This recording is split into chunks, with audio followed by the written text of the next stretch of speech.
Alrighty, hello and welcome to the Luigi's Mansion Series Relay Race. I'm super excited to bring this to you guys. I'm joined here with Saria, and we're excited to talk about this a bit more with you guys. Yeah, so the first of its kind. We've never had. I don't think there's been a relay race featuring all the games. No, there hasn't. The biggest was the one that we had in the Olympics with just Luigi's Mansion No Out of Bounds. I believe there was one before that as well. Um, but yeah, we have not had too many of these, especially not one for the entire series. Yeah. So this will be a first of its kind. So yeah, let's go ahead and get into the format of the things. Um, so we're gonna have four games from the series in here, all of the main entries. We'll have two teams, four runners on each team. We're going to use 6 hours of runs with that. So very excited, plenty of time for positions to change, teams to catch up, and see all sorts of dynamics. So the way we're going to time this event, we'll be using the runner time. Um, so rather than like using real time and timing in real time how long it takes each team to finish the entire relay, um, we're going to take their timers. They're going to time their own runs themselves, and then we'll add up their time at the end of the event. This means that handoffs will not be timed, but that's not too much of an issue. I don't think. I don't think handoffs should really be um, that big of a influence, anyways, on it. So Yeah. yeah, we'll see. Sorry, do you have anything to add? No. All right. So with that, let's take a look at our first game. Yep. First up, we have. Yeah, would you like to take this one? Yeah. So this is the very first Luigi's Mansion game for the GameCube, the most popular one, and there was a relay for this game, but it was like just one category, one run for the category that you're going to see any percent no out of bounds. Ran by HD Locks and Red. Their PBs are only 1 minute apart, so this should be a pretty close race. So yeah, that's gonna happen right after this intro at hopefully 12 p.m. EST. Hmm. Coming right up. The second game that we have is naturally the second game in the series, Luigi's Mansion Dark Moon, released in 2013 for the Nintendo 3DS. I'll be running that against my worthy adversary, Rex BMX. We are pretty good rivals. Both of our PBs are very close, only 6 seconds apart, I believe. Um, so, yeah, also really excited for that. We've had plenty of close matches in the past. And then, sorry, would you like to talk about our third game? So yeah, this game is probably gonna be might have the largest gap between two runners because it's Scarescraper and LM3 Scarescraper has a very large amount of luck. Basically, every floor is completely random and how long it can take. There's also a lot of skill, and these are two of the best runners at Scarescraper. So we're gonna see hopefully a really good race. And yeah, there's a chance this could be really close. It could be a very large gap. It really depends on how well they play and the luck they get. Exactly, Scarescraper, the RNG is massive. So, even though their PBs could be very close, it really just comes down to the roll of the dice. Yeah, as somebody that's put a decent amount of time into speedrunning Scarescraper, it's pretty hard sometimes. And then this is the last game. I'll actually be running this game. Luigi mentioned 3DS. This is actually the third game in the series. It came out before LM3, but it doesn't make sense to put it before LM3, so we're doing it at the very end. This is basically the any percent no out of bounds for this game. But because there's no out of bounds glitch anyway, we just call it any percent normal mansion because the hidden mansion is a lot slower and harder. So we play on normal mansion. Between me and Brandino, our times are very close. They're basically within seconds, like basically every other PB in this marathon. So yeah, this should be another fun race, especially considering how few people have watched speedruns of this game.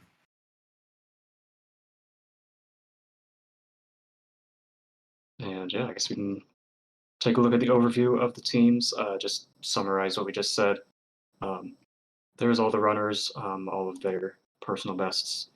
Um, so yeah, very close. And um, even though Saria's PB is not quite um, up to date, Yeah, um, yeah, still going to be very close. All of these PBs are so close together. I'm really surprised that it's this close. Like, Yeah. you know, Brandino and I basically PB'd the past 2 days, and both of our PBs are like within seconds of each other. So this definitely, it definitely should be a good race to watch. like we can't get much closer than this. It's crazy.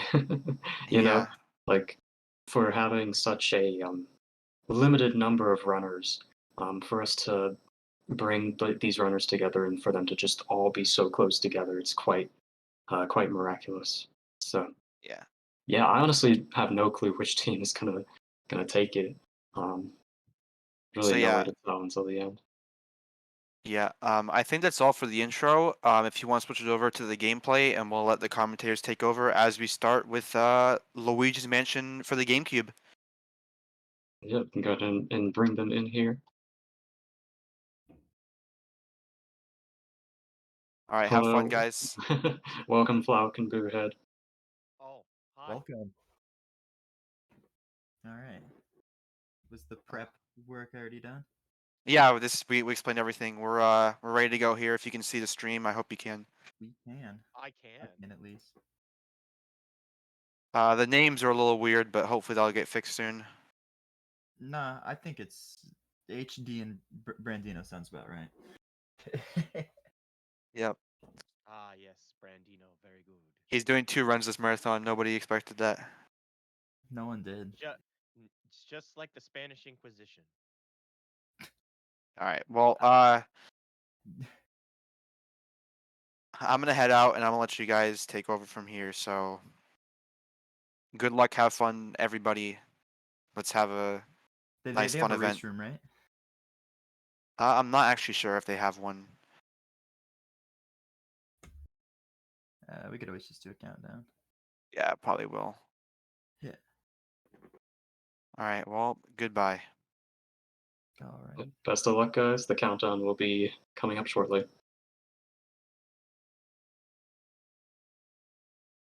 All right. We'll shout it. All right. Welcome to the Luigi's Mansion portion of the series relay. The first of 4 games. We're going to be having a little bit of a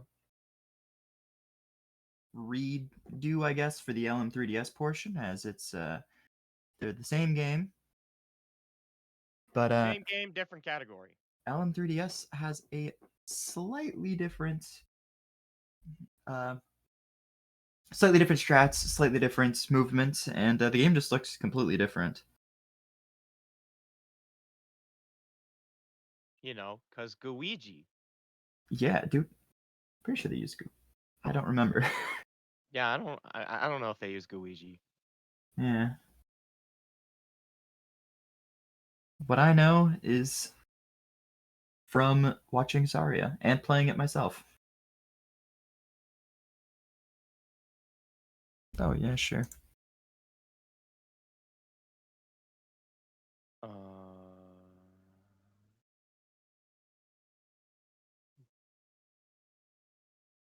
Turned it up a wee bit.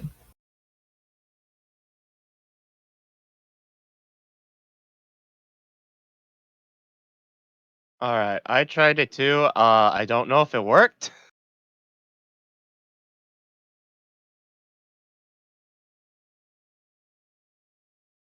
I just increased my input volume and that's it. But otherwise I don't know how to fix it, how to turn it up more. So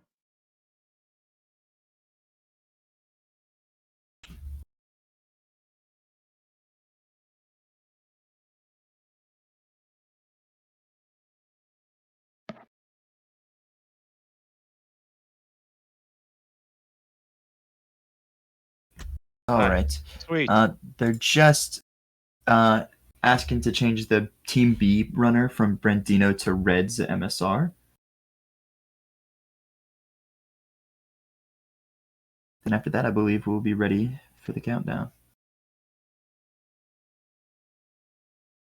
Yo, let's go red team. All right. Are you ready for the countdown?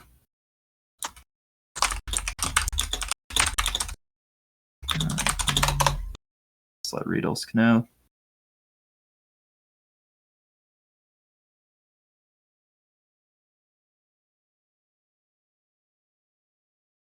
The countdown is as follows.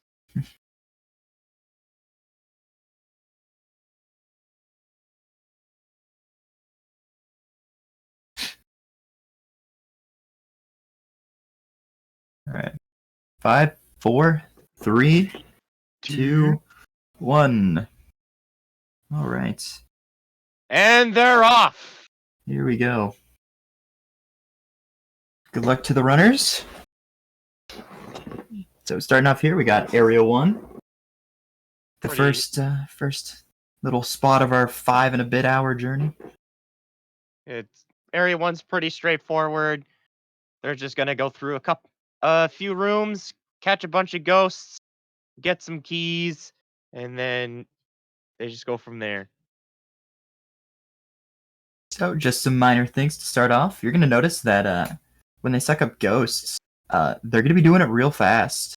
That's because they're playing on the Hidden Mansion mode. Yeah, Hidden and Mansion mode. the Hidden Mansion mode makes the vacuum 1.5 times stronger than it normally would be. That's actually not true. It's 2 times faster. Really, it's 2 times? The wiki is wrong. Crazy, I know. Because normal mansion, every other frame you deal damage, as on Hidden Mansion, every frame you deal damage. I thought the same thing, and then I think Minnie said, "Hey, it's 2 times faster," and I'm like, "Is it?" And then I just like threw it into a screen recorder, and it's like, "Oh wait," or into a video editor. It's like, "Oh yeah, it's absolutely 2 times faster." Has And everything it feels I've 2 known, times faster. has everything I've known about the game been a lie? It's been based off of 1. I'm sorry to tell you. Pain. I hate to see it. Some good doubles coming out I here. apologize for spreading misinformation already. Please feel free to report me. Both runners having actually some pretty dang good area 1s already. Yeah, the doubles have been pretty clean so far. Ooh, Red almost got punched. He always takes that risk, and I don't know why. Yeah, he doesn't really need to take the risk of being punched. You're also noticing that the big green ghosts, that they can just actually push them. There's actually no like real hitbox in which you take damage from the green ghosts, which is weird.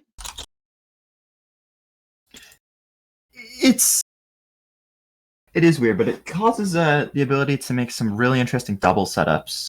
Yeah, So like it's used and abused a lot. yeah, you'll see it again in or you'll see it come up in like area 3. Yes.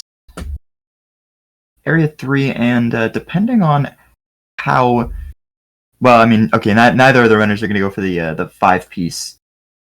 The 5-piece in the army. HD might. I could probably see HD doing it, I don't but know if he knows how to do it. First portrait could've goes down. yep, Neville has been put into the vacuum. They're both pretty clean so far. This is still pretty neck and neck so far. It's rolling well. Coming up here is Lydia's room. Lydia is one of the laggier rooms in the game. So you gotta try and do some lag reduction. HD just having a dream of a Lydia suck up. Red also going quite well. Yeah, Red not too far behind. Considering that I believe that their HD's timer is about 1.5 to 2 seconds ahead of Red's. I'd say they're pretty even right now. They're just about even. Now coming up here is Laser Crusader. I mean, it's a year old in I think a few months.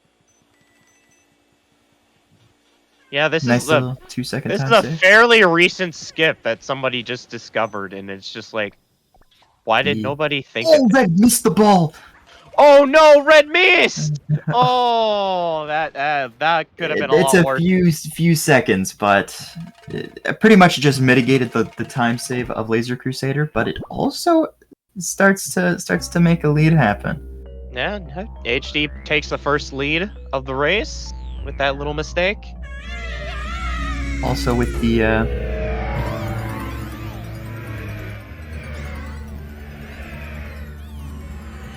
believe the runners' PBs added up. I believe Team Red has a little bit of an advantage with a slightly faster time. But balanced out by HD and Ridolsk being have slightly better PBs. Yeah. As well as Saria not submitting his PBs for LM3DS. Pesky bugger.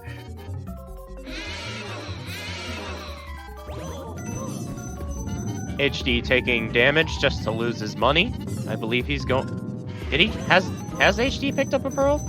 Otherwise, he could be going for the money. Low percent. Yeah, the low percent strats here.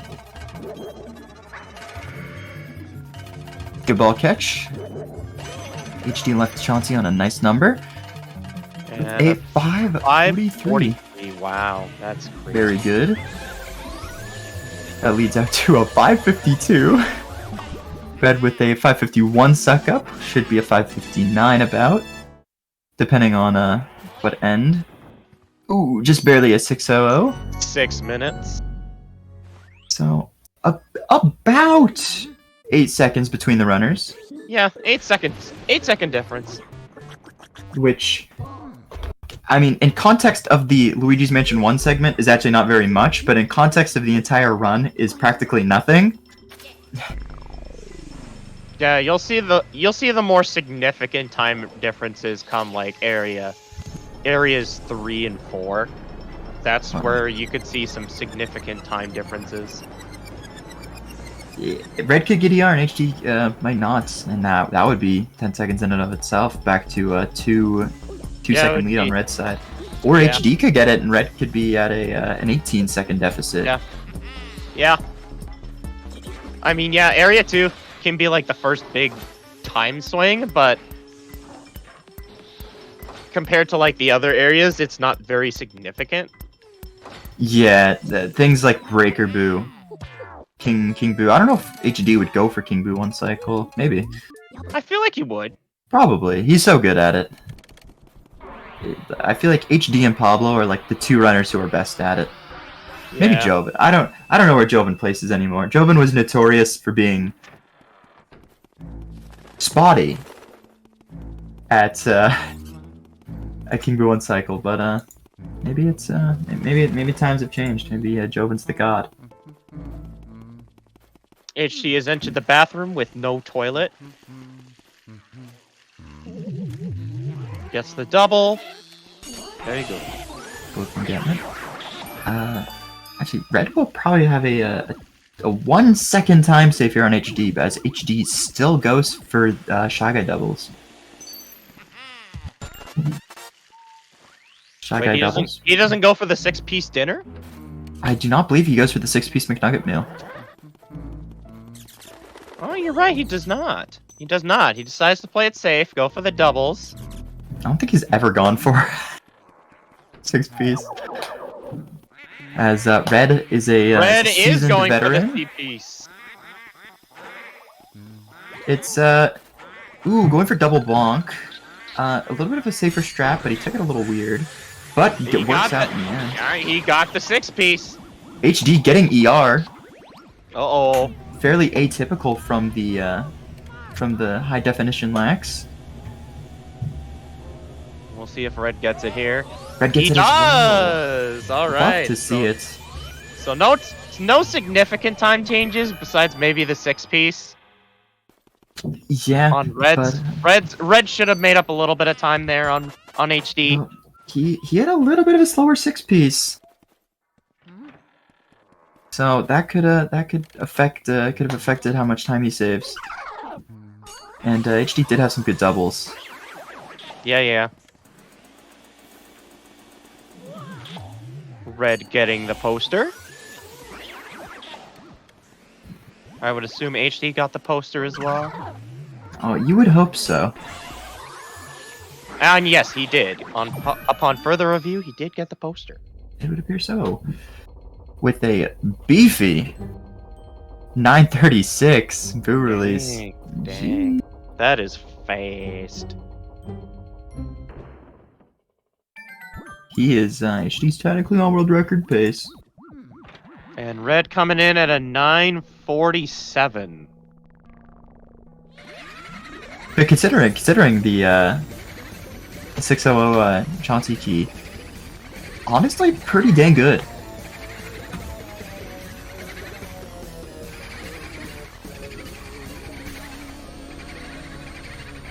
Yeah, Now, it's not bad. It's not bad. with this, we introduce the main RNG aspect of the run, booze. Boo hunting. Oh, fun, fun, fun. Just the just in fire segment alone. Will we see the first boo tech skip from either of these guys? Yeah. We will see reverse boo tech skip. HD, not looking too promising for the RNG. Yeah, HD looks like he's got his in the table, potentially. Dude. And he is in the table. This could be a time save for red coming up here. Ooh, if he has red best can do RNG.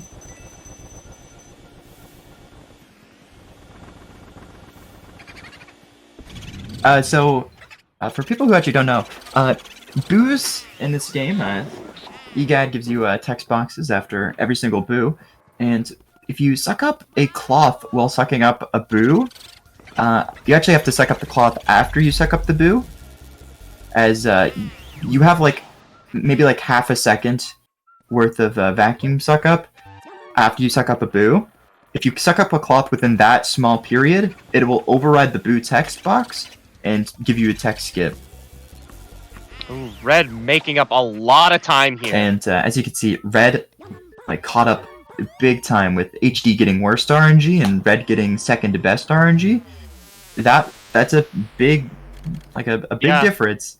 Yeah, HD not getting tech skip and red getting tech skip just made up 7 seconds, I want to say. Plus, red got good RNG in the second room too. Yeah. RNG's so now they're pretty nicer. Even. So now they're pretty even. I'd say red might even have the lead. He is in the lead. Look at that. Wow, incredible. He's in the lead all despite, and remember, HD's timer is actually 2 seconds ahead of red's. So yeah, red could very well be in the lead right now. Not very much, but he has a lead. Oh, and he got really good RNG in the final room. Jeez, red's getting some good RNG, and HD's just getting slaughtered. Feels bad. Yeah, that's kind of a feels bad, but red now in the lead. Their PBs are very close to one another, so this is to be expected for them to play right close to each other. I believe from what I saw, I believe HD's PB is better by almost a minute. I think it's 50. Red has a 56.38, and HD has a 55.44. So yeah, it is almost a minute. A minute difference between these two. But considering both of them have not been playing the game very much, I would say that they're in they're in pretty even territory. Although HD does have a few more aces up his sleeve.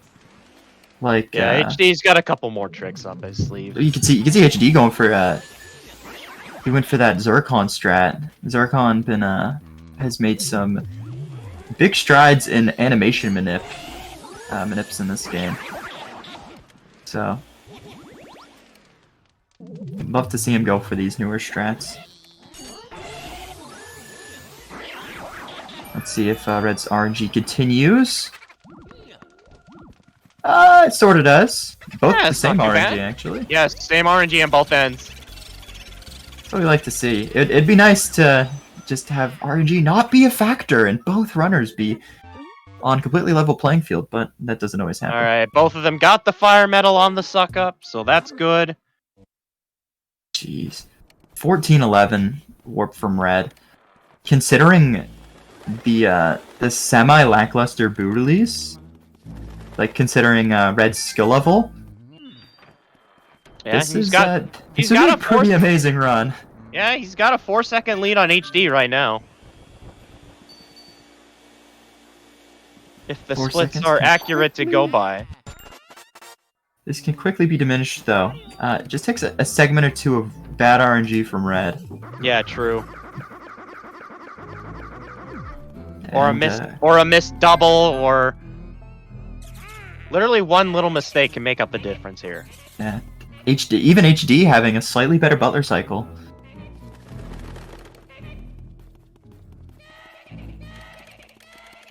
It's the small things that matter in this game. And the big things. It is the little things. Little things like hat skip. And My the big my things like OCD Bigger is triggering me right now, not having the hat already. Do you not go for hat skip? No, I don't. Oh. I usually am able to finish the room in time and get the chest before Shivers even spawns in. Yeah. Or sits down. That's like harsh. I think yeah, the only way that I don't get is if I miss the double. Yeah. Well, I mean, you But I have like an think that would extra be 2 or so seconds of leeway with Shivers. Ooh, finally some good RNG coming out here from HD. That should bring him about even. Also coming up to the JP exclusive tech skip. Yep, this can only be done in JP. Don't even bother trying to do it in the other versions because it just does not work. I believe Red actually does a faster hidden room strat than HD. Although I don't know if he messed up. Quad acquired. Also, he got that read. That was insanely fast read. I believe they got same RNG in the hidden room. They are Both of them just were about even. Yep, HD Like just with that. Yeah, I think Red might still be in the lead by about a second. This tech skip could bring someone in the lead. HD gets it. Red gets it too. Red gets it. Oh my goodness. Oh wow. Incredible. That's a really hard tech step to pull off if you don't practice it. Yeah, I suck at that tech skip, and I don't know I why. also suck at it. I think I've gotten close like once. I've gotten it a few times, just like never consistent. I find like half the time I just lose the boo. Yeah. Which if you're sucking up a cloth while sucking up a boo, once the boo gets to 0 HP, you can't suck up the boo. Yeah, not in the dark. Not in the dark. I don't think you can even suck the boo up in the dark when it's like when he has 1 HP either. You can't. But like in lit rooms, like if you're sucking up a cloth while sucking up a boo. Oh yeah, yeah. That's why that's annoying. Notorious for leaving. Ooh. Yeah, and the Lugs boo is also notorious for that too. True. Looks like some potentially good RNG here from HD. Potentially same RNG here from Red. Wow. Wow. Like to see it. A lot. These boos are actually just like copy pasta right now. Their fire or their water segment boos have just been like identical. I think they had one boo that was different, and that was I believe Shivers' boo. Every other boo has just been the same. Yeah, I think you're right. Hopefully we keep this. You never like to see a deficit through RNG. Right.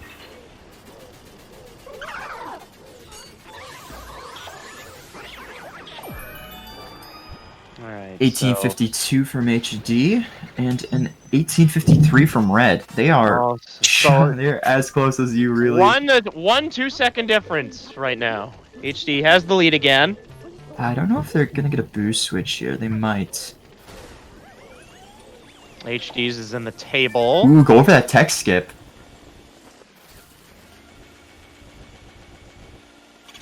This identical RNG. I have this and RNG. they both went for the tech skip. HD gets it. Red looking a little scuffs, but he should be able to pull it. Yeah. Yep. Wow. What is this RNG? It's been identical. Yeah, this is The crazy. last 4 rooms down to like every aspect has been the Yeah, same. everything's been down to a T so far, which I love. You really like to see it. The only difference in RNG has really just been Red's first 4 boos. Other than that, it's been nearly identical. First 5 boos for Red were incredible. Oh yeah, the first 5. But yeah, other than that, it's been pretty identical, which is good because that means it just more relies on the skill of the player instead of being the RNG. Yeah.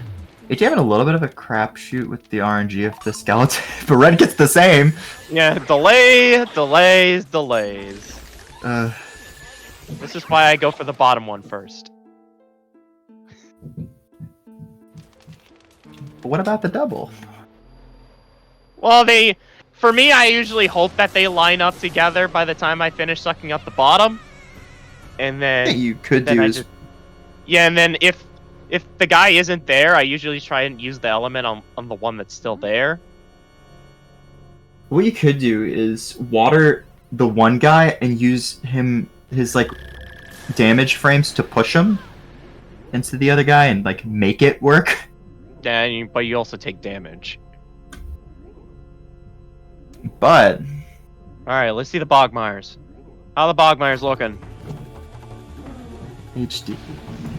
HD looks like he's gonna get it. He does. Dragged a little bit, but pretty good. Red also getting dragged. Oh, that controlled it at the end.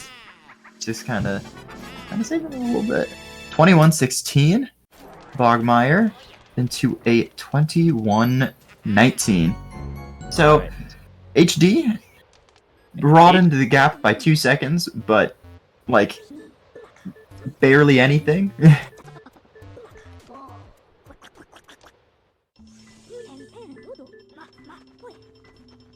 Yeah, but this is where this race might start to widen or close depending on how well the competitors do here. Yeah, a lot of segments here bleed.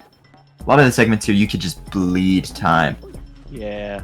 I've never I genuinely don't think there's a segment that you could just bleed time as much as Clairvoyant. Because just everything loses time. Every little mistake loses so much more time than you think it should. And then same thing with Ice. Ice is majority an RNG based segment. As, you know, tech skip and stumble skip is like the only 2 things that you can do to make sure. But other than that, it's wherever that boo spawns. And if you get RNG for boo early, you save the half second there. If he's left side, you have to go for a risky tech skip.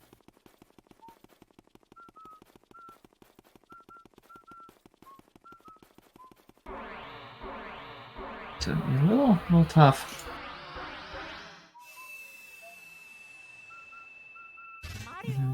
Actually, yeah. Thinking on this, if HD had the RNG that Red had for those first 5 boos, we would be looking at a record pace run. Yeah. I mean, it still technically is. I've seen crazier things. At the very least, a PB pace run. Yeah, we could at least see a PB pace from Red here. Out of both runners are technically PB pace. Although I don't remember the end of Red's PB. I can't remember if it was good or not.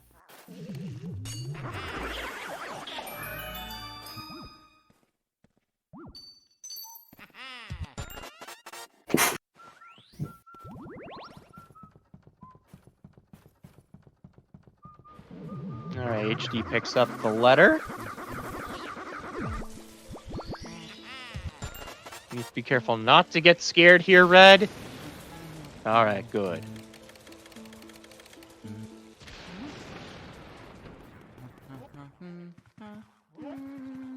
Red going under the punching bag, that's 0.1 second time loss, hate to see it. Pain. Actually, I can't remember if it was above or below. Zircon did a time comparison. And it was like the slightest bit faster to do it a certain way, but I forget which way. I mean, HD setting up a tech skip here. Yeah, red is too. Ooh, both of them made like almost the same mistake. just for the proof that their runs are one and the same. HD not having that good RNG though. Red not having it either. 2450 ice for HD. And it was 2454 for red. Let's hopefully see a switch into a chair. Or the ice bucket. Ice bucket's really good too. Yeah, ice bucket's good.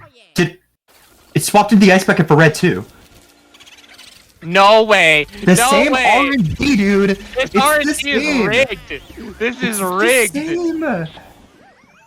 This like they've actually had the same RNG for every room since Shivers. That is actually nuts. Like down to like I'm pretty sure 100% identical because their reads were the same. Yeah, down to a T. You actually love to see that. We really do. This race is being put up to 100% raw skill. Also, HD duped that. Yo, pearl duping at any percent. Love HD it. got that pearl dupe. Yo, love to see a pearl dupe in this run. I saw him. I'm like, why would you pick up the large pearl? And then I'm like, did he get it? And I saw that he got it. So no matter the outcome of this run, HD has swag points over red. Ooh, Also, HD middle getting the RNG. Get it? HD getting the good blue RNG. Does Red might Red have also it? get it. Does Red also get it? Oh, they finally he break does apart. not. Dude, if they had that, boot dude. On the boot, changed location from bottom right too. Oh. At least it didn't swap to bottom left.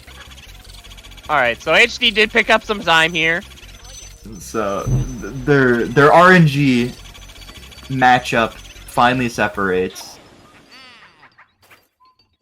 It was the pearl dupe. Yeah, dude, the pearl dupe mattered. It did.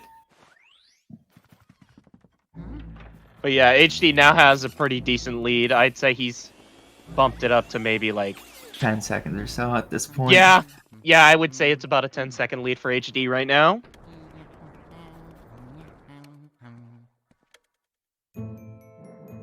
I mean,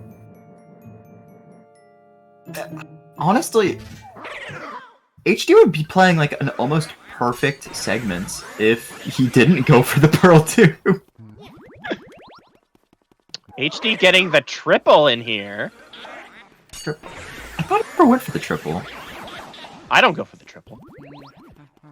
Must have been you who I was thinking of though.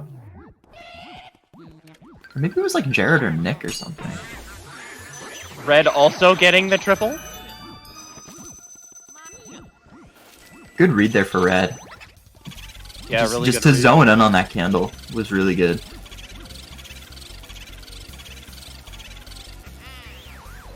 All right. Let's hope there's no moonshot misses this time. No moonshot misses. I was right. HD just remembered he doesn't go for triple, but he got it and it saved him time. Yo, So why not go for it?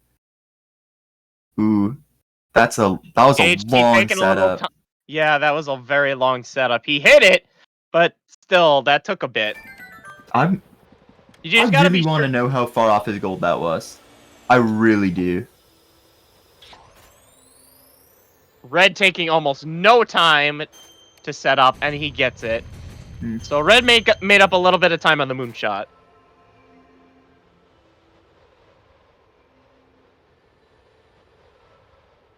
So how much is the difference? 12-second difference currently.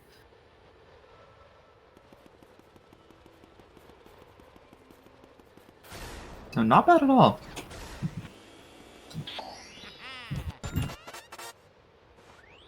And both these runners do go for breaker, so that should not be a deficit, assuming they both get it.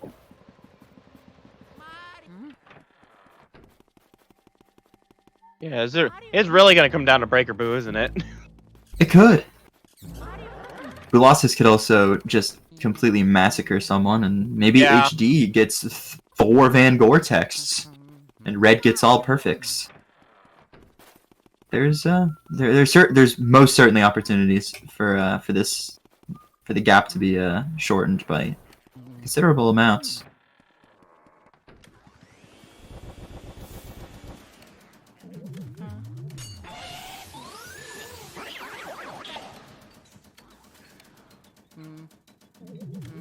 Drag there for HD.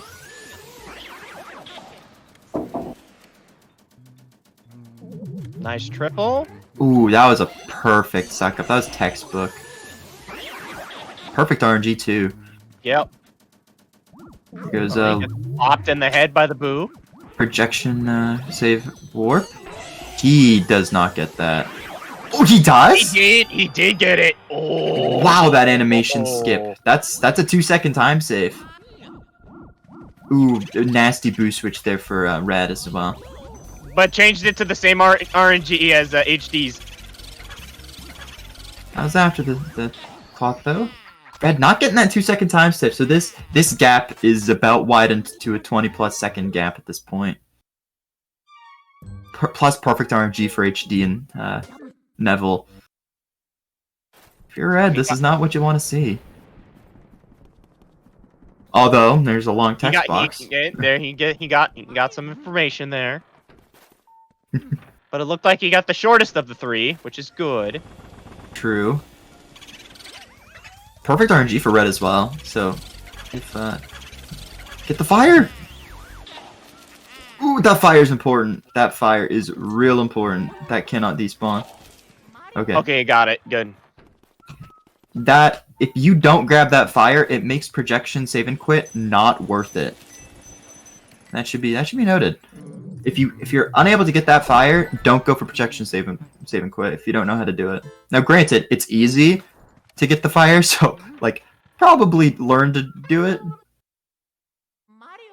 As you would have elements if you just mirror warped, and with all the vacuum cancels and flashlight skips, you're looking at about 4 seconds of time loss if you don't have fire. Right. For a trick that only saves like 1.5 to 2 seconds,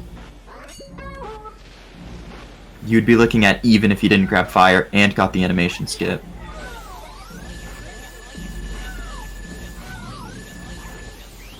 Good RNG from HD. Gets the shoe. Doing pretty well. Red I've had a little bit of issue getting that getting an Orville off of that. And a long text box for HD. He's been pretty dang unlucky this run for quite a few things.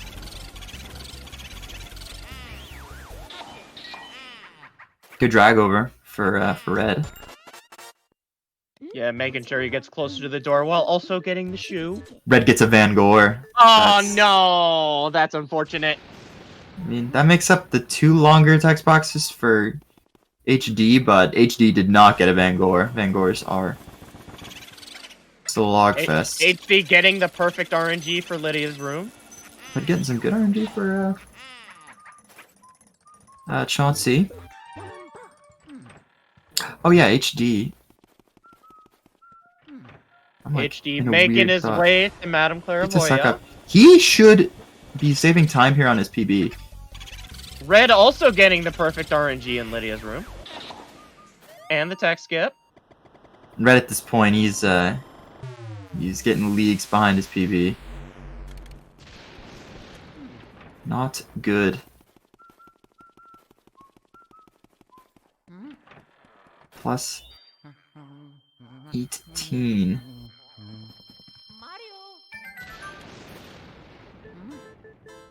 As like HD is playing closer to his PB than Red is. Looks like Red can save like a ton of time on his PB here. Says he can save like 13 wait, seconds, what's- so he could make it up. What's his PPT right now? Is it 6? Oh, it's okay. So it's 600. So he has 38 seconds of leeway in area 4, and I don't know for HD because he doesn't have any active comparisons. Right. Honestly, I like the look of just no comparisons.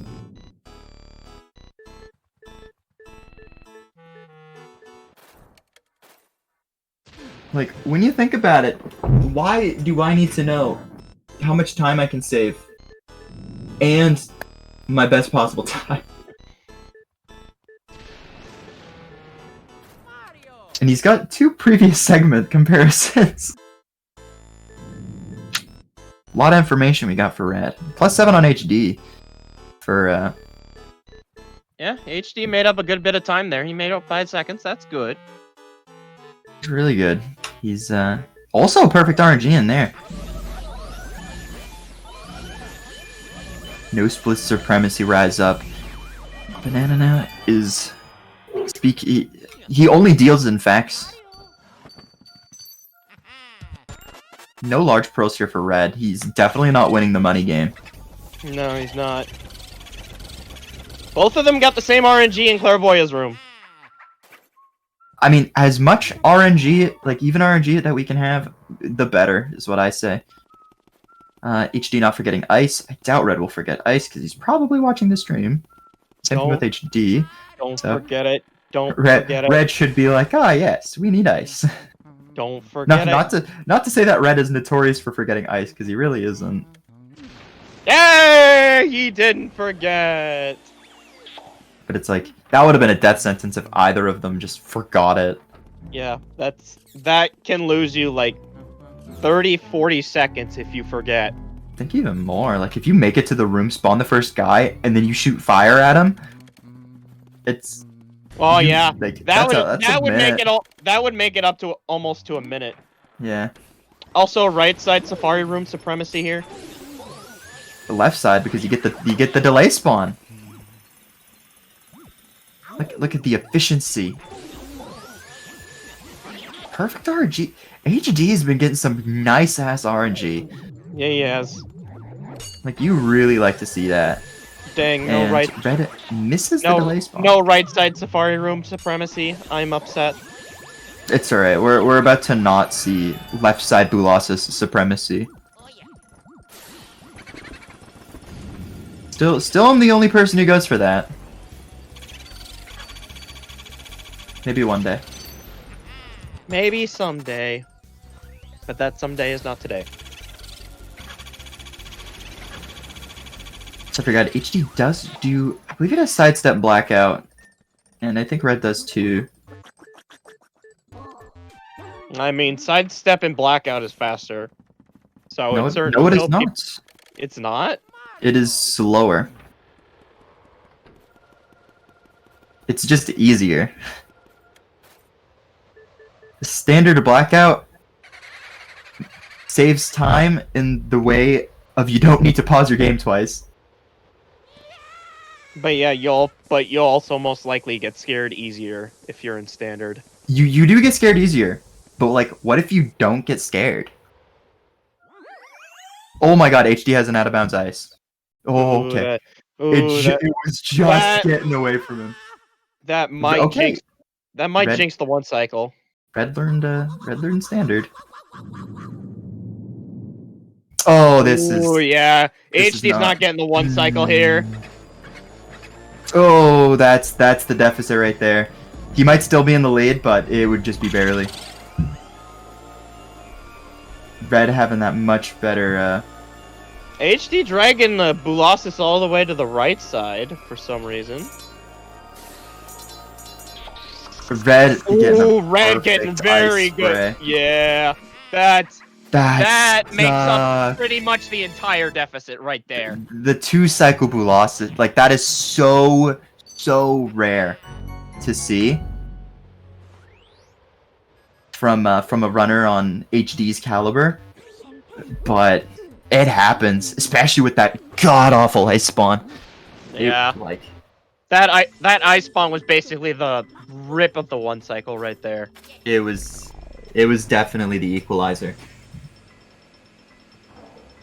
But yeah, Red made up a significant amount of time just by doing the one cycle forehead. Red's also entering A4 on PB pace. Yeah, he is. He can definitely make up the time. He's definitely gonna need to play a good A4 though, as 35 seconds can screw you. Yeah, and it's gonna come down to breaker bow too. This breaker boot matters this run. It really does. As before, like if HD missed it, yeah, it probably would have been fine. But now, it's a lot. Yeah, it's a lot more significant now. Cause what? This is like almost a 2-second difference between the two. About. Yeah, I think HD still has the lead, but barely.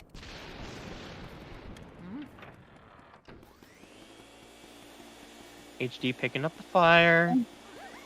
You didn't pick it up for a second. This is the gap is shortening.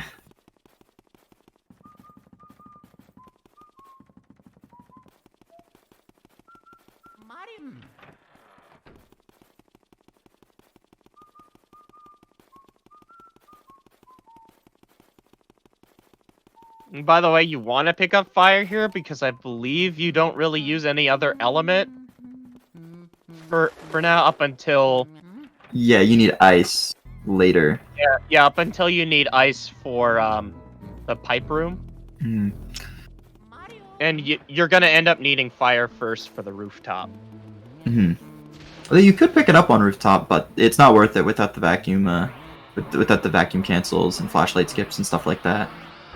Right. So it's a lot better to pick it up sooner rather than Later. at the rooftop. Like you can either pick it up where both HD and Red picked it up, or you can pick it up in area 3 going up to the roof, going up to. Ooh, both of them doing standard. Ooh, bold strategy, Cotton. Let's see if this pays off for them. Red spawning the ghost, but did not get scared. And we should be seeing Pythagoras skip as well from both of these runners.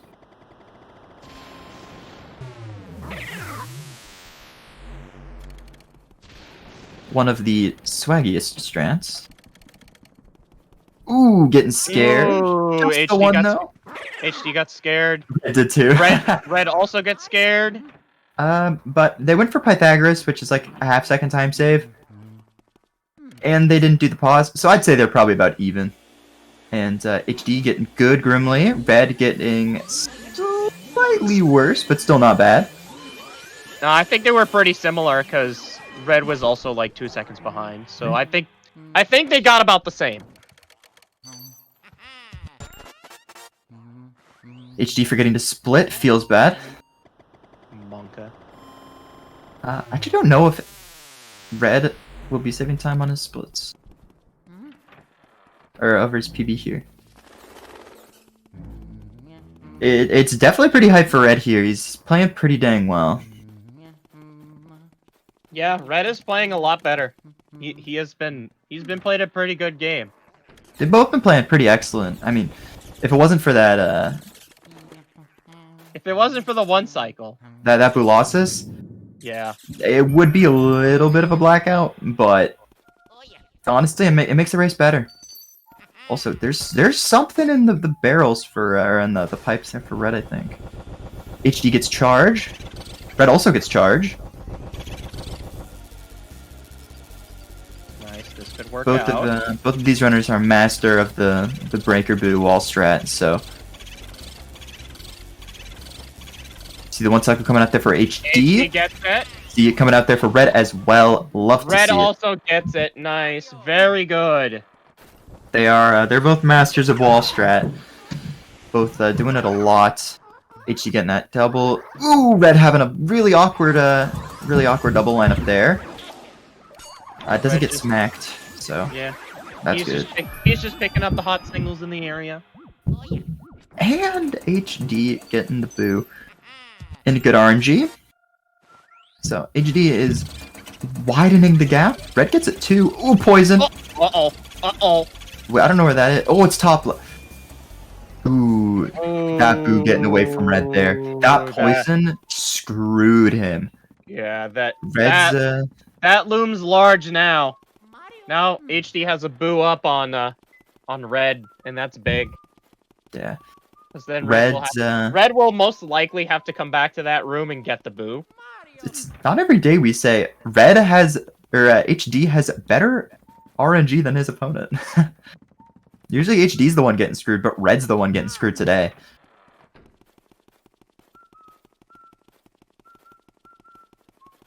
So it looks like they're neck and neck still. But Red is a boo down, so he will either have to mirror warp, or if he save warps, he's going to need to deal with an 100 HP boo. Again. Yeah.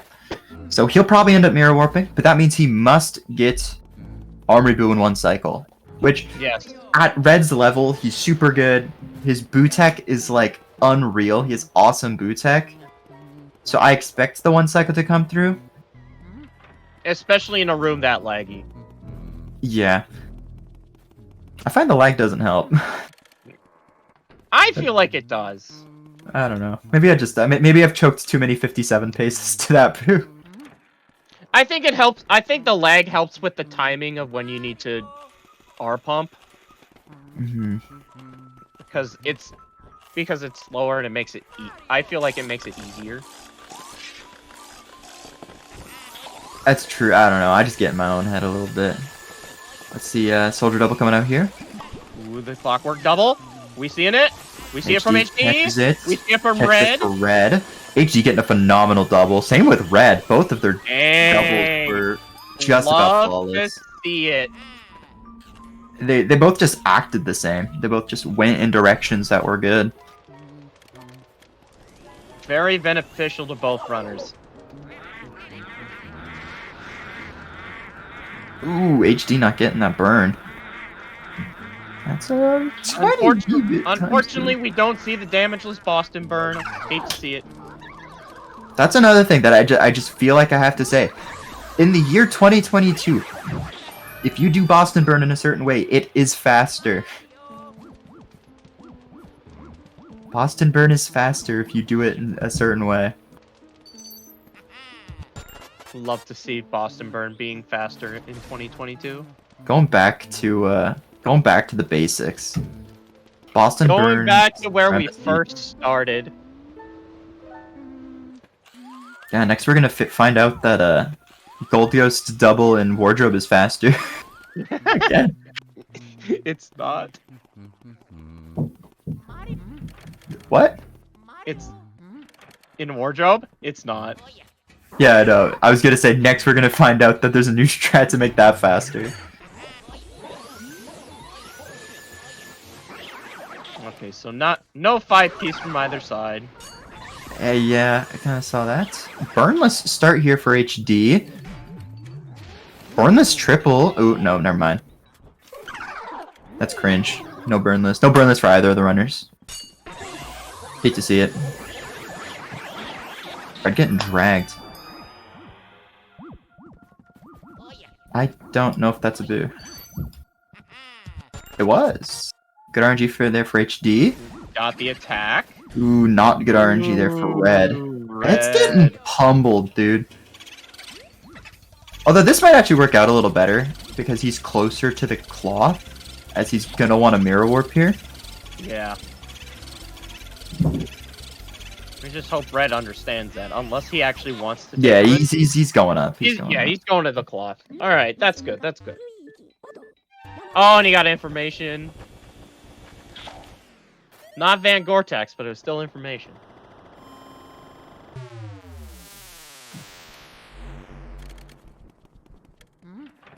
Honestly, like, oh, all right. So here we have the LM2 portion. Raccoon!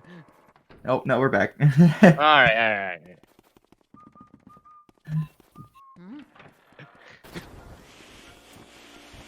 Little glitch in the system. We're trying to get these another poison. Ah, no, another poison mushroom. That is annoying. Smart there for Red, clearing those dusts before getting the boo. Got away with 0. Oh, how does that even happen? Oh my Oh, and goodness! he's going into Weston's room. Oh, Red is getting absolutely destroyed by RNG right now. Pummeled. I don't know with RNG. Red just he went for our pumpless. Yeah, I think that just sealed his fate. I think HD has it now. HD is a boo up. Is in a major lead. Yeah, I think HD's And got. we I have think the HD's one got this. cycle, and we have the one cycle deficit as HD is very proficient with one cycle.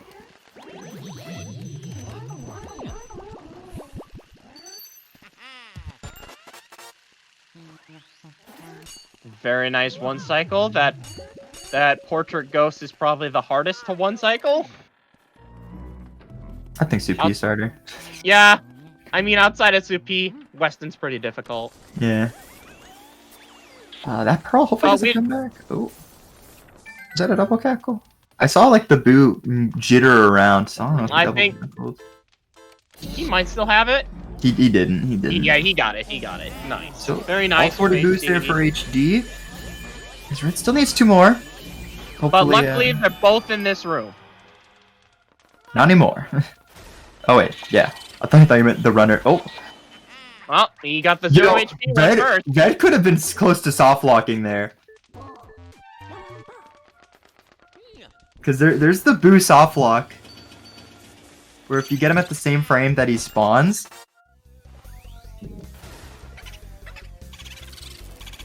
Ooh, that's a double cackle. Yeah, that's a double cackle. Ooh, he's intentionally... I mean, that didn't exactly work, but I really like the strat that he was going for there. He was intentionally letting the boo drag out to try and reduce cackles to maybe get a nice cheeky one cycle. Yeah, and reduce the R pumps he needs, which is actually that's really smart. Unfortunately, it didn't work out, but yeah, it didn't work out. But that's a smart decision by Red. So even after all those mistakes, he's still playing he's playing within 15 seconds. He gets still 56. Okay, well he hit reset for some reason. Well, he hit the reset button, so you know. It's so I guess we'll never know.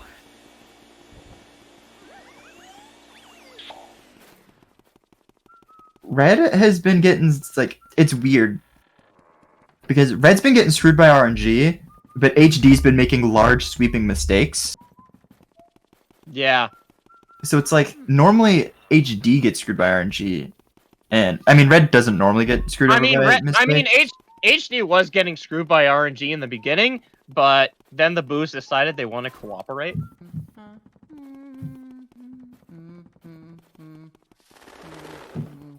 But yeah, when it came to like areas 3 and 4, the tide kind of shifted. It's been yeah. After Bulasis, this race was close, and then Stellar. And then HD was like, yeah, I'm fine.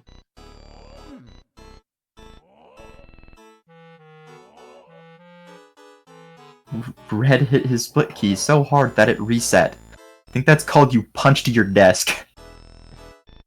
Or your monitor, one of the two. What was the thing, dude? I forget who it was. I think it was like Splazer or something, like messed up. And then like he went to go punch his monitor. He didn't actually, but like it looked like he was going to, and I think I made the comment that he went to go R pump his monitor. What happened? Oh, okay. I was like, that doesn't look like LM1. Also, if HD one cycles here, which I imagine he probably will go for one cycle. He will. He could 55. Wow, that's crazy.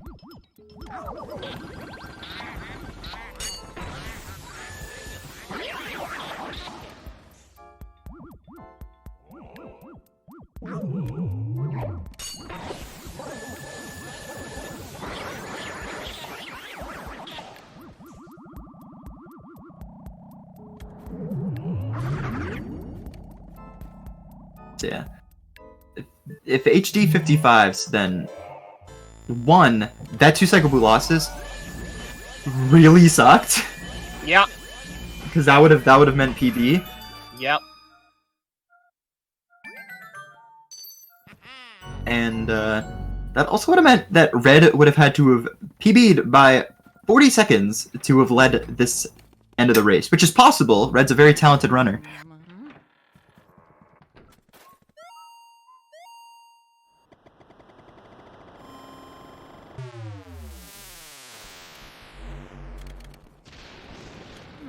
just getting to the ladder.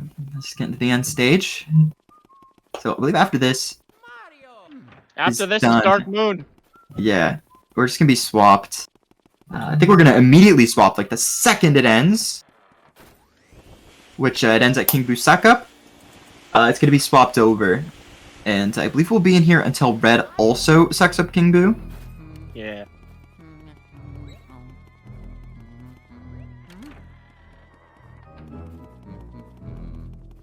So hopefully we get a 1 cycle out of here from HD, because that would just be an absolute power move. That would be a power move. Doing it in a race would be incredible. Truly would be. Be the perfect pace. I think that would be, I genuinely think that would be the second ever Race 55.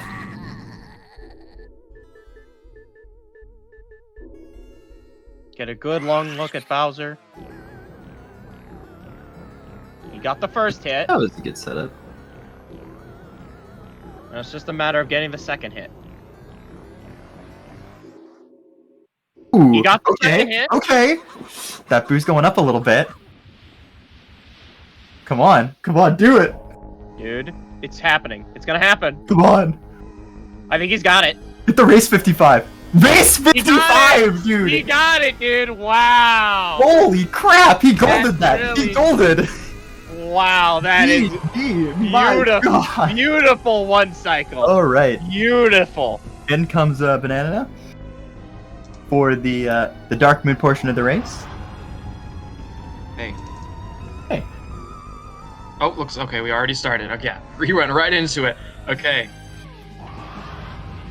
Yeah. So, I think my name needs to be added to the commentary. Or the comps. Yeah, but that'll get That'll done get fast. done. minutes. Yeah, that'll get changed once. See, on here. see what Red does. Red's going for 1 cycle as well. Yeah, first level in Dark Moon's very boring, so Got I'm not the hit. missing anything. Ooh. Red got the first shot. This Boo is looking not amazing though. Did HD get 1 cycle? I missed it. Yeah, he did. He got a He did. 55. Holy cow. Red getting the 1 And cycle Red got it too? too. Let's go. Wow, 56-50.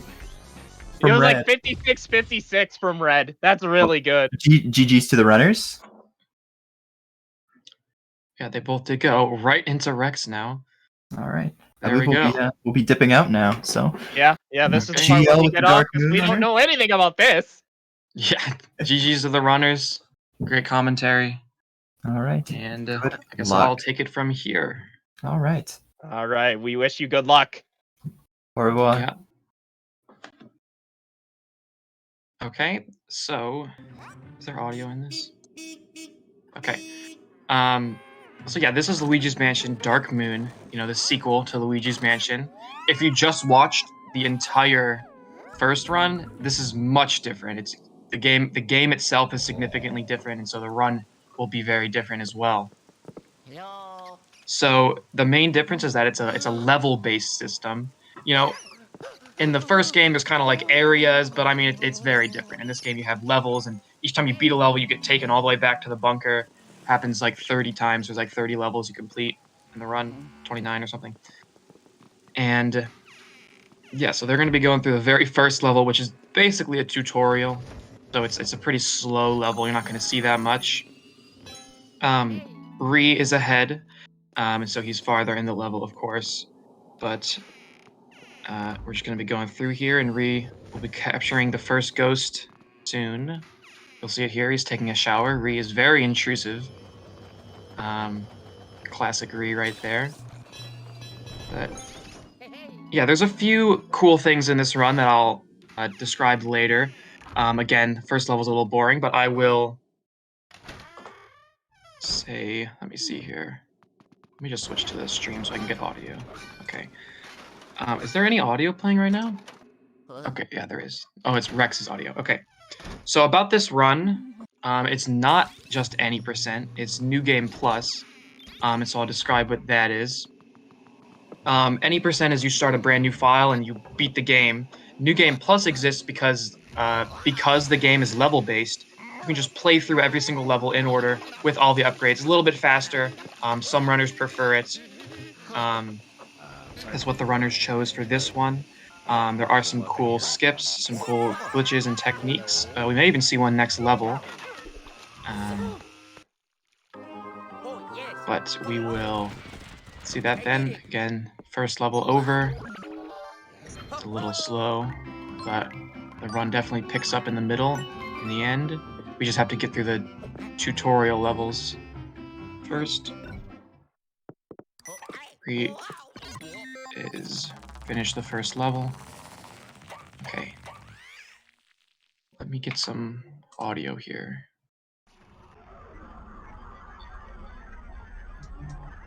There we go. Okay. Okay, so is Ree's video cut off at the top? It looks like it might be. I don't know if anyone can... It's definitely cut off at the top and bottom. And I don't think that's on his stream. I don't know why that's happening, but it's fine. And we're gonna get into this run. Was Rex just like in a bush right there? That was strange. He was like inside the pot. So yeah, now we're starting the second level. A lot of this game is a lot of the levels have the same format. You go to a place and then you get the thing, and then that ends the level. You know, sometimes there's multiple things, and this is an example of a get like 4 things level, and then in the next mansion we'll have a get 3 things, and then get 2 things, and then get 4 things again. And a lot of the levels are like that. And I think Marie's actually playing in Japanese, which doesn't actually change anything. Unlike the first game, all text, almost all cutscenes are skippable. So there really isn't any advantage to using Japanese or not. But, you know, he has this, so that's cool. At least as far as we know, there's no differences. We've looked for differences, we haven't found any. At least as the text goes, there's no advantage. But yeah, so they're going to be going through here. Again, Rhea is ahead. I'm not sure quite how ahead he is. Oh, actually, you can tell. There's about a minute ahead. Almost exactly a minute ahead if we look at their timers. This has started a minute before Rex's. So... yeah. Rex is going to be playing a little bit of catch-up. Luckily, this run is very long. So there will be plenty of opportunities for him to catch up. Especially on some of the skips. There's a few skips in this game that you only get one attempt at. And so if you miss it, you know, you just don't get it. Luckily, they don't save, like, it's not minutes that you're saving. However, you know, it would be like a few dozen seconds or so, half a minute, potentially, if you mess it up. So, you know, Ree misses that, Rex gets it, he could be right back in it. Yeah, Ree is currently getting the thing. In this level, it's gears. He needs 4 of them. And we may see some text storage at the end. Depending on if he gets the thing. There is an any percent, there's a pretty major text storage skip that saves almost a minute. Like 50 seconds or something. But in New Game Plus, we don't do that. And I'll describe that when we get there. Hopefully one of the runners can get the text storage so that you can see it. Because it's really cool.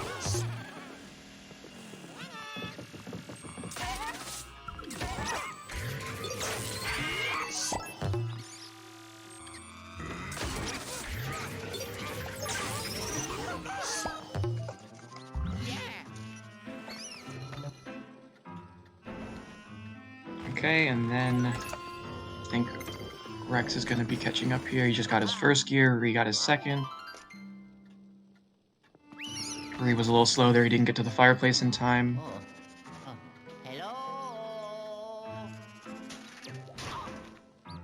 Okay. Okay, so I'm going to describe another thing. Okay. Another thing in this game that is a bit exclusive to, not exclusive to New Game Plus, but it's used more there because of the nature of the run. There's something called a fast suck-up. So if you notice on Ree's screen, when he catches a ghost, it kind of like appears in his vacuum for a bit, and then, you know, like half a second later, it finally enters the vacuum, and you can see he tried to do it there, but messed it up a little bit. If you let go of the vacuum while their health is draining, at a very precise time, you can skip that suck up and walk immediately. Each one saves like it's like 0.7 seconds or so. So if you can do it a lot throughout the run, you can save a lot of time. Ree just got a slow animation there. Very strange mechanic in this game where you just do an animation slow. I mean, it's exactly what it sounds like. You literally just do an animation at half speed for almost no reason. We don't exactly know why. There's some theories that so Ree is capturing the slammer, and we'll see if he does that gets the text storage here. It's a little precise. Oh, he might get it. Okay, that's the first step. You have to skip that animation with the other animation, and then in here, you guys gonna appear, and he's gonna skip it, and now he can just like walk around with text storage. He just skips it immediately because it doesn't really save that much time in this scenario. You really only use it to skip Egad's call. Yeah, just for some reason in this game, if Egad tries to call you and you're inside a cutscene, he just answers itself. He doesn't even wait for Luigi to pick it up. He just answers.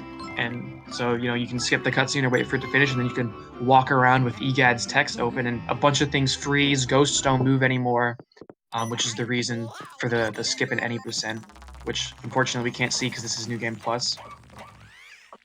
But yeah, that was cool that Ree got it. We'll see if Rex got it. In this scenario, it doesn't save that much. Saves about the length of an EGAD call, how long it takes for those to happen and for you to get the skip. Looks like Rex didn't get it. He sucked up the webs a little too early. About a 5-second time loss about. So yeah, Ree's definitely going to be ahead here. And the biggest, I would say, the first 4 levels are pretty consistent. The 4th one can be a little tricky. But the biggest one is going to be the 5th level in this mansion, because you can lose a significant amount of time there, just from RNG. That level is very RNG, and I'll talk about it when we get there, but that could easily be a 30-second swing at least in that level if Rex gets lucky and Ree doesn't. So we'll see what happens there. Ree is now doing the 3rd level. This is one of the shortest levels in the entire game. There's actually a strategy here that you can only do in New Game Plus because you already have the dark light. You can see him using it there. Looks like he's going to try to do the key animation skip. That would be crazy if he got it. More of an IL strategy. But yeah, you can skip some ghosts here by taking the bottom path. And the level does work just fine. That's one of the exclusive to this category things that you can do. So yeah, if I didn't mention the category enough, it's the New Game Plus one, which basically just means that you have all of the upgrades already. So you have if you notice the way he captures ghosts, not just by sucking up, it's pretty slow actually. You use these gauges to do a significant amount of burst damage to them. And then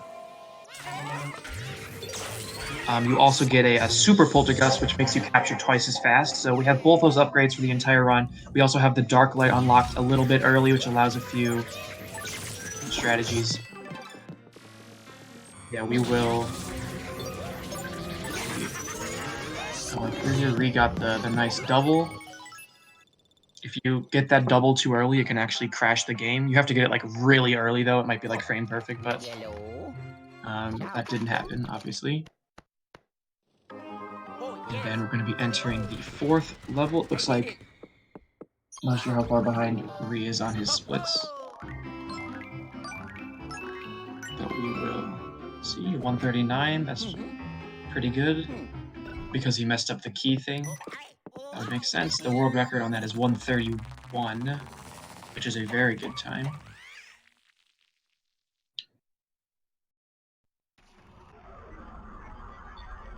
Okay, so he'll be entering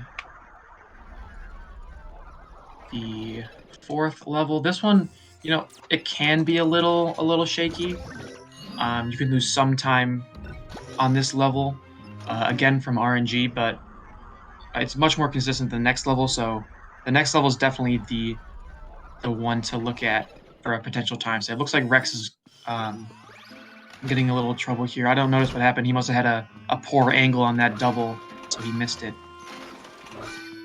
He did get the fast suck up on the second one, though. So take a little bit back before he's going to lose time overall for not getting the double. Okay, so Reed, there's a little bit of RNG here, and I'll just describe RNG here if you're more in the know for the first game. This game it's significantly more RNG. You know, the first game has a lot of boo RNG, which is really annoying, but this game has ghost RNG. So a significant amount of ghosts in this game spawn in random positions. They move in random positions, which is similar to the first game, how they can move a bit randomly, but these ghosts spawn randomly, they move randomly. There's a ghost later called the Sneaker that is really annoying because it's always invisible a lot of the time, so it can be hard to track. So yeah, the game has good for the basic ghosts. The variety is really good, but again, you lose those boss ghosts, which is a downside in my opinion for that. And then he's going to be... This is when you would technically get the Dark Light, but because, again, runners are playing in New Game Plus, they already have it.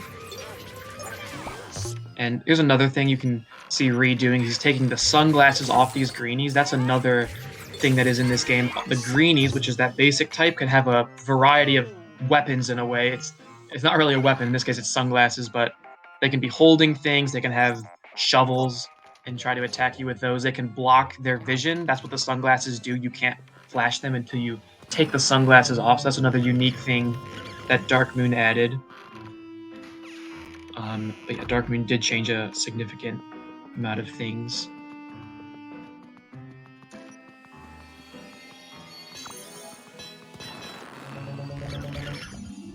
It looks like Ree's gonna try to do the key animation skip.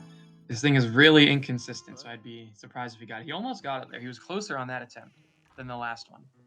But that's a really difficult trick. It can be done in a few places, and that one is one of the hardest in that particular location. But yeah, we're seeing this exact room again because we used the same route in the level before. But yeah, similar thing. And then we are actually going to see a boo at the end of this level. One of two boos, I guess three if you count King Boo, that we get. Unlike the first game, boos are not required in any capacity. The only reason we get them is when they're required to beat the level. But there's no like set amount that you're required to get in order to, you know, complete the game or to fight King Boo or something.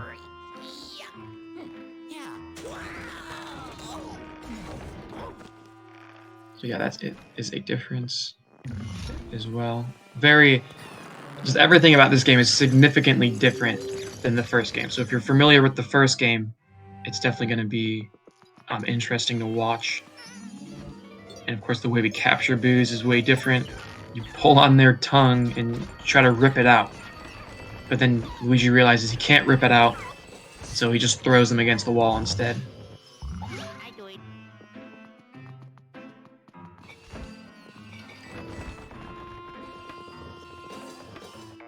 Are you trying to get the coins? Egad tries to be polite and wait for you to get all the money before he calls you in this game. So you have time to get the money. It's a little annoying in a speedrun because we don't care about the money. We just want him to call us so we can end the level. So Ree was struggling a little bit to get the coin that was trapped under the table.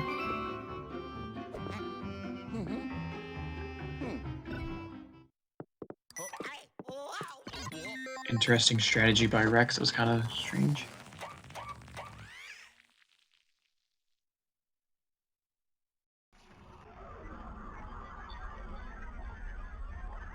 Okay, then now Ree is going to be starting that RNG hell level. So in this level, Egad basically just has Luigi be a maid and go around cleaning things. Unfortunately, Luigi doesn't... What the heck was that? Oh, that was Rex did the sound glitch. I was like, what the heck was that? I was like, scared me. Luigi has to go around and clean up all the cobwebs, or actually spider webs. And so the rooms they spawn in, if you look in the top left of Ree's screen, those exclamation points are rooms that have webs in them he needs to go to, and those are completely random. Looks like he got potentially okay RNG. He only got 42 webs. That's good. It can go up to like, it might go up to like 51 or something. Didn't he have coat room? Oh, he did have coat room. Okay. Yeah, so he had coat rooms. So he has to go backward. He forgot. Coat room's one of the options you have to. Are we hearing Ree's audio? Oh, you changed it to Ree's. Okay, I had it. Yeah, I had this Rex's stream open because so I can get the audio sooner. Watch the better stream. Okay. Rex did a weird sound glitch where he pulls the tablecloth like right before the cutscene, and it makes a really loud noise. Fortunately, you guys didn't get to hear it. Fortunately, you guys didn't get to hear it because it was like scary. It scared me. But yeah, Ree's going through this level. He's gotten okay RNG so far. Ghosts can spawn in this room. No ghosts in that room. You don't have to capture ghosts in this room unless they're in the room that you have to capture webs in. Except that there's a bunch of rules everywhere. He will have to get the ghost in here. Hopefully it's an easy one. Oh, it's hiders that can be. Okay, he got lucky with the hider positions. At least the first wave. Yes, he gets right to the second wave. Got lucky again. And really, if they spawn on opposite ends of the room, you know, they're gonna hide in furniture. He could have lost a lot of time there. Luckily, it was very minimal. We'll see. Rex got 44 webs. I'm not sure what his second room is.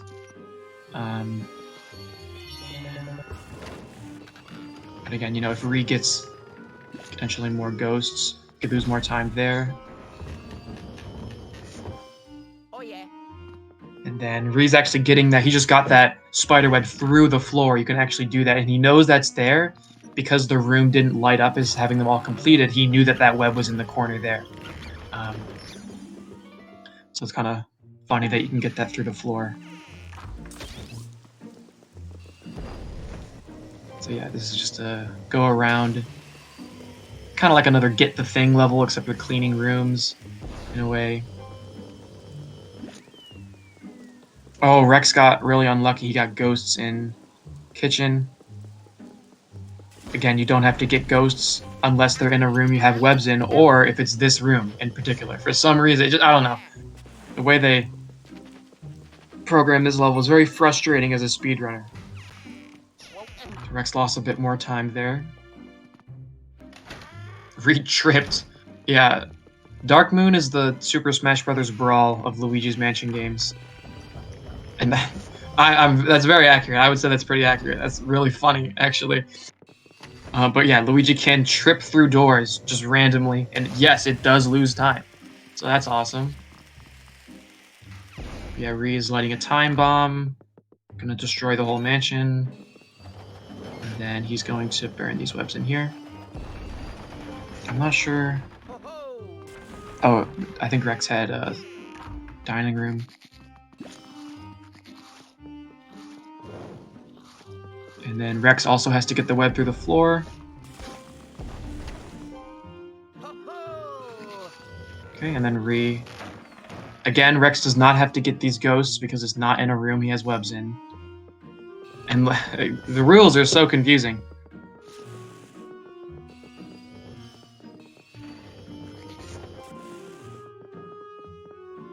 Ree is getting the final webs. This should be the final room.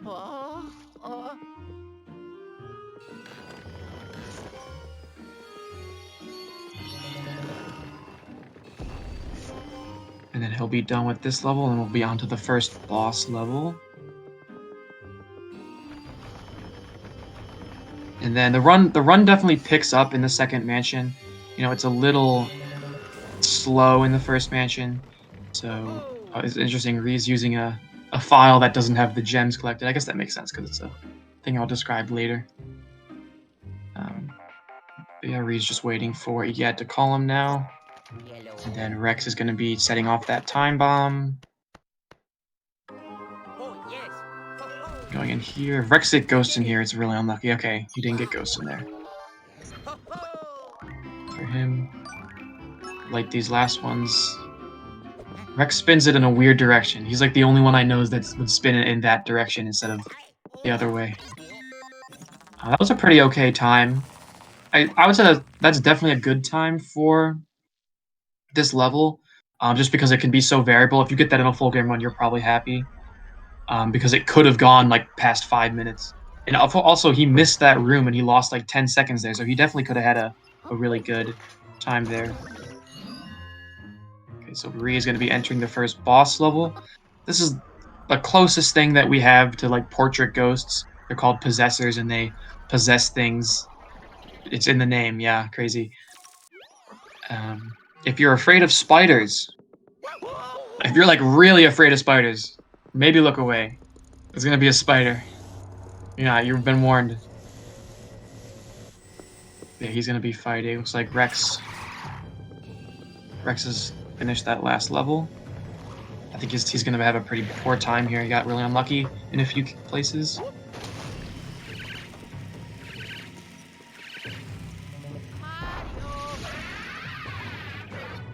Okay.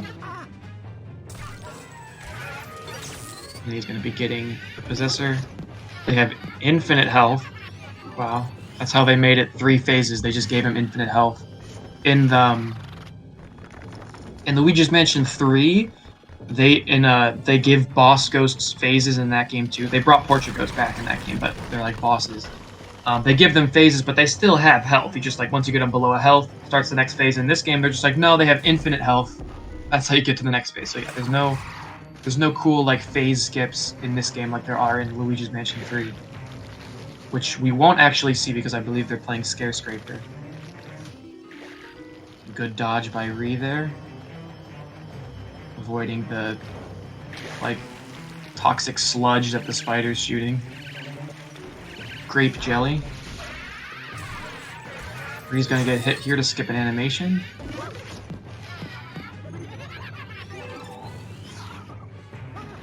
That's another big thing that we do in this run is if you overlap 2 animations, typically one of them will take precedence. Sometimes they both play, but typically one takes precedence. So if you can find one that is shorter, a shorter animation, and you overlap with a longer one and the shorter one takes precedence, you can save time that way. And they've done that a few times. That was the first example that I remembered to say. Honestly, that's the reason I hadn't said it yet. That was the first one I remembered to say. Yeah, he could lose a bunch of time here if he gets a really bad like collision RNG. And okay, that's okay. That was almost really bad, but luckily he lit the knight. If he didn't light that knight and he got really unlucky with that web ball, which he did, then he could have lost a bunch of time there. He still lost time, just not as much. Okay. And then technically there was another animation skip there. Less noticeable. And he's finished that level. Hello. So that will put him ahead.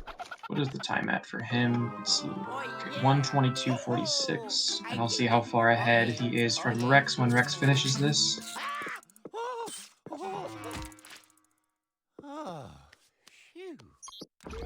Oh, let me collect my channel points from Ree. Okay. It was an okay, not an okay time, because he got unlucky with the web ball. Let's see, Rex could actually save some time here on this level. That wasn't perfect. He could save like a 10 seconds or so, at least on Ree if he gets a good launch here. Okay, it missed the thing, unfortunate. Oh, he picked it up. Okay. So Rex is basically gonna do a similar thing, except he's just walking it all the way down. And he might, I think he's just gonna shoot it in. Okay. It didn't go far enough. That is unfortunate for Rex. Okay, so Ree is now in the next level, the next mission. Rex got unfortunate. When you let go, the reason that he's able to blow it right now is because he wasn't holding it. If you're holding a lit egg, web ball, it's not an egg. Not an, I think maybe it is an egg. What if that's an egg and we're just like killing kids when we? Okay, I'm gonna stop talking. if you're holding it when it's on fire and you let it go, it disappears.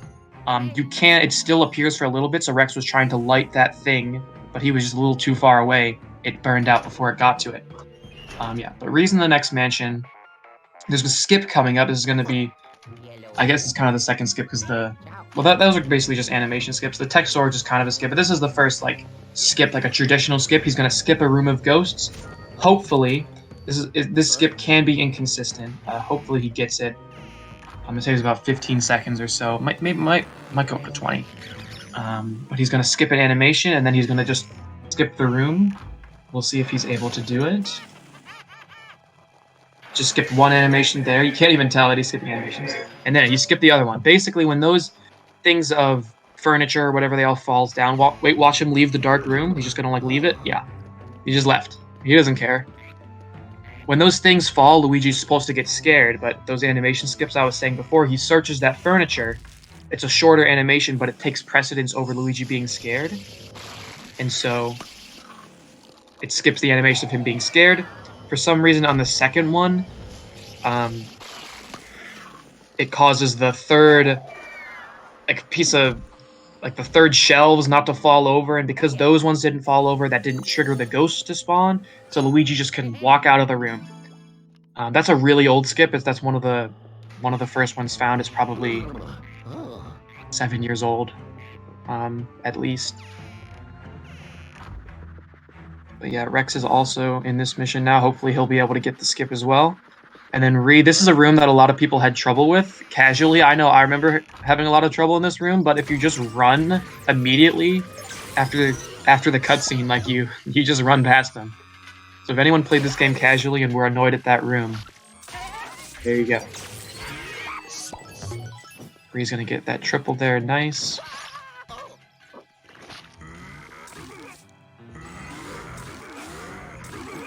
Oh, I forgot to see how far behind Rex was.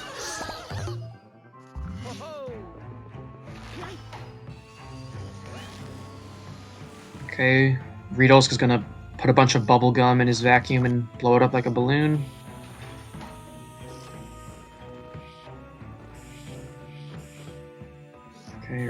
Okay, Rex got it. He had to do it. He had to try again, but he got it, so that's good. Saves the time. That's one of those skips where if you mess it up, as in if you get scared by it, you can't do the skip anymore. So you're guaranteed to lose time, so it's better to take it slow. Make sure you get it on the one attempt you get. I do it.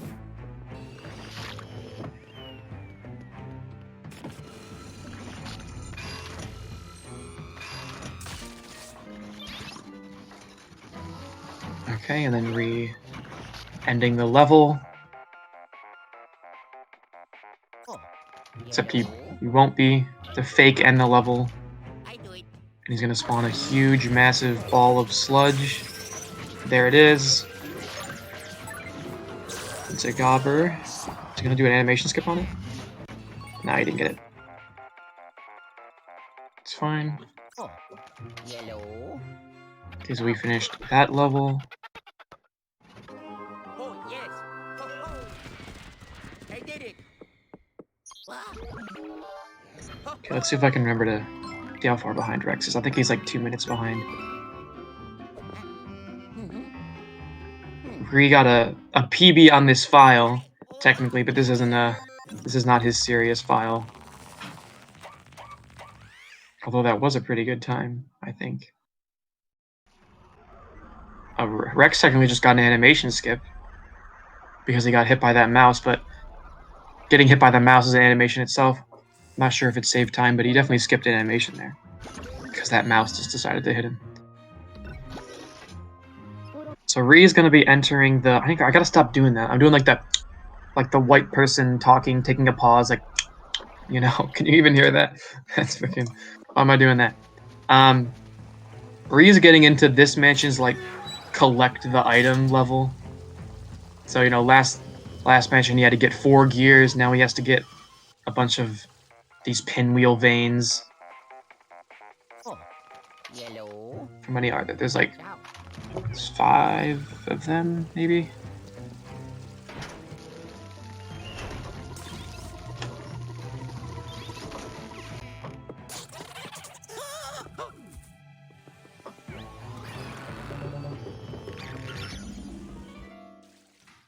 Okay, so Rex finished that level.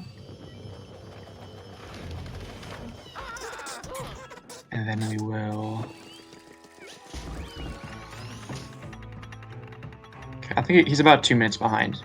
Rex is. The later levels do get pretty difficult. Oh, we just fell too early. The later levels do get difficult, so there could be pretty big swings, potentially. So we'll see what goes on there. I think the LM3 section, the Skyscraper, should have pretty big swings as well.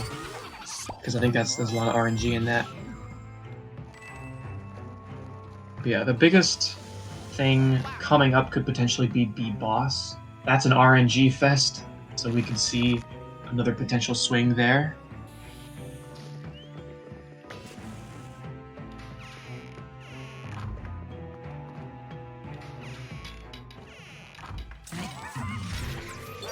Yeah, Rex just started the level.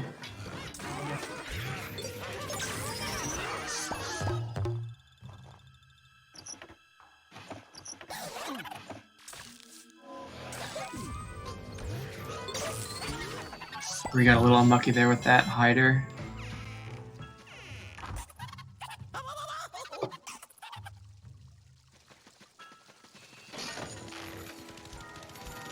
Okay, yeah, so he's just kind of doing the get the item. We have to go to each room, beat the ghost in the room to get the pinwheel vein. To find another one of these daubers that throw sludge at you.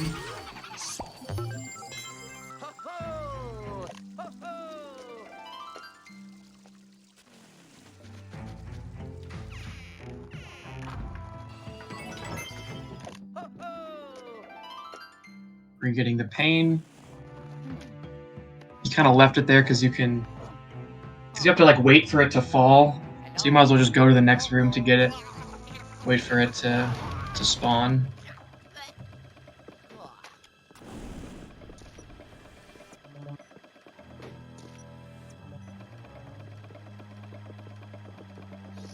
Gonna be going up these stairs. I'm just saying everything he's doing. You're gonna get this ghost. He's gonna do a fast suck up on it. He's gonna go through this door.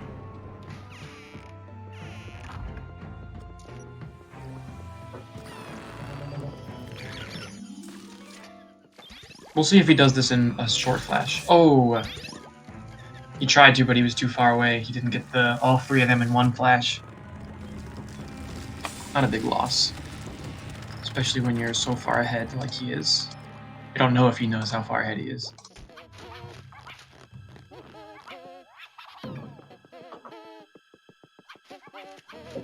Rex getting his third. Unless he didn't get the second one, so it would be second, but let's see.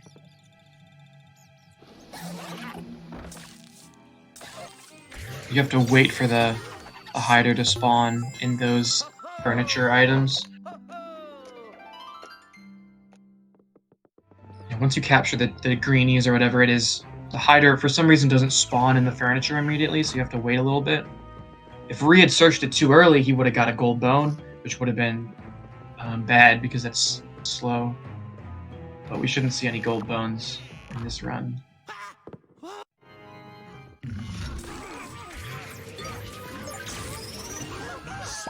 We're just gonna get this guy, I guess.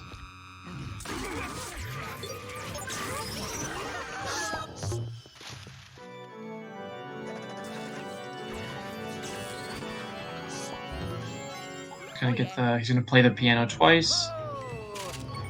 I say you have to wait for the. You have to wait a little bit, but for some reason on that piano, you can just like keep playing it over and over once the hider spawns in it. So that's what he did. He played it twice. It sounded weird.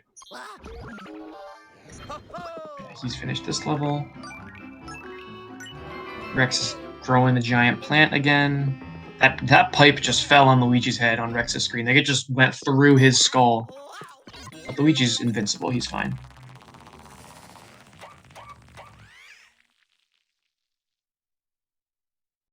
There's another small thing that I haven't mentioned yet. Just saw Rex do it. It reminded me. those of you that might be familiar with the first game, LM1, you know, when you enter a dark room with an element, you can like shoot the element for the Luigi to pull out the vacuum immediately. This is a little similar to that. But basically it's kind of like if Luigi ever has to like turn around or change a significant direction immediately, you can, you know, just kind of click the vacuum really very briefly and Luigi will turn instantly. It's mostly useful for when you have to turn around completely, although you can use it on almost any angle. So that's a cool tech that the runners use. All over the place. That one's used everywhere.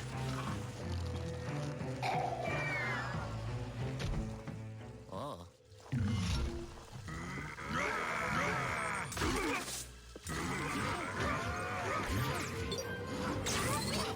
I don't know how we got that. Okay. You dropped it. This is a really, really hard triple. One of the hardest in the games because the slammers are so far away and slammers pull really hard. So it's really hard to hold on to them. You just did that. You did a fast suck up on that greenie, which you don't actually use the gauge for. You just suck its health all the way down. It's a little slower than using the gauge, but the greenies have so little health using a gauge, like it's impossible, almost impossible. Bro, do you hear the people yelling outside my dorm room? Why? I don't know if my mic's picking that up. Hopefully it isn't. This is RNG right here, which I didn't get to mention because I got distracted by the people outside my door. Might get okay, he didn't. Those stairs, if you noticed, he went up like three levels about.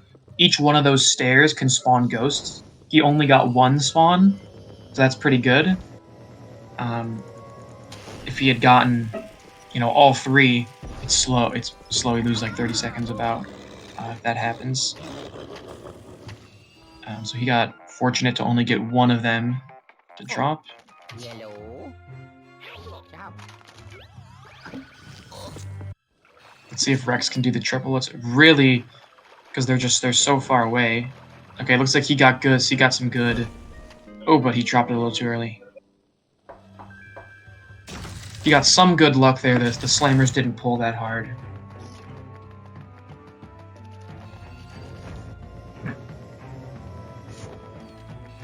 Okay, so Ree's going through the underground, and we'll see if Rex... Now that I mentioned it, you can see if Rex gets good RNG. He just got that first stair. He picked the same side as Ree. I personally go to the other side. Okay, Rex got one, but this is actually the best one to get. That's the fastest ghost. Hopefully that's his only one. And it was his only one, so they both only got one stair, but Rex technically was a little faster because he got the better stair to get. And Ree is gonna save Toad. Unlike the first game, we do have to rescue Toad. Toad is very annoying. Yellow. It's very annoying. He's so awful. Those of you that are familiar with Luigi's Mansion 3, I think you also hate him, but we hate him even more. The thing is, Toad has to be right next to you for Luigi to go through the door. Otherwise, he just won't do it.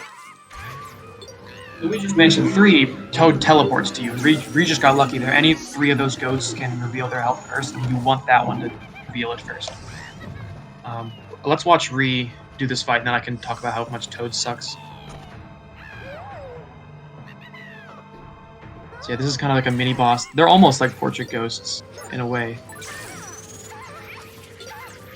But they each have different amounts of health, and they each have different attacks. Oh my god, that was really close. That was really close. That the big pink ghost, purple, pink, has a big, long, sweeping hitbox that lasts a long time. It's kind of hard to avoid. So the reason we want the small ghost first is because it's so fast. Its attack is short, but it's so fast. Attacks people. It can hit you. Really annoying. He got that one first, though. Any one of the three can do it. We'll see if Rex can get good luck 2 here. And he didn't. You can capture him out of order. It's a little risky. Especially the big one is really risky to get first. I think Rex... Oh my goodness. Matador. Oh my god, I can't believe that worked. Oh yeah. And they're gonna... Toad's so annoying, they're gonna throw him over the wall. Oh. Yeah, See if he no. gets the better one. Ciao. Yeah, the small one's so annoying. Hard to avoid because they're so fast. I did it. Wow. Ho ho. Okay. Then yeah, this fight's about over. So, the reason Toad's so annoying is Toad just gets scared by everything, and because Toad has to be with you to be able to go through a door, as a speedrunner, it's just so annoying. Toad gets scared by one thing, runs across the room, and then starts crying there, and you can't go through the door, you have to run all the way over to get him. Which can be very annoying. He's not that bad in this level. It's later levels where he's worse.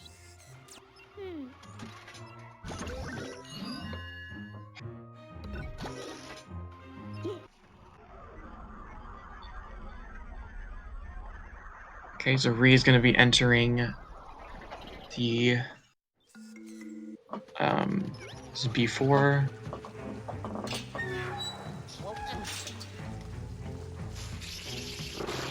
Rex just finished that level. I think Ree's gonna get grabbed by that. Yeah, I could tell. You're supposed to like flash these things in order to avoid it, but if you hug the bottom at a specific angle, you can do it without getting flashed. I think Ree just kind of messed up the angle a bit, so he was caught on the wall. Didn't get far enough away. Rex actually just saved a lot of time there. I think Ree had a 417 and Rex just got a 350. So that's a 27-second swing that Rex just got on Ree.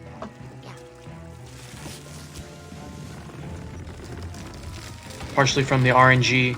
He had a better slammer fight too.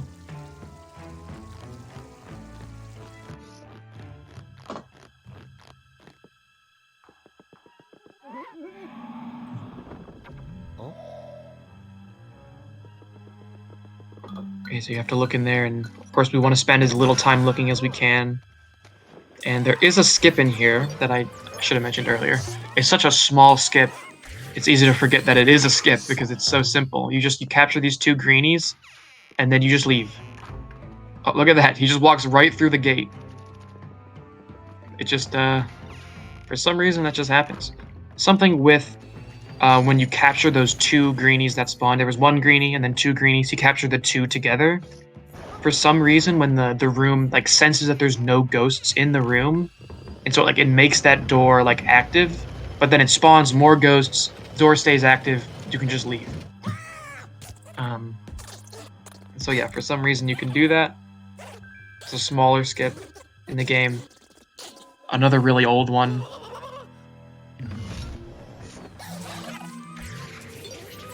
And yeah.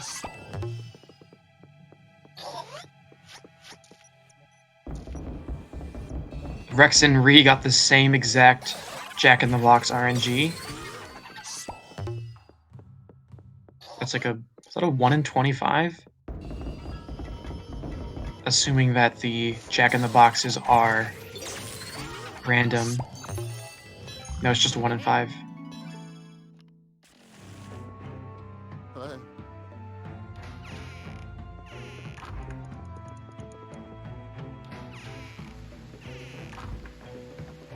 Yeah, so Rex actually did make up a good amount of ground here. He's only about like a room or two behind Ree, probably like a minute and a half or so.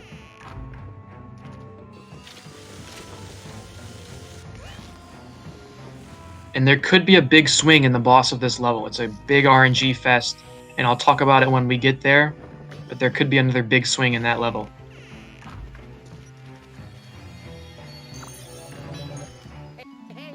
Yeah, again, Ree is,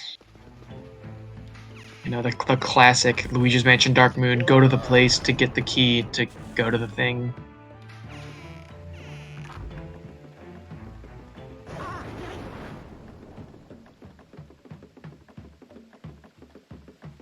It's another, you know, big difference from the first game in that, you know, you go to a room in one level and it might be changed significantly in the next level. So that's something that is definitely different from the first game in how You know, the rooms can change so much between levels.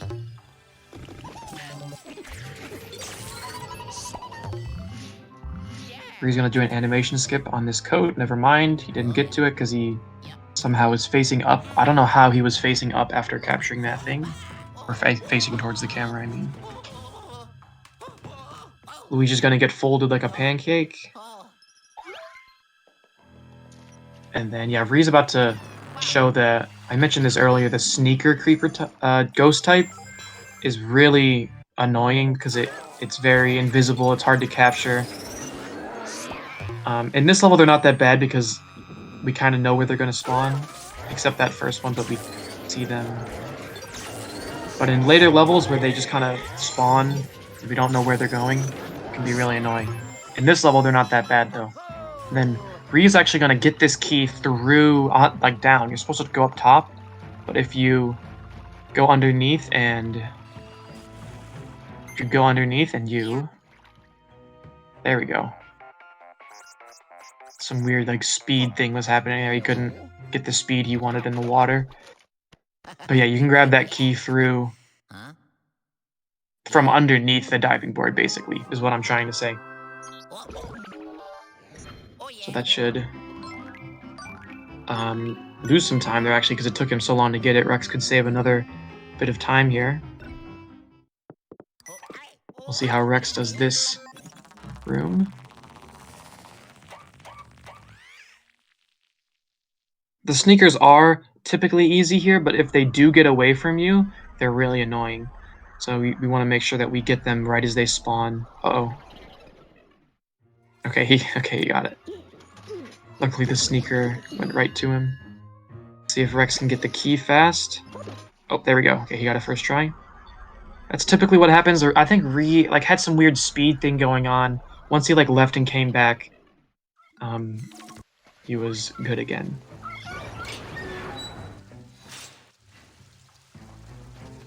Okay, and then now this is a Polterpup level. You don't get to see it because we skip all the cutscenes, but basically we grabbed that key and then that dog came out and took it from us.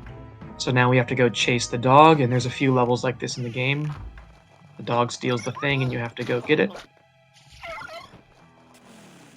Typically you would use the dark light to track the dog's footprints, but he always goes to the same exact places, so we do not have to do that.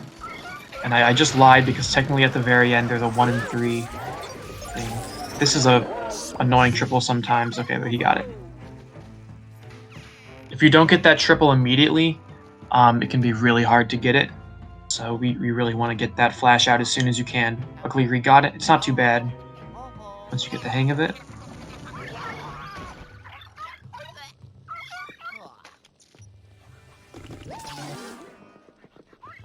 And then we don't have to capture that creeper, which is the name of that ghost. That creeper is the name of it. You can just kind of run past it. You don't need to capture it.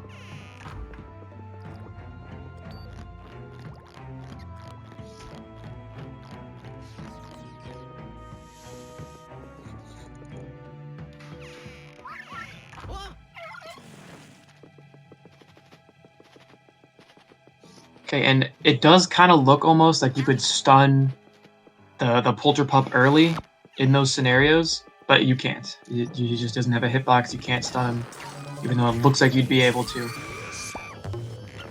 And here he goes, doing some multitasking. Holy cow! What the heck? That was crazy. That Spirit Ball RNG was so good. It surprised Ree. He messed up the route. You have to play the piano. That's how good. That was insane. That RNG was so good. Okay, there's a skip right here. I didn't say. There we go. He got it. In that room, if you let them, and I'll highlight again when Rex goes. I was so surprised by how good the RNG he got on those Spirit Balls was. In that room, if the lights turn on, if the room's dark, that door, you can't go through it. There's no X prompt. If you let the lights turn back on, the X prompt appears, and you can actually go through the door before the ghosts that spawn stop you. Those ghosts are supposed to stop you, and you can actually see them spawning. But once Luigi goes through the door, you can't really stop him. Let's see if Rex gets good RNG on the Spirit Balls. Actually, he's gonna get hit! Oh my god, I saw that coming. The Spirit Ball appeared right on top of him. For that scenario, that's actually good because the spirit balls are on a timer, and I was a little nervous that the timer might run out before he did it. And okay, let's highlight the skip here. The lights are going to turn on. He's going to walk towards the door, get the X prompt. Ghosts are going to spawn. Doesn't matter. Luigi leaves. Ciao. And luckily, the level still finishes. We've learned I did it. now that there's a lot of rooms where if you skip the ghosts, the level just doesn't let you finish. What did we get? 250? That's really good. That's really good. I didn't see if he used dark light at the end. I'll highlight it on Rex's screen. When he gets into this final room, the Polterpup can be in any of the 3 beds. So you obviously want it to be closer to you, but typically we check, and yeah, it's in the far one for Rex. I think Ree had it in the close one.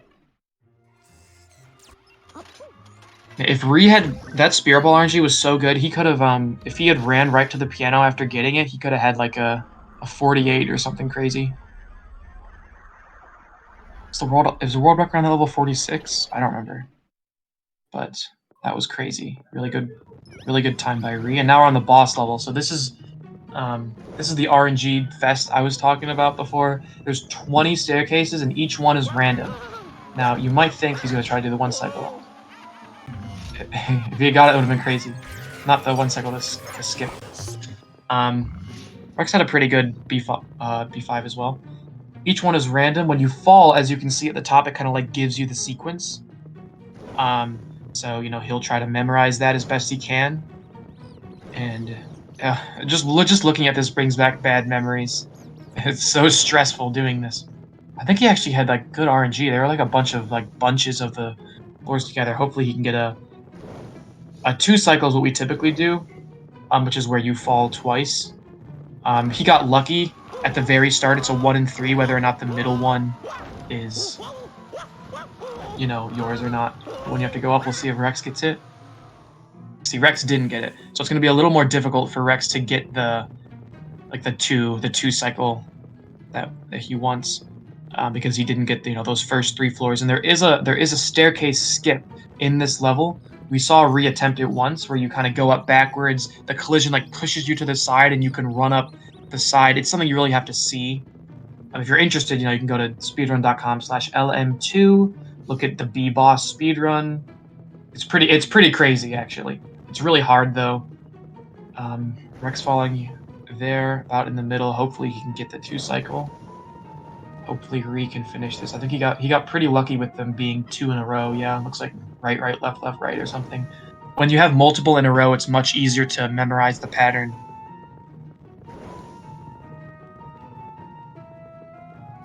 Okay, so hopefully, looks like Rex has some in the middle here. We'll see what he can do. Hopefully he can make it. There's a lot of stairs, though. I don't know.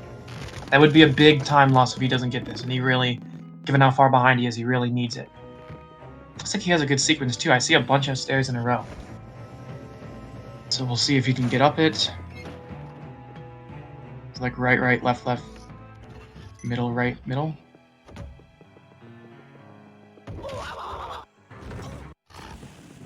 Middle, right, middle. I think he's got it. Yeah. Okay, that was really good by Rex. Especially because it's actually going to be faster than Ree. At least it should be. Because Ree, he had to go up those 3 stairs, and it does make it easier. But it's a little slower than just falling immediately. So we'll see what the time difference is here. Rex could save some time. We'll see. Ree is doing a little skip there. Okay, he ran too far away though, so it didn't save any time. If you run into the boss, it kind of skips a bit of an animation. It does. Oh my gosh, Ree is getting really unlucky with these attacks. He's getting launched all over the place. Oh my gosh. Rex could save some time here, at least seconds, Ree's only about 1 phase ahead.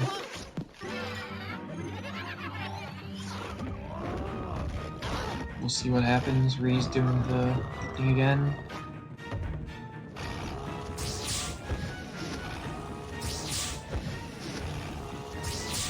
Okay, now Ree's doing it properly. He went too far away the first time, and the ball did like a really slow, long turn. So that last phase was definitely his best for Ree. Yeah, he's only about a phase ahead of Rex, a little less actually.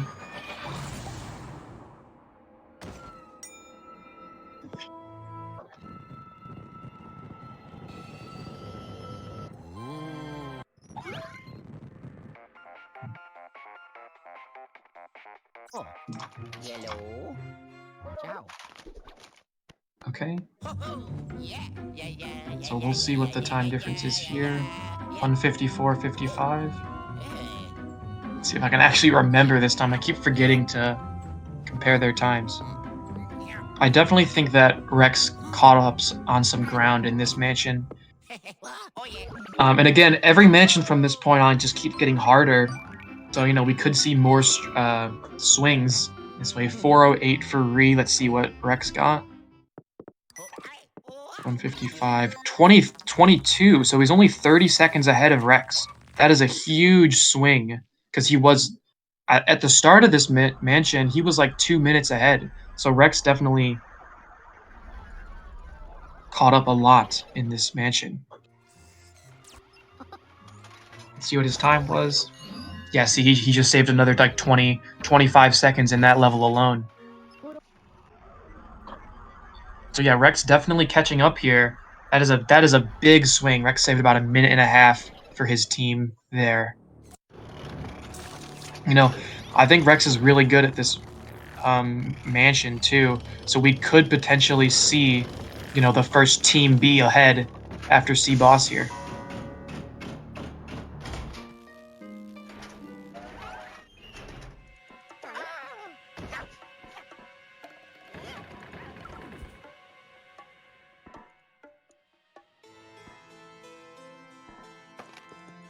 Oh, phew. Yeah, so this is the third mansion in the game. Old Clockwork. And yeah, this whole mansion is just a get the thing mansion.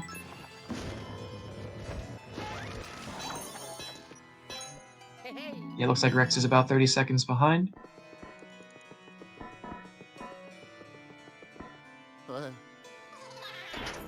But yeah, so Rex just a bit ahead. Skip this room. It's an optional room, so of course we don't get it.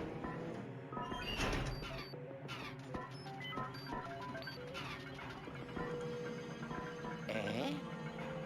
Hmm. Oh, yellow. Okay, and then he's gonna be fighting some more interesting things. It's a tornado. He gets to fight a tornado. Luigi is literally fighting nature right now. It's actually a greenie. See, the greenies are so skilled, they can be anything. Oh, don't get stuck in that, Bree. This is not the route.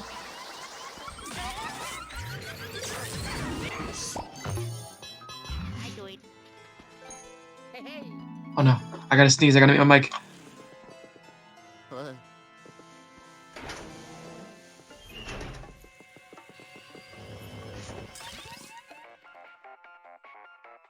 Okay, I was able to mute my mic before I sneezed. yellow. Ciao.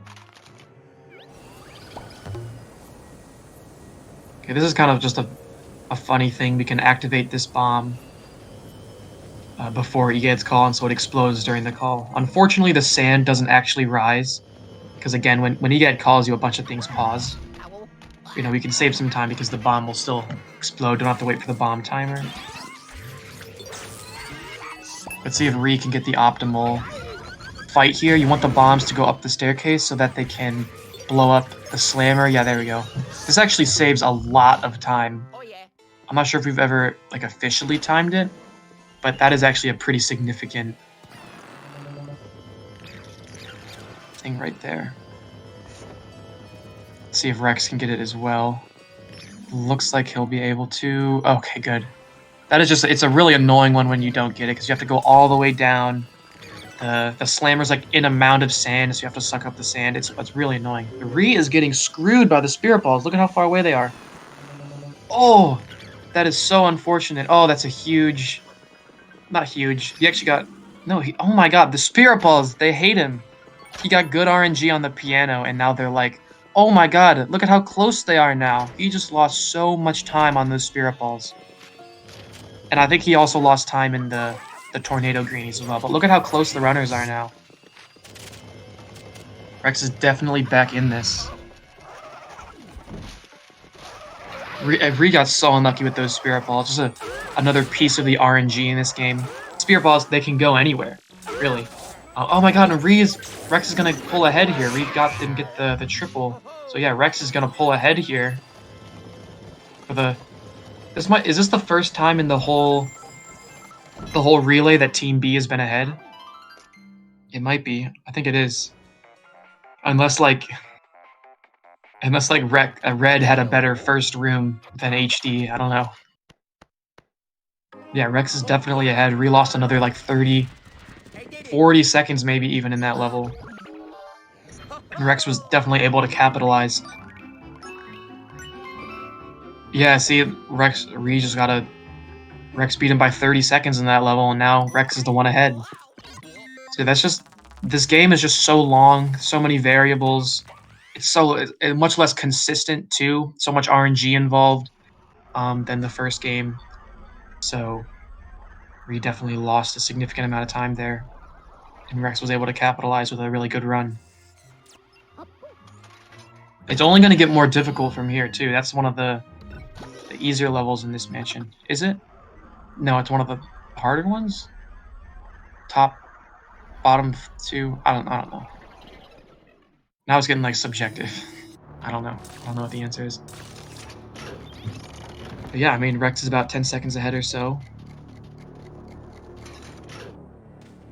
So, yeah.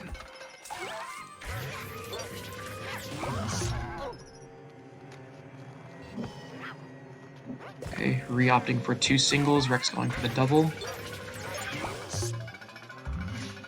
Oh yeah. Actually like Ree's better. It looks like he saved some time too. It's only like 5. It's only a few seconds behind now. He definitely saved time doing that strategy. Capturing the final greenie while the gate is falling. It's only like a few seconds behind now.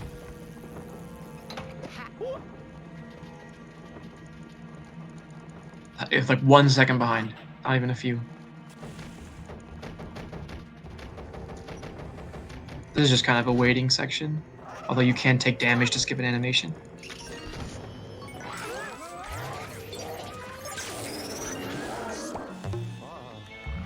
Oh, Rex, you had the ghost surf. What the heck? The ghosts in this game pull you really hard, and so you can kind of like ghost surf and like to go like long distances if you have to. It's only done in a few places because it's a really specific scenario that you have to do it. In that one, it's about like it's RNG whether or not that sneaker will pull you towards the door or pull you away. For Ree, the sneaker was pulling him away, but Rex was getting pulled towards the door. Rex should have, let that carry him, but he still saved like a second over Ree in that room.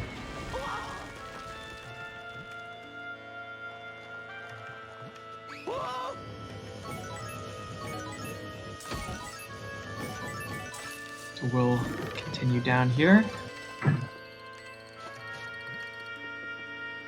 We got a huge auto-scroller section, and both runners are going to be in it, so we're just going to have a bunch of, like, dead time. Well, they're both in an auto-scroller.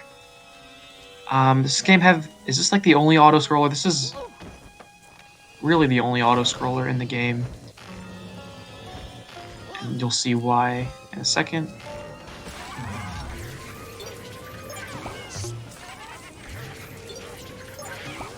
So basically in this room, it fills with sand. And you just gotta wait. It's really it. It's literally an auto-scroller. We just kind of wait here for the sand to rise. So both runners are in it. So, if you want to take a little pee break, this would be the perfect time to, because, kind of waiting.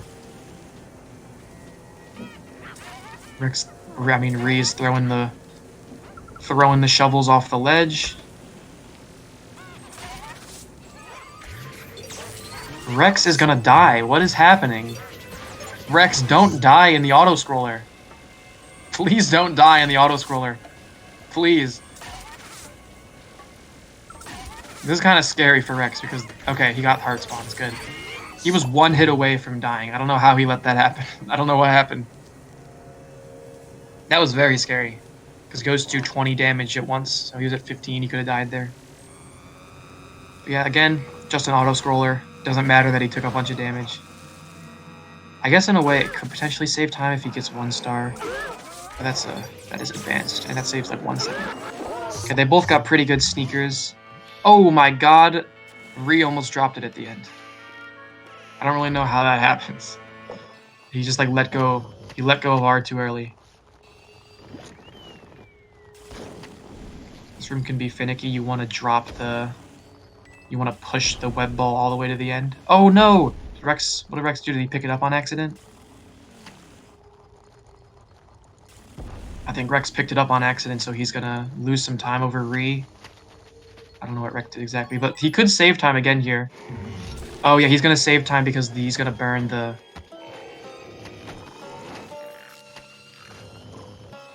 He's gonna burn the first one. Hello? Never mind. That was really strange. I think it's because it was on sand, yeah.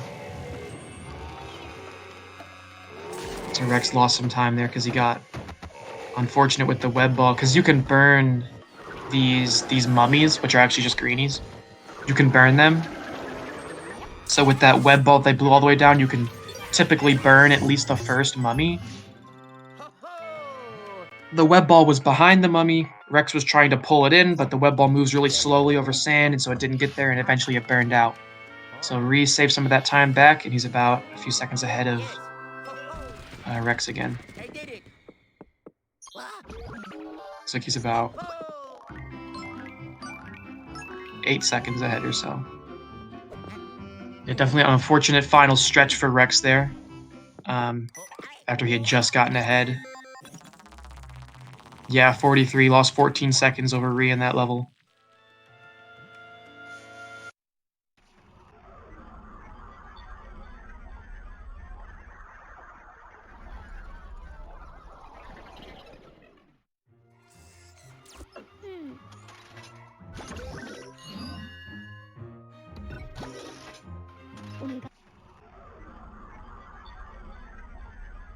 Okay, just going to the next level. They're both, now that they're linked up, they're both in the cutscene between level section at once.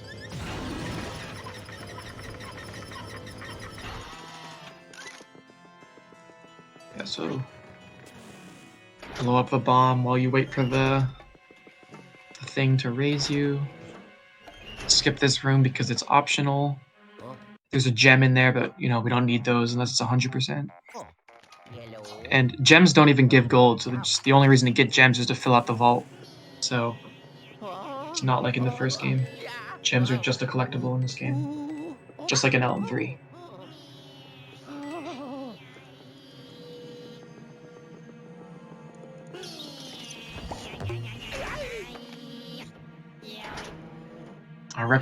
Ree messed up the animation skip. Rex messed it up too, but Rex didn't lose as much time as Ree. If you pull that spider just a tiny bit, you can take damage from it without falling over. You can skip the scare animation. That one's a pretty complex one. Let's see if Ree can got a really good double there. He knew exactly where those guys are going to spawn. It's like Rex missed the first flash, got the second one. And this level is pretty unfortunate because you can actually skip that first room. Like there just is a skip and you can skip it, but this game's full of triggers, and if you don't get that first room, then this second room has no ghosts in it, then the third room has no ghosts in it, and then you can't beat the level. It's a whole thing. Very unfortunate. Because the skip's really easy too. Oh yeah.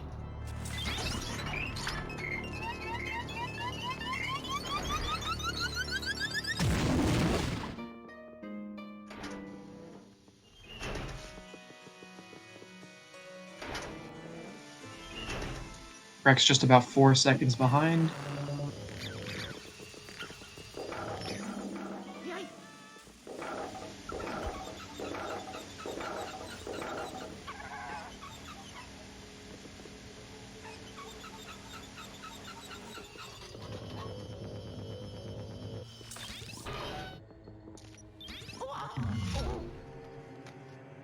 Rex is actually yeah. His team is just a little bit behind, but he is a minute faster than Ree. If you look at his own timer, that's just how much time he's saved over Ree, because he started a minute behind Ree and now they're totally tied up.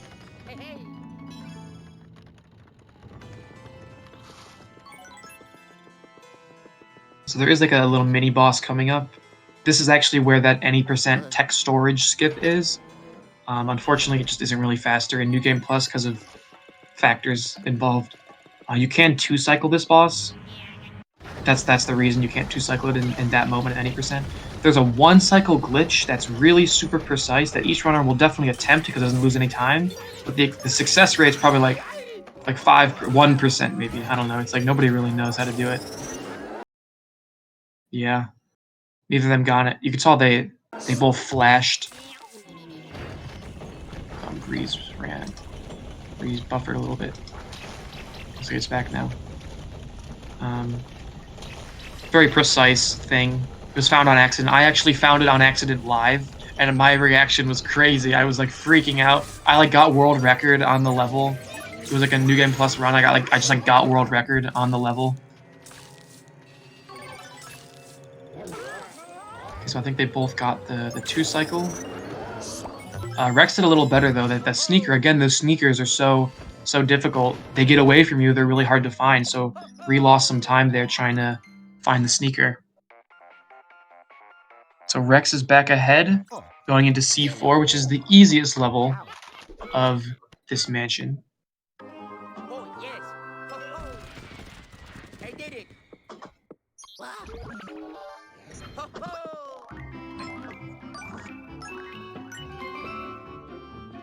They both get the exact same time on that level. I feel like they both get 350.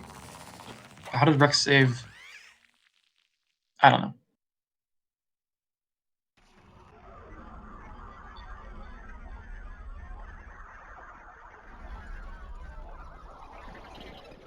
Okay, so B team is up. Let's see how many seconds. Just a few. It's just about 6, 7 seconds. 8 seconds maybe. This is a pretty consistent level.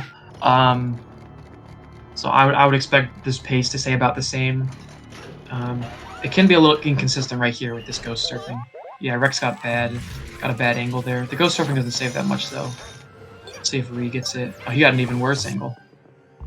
I do it. See, neither of them got the ghost surf there. Rex got a slow animation. That's a really annoying one to get a slow animation on too. It's so slow. Ree could save some time here. Yeah, Ree got a normal animation. So he definitely saved a few seconds there.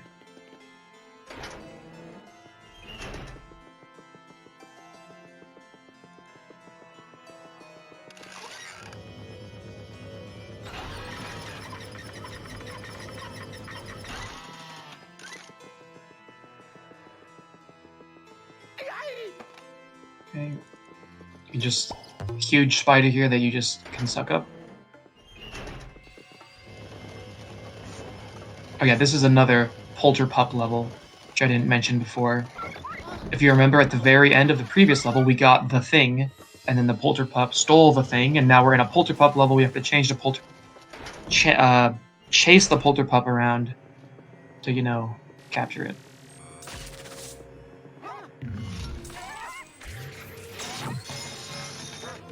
Ree tried to do the faster strat there, so he wasn't super familiar with it. He didn't get it exactly right.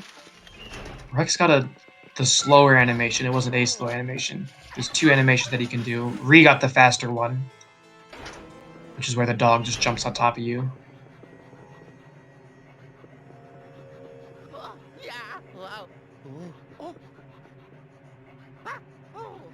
I was gonna say I didn't think Rex got the animation skip. For some reason, there's an animation skip where if you maneuver yourself on those bars in a very particular way, basically you change to the next bar as soon as possible. For some reason, that skips an animation that Rex did. Not a significant time loss though. Whoa, what the heck? What the heck did Rex just do? I didn't even know that was possible. What the heck did Rex just do? I didn't. Yeah, okay. I literally had no clue that was possible.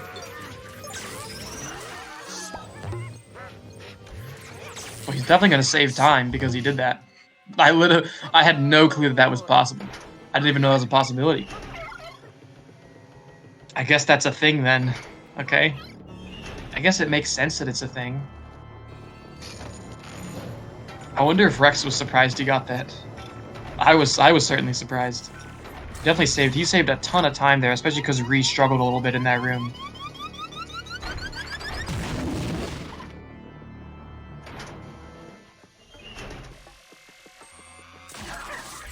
There we go. I think Ree's stream actually got a little delayed. So he might not be as far behind as it looks. Only a few seconds though.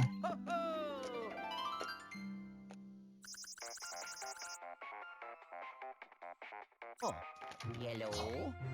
Okay. Yeah, Rex got a 304. Rex got a 304 Oh, yes. in a run?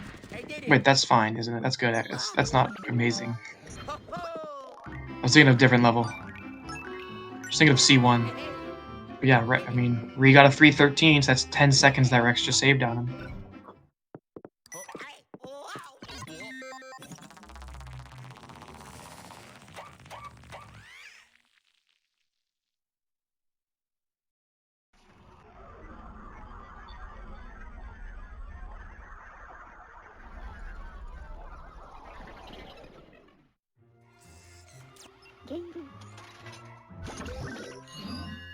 Okay, Rex is starting C5. This is a really long level. It's one of the longest in the game.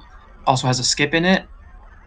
And this skip is interesting. It's a little unique for this game in that you actually get to attempt it until you get it, which is a little scary. Because, like, what if you miss it, like, 4 times? You know, that would be really bad. For this game, a lot of the skips are you get it, you try it, and you get it or you don't. A lot of them in this game are really easy as well. This is definitely one of the more difficult ones. And because you have to try it until you get it, it can be really frustrating and difficult for people. So hopefully both our runners get it quickly. Each attempt loses like 20 or so seconds maybe. I'm not sure the exact number. But skips a little bit later. Talk about it when we get there. This game has a lot of Spirit Ball RNG, like a lot. Very annoying.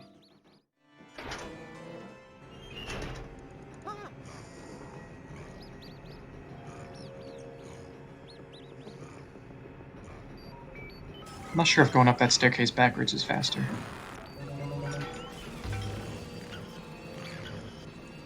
There, see, Ree sucked up a bomb because the Spirit Balls were in the way. Because it was in the way of the Spirit Balls.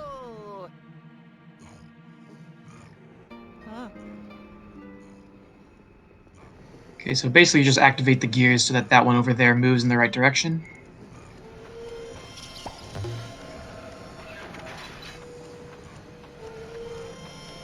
And then we actually just capture these. And we actually go back left. If you played this game casually, you might know you typically don't go back left, you keep going right, but you can actually go back left because that gear shoots you back. It's quicker than waiting on that long gear back there if you see it. So both our runners are going to do that.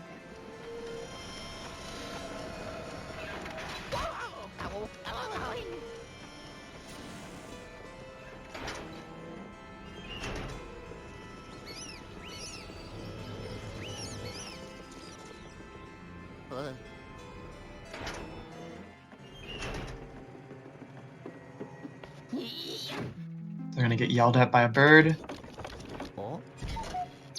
More Spirit Ball RNG here.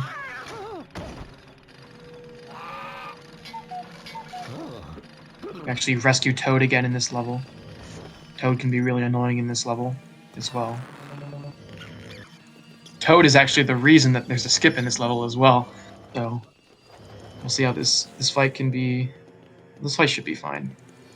Toad's the typical problem in this fight. You don't want Toad to get scared, because then Toad just runs around forever. Come on.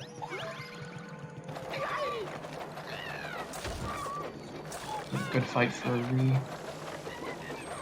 It's weird. Toad normally doesn't go down like that.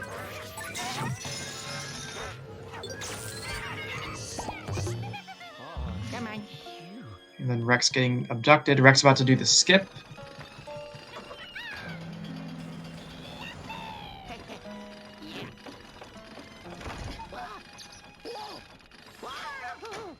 Yeah, so basically this skip, and you'll just kind of watch it.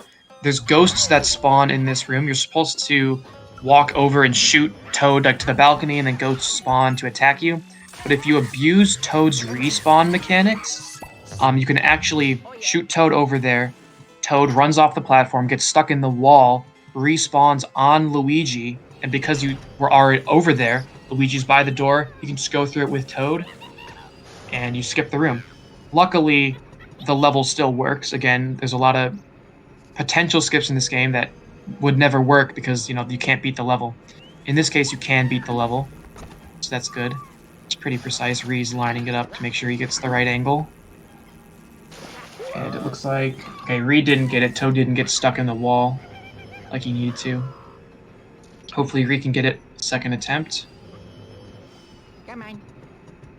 Rex is trying really hard to get Toad over there. I'm not sure if it's worth doing.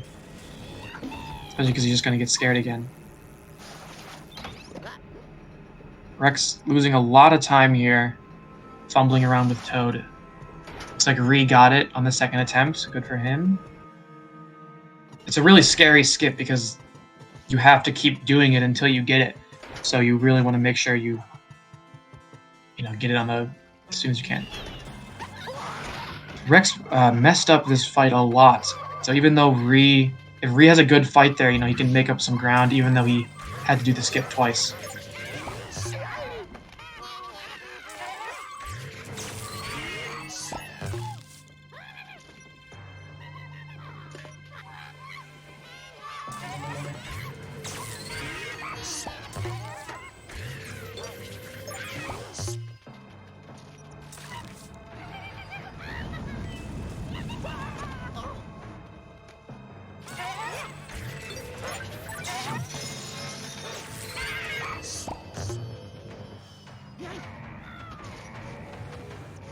Okay, Rex finished that fight at about 2:22:22. Let's see where Ree gets it at.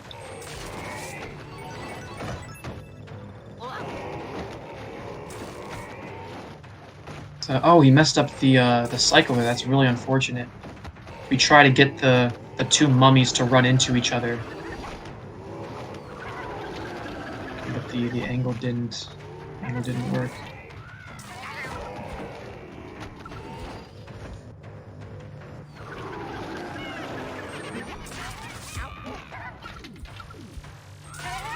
I get hit here. That was a crazy triple. And there's another reason Toad's annoying. He got grabbed by the sneaker.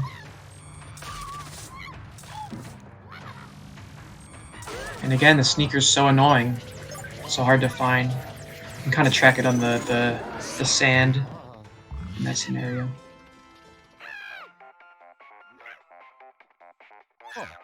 Looks like Ree is about a minute behind. So Rex definitely saved a ton of ground in this mansion and the last one. This mansion especially, well, both of them especially, because he was down like a minute and a half into last mansion. Now he's about a minute ahead. And I know Rex is really comfortable with the boss mission of this mansion, which is the next level. So I would expect him to go up even more after that level. I'm gonna take a sip of water.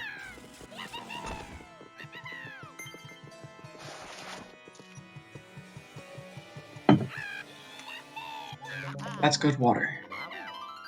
636. Wouldn't exactly say that's desirable.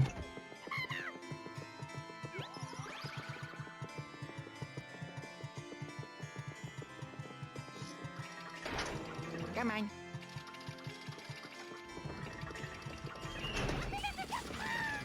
Okay, so Rex is going to be entering the final mission, the boss mission. Again, this is a level that he's really comfortable with. I know he's had the IL world record on it a bunch. He might still have it. Actually, I'm not sure.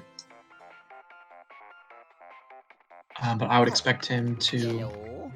do pretty well in this one, just because he's so familiar with it. He does have the world record currently. It I is. did it. Oops. There we go. So what time did Ree get? Yeah, 7:23. And Rex got a 6:36, so, you know, Rex saved almost 50 seconds on Ree in that level.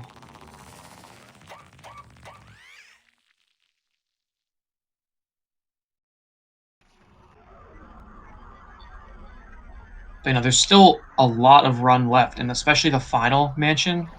Final mansion has some of the hardest levels in the entire game, so there could definitely be big... There's definitely plenty of time for another big switch.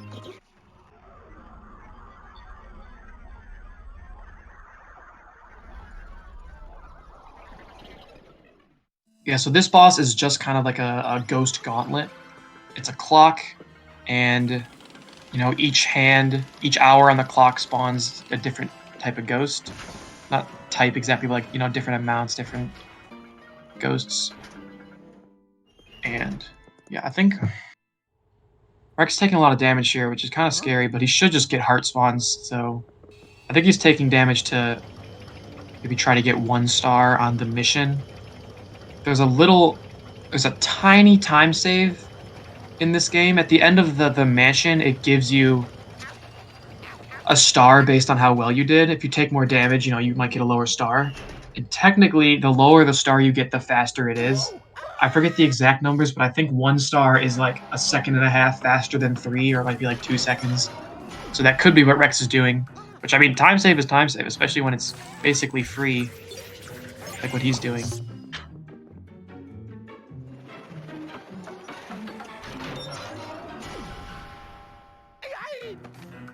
But yeah, we'll see how the runners can fare with this one, especially the later, actually the middle ones.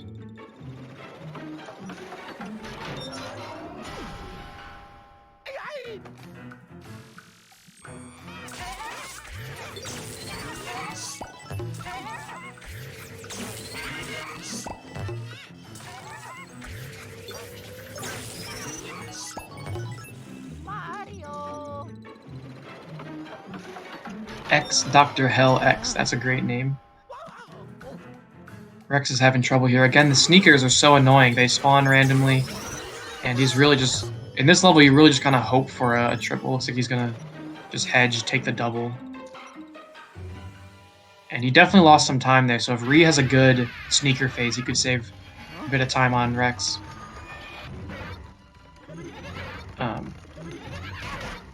Yeah, for the 1 star thing, there's not really that many levels that you can abuse it to get 1 star. Oh, Rex got unlucky there. He only got 1 of them, really.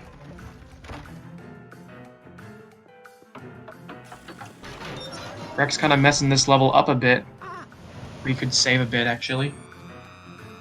Rex is so far ahead, though, I'd be surprised if he didn't still beat the level first. Yeah, Rex definitely, he's either taking damage for fun or to get 1 star. I'm not sure how consistent 1 star is on this level, I haven't really tested it.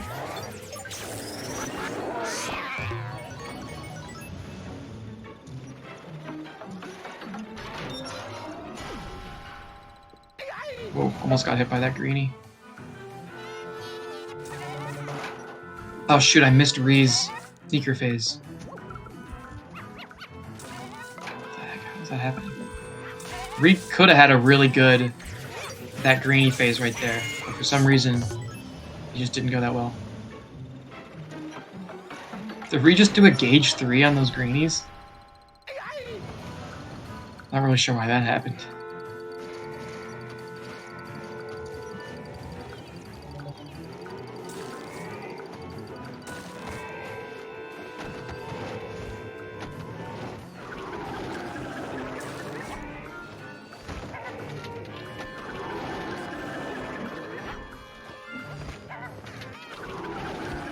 Yeah, Rex should definitely finish the level ahead, but I'm interested to see if Ree saves some time over him. Mario.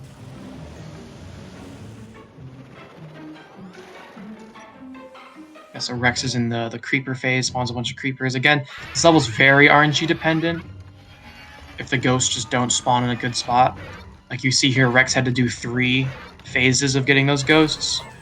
But if you get lucky, you can just get 2 of them.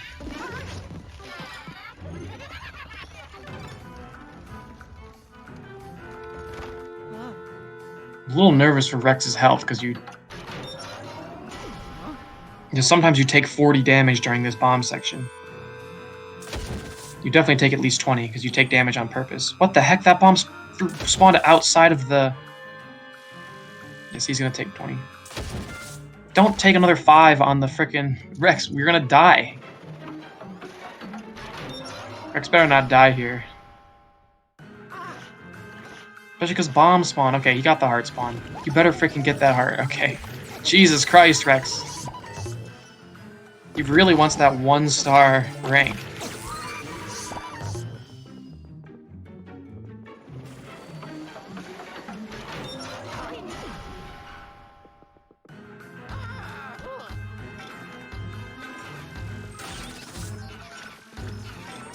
Ree's on the bomb phase again.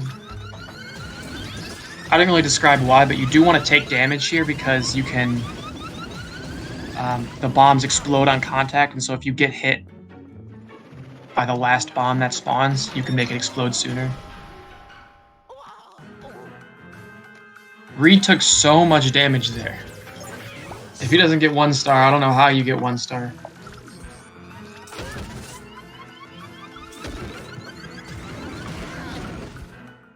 We do officially have a lead change, though, on the chart on the bottom left. The first time that the split has gone towards Team B. 624 for Rex, because he struggled a bit on the sneakers. He got 2 stars as well, so like, what's the point of taking all that damage? He didn't even get 1 star. He took so much damage in that level, and he still got 2 stars.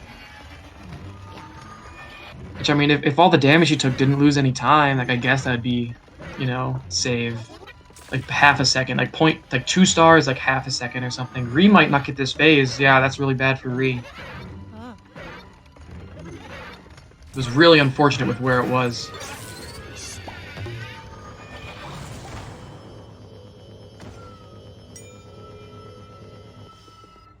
He couldn't get to it because he didn't want to run into the fire because you get burned up.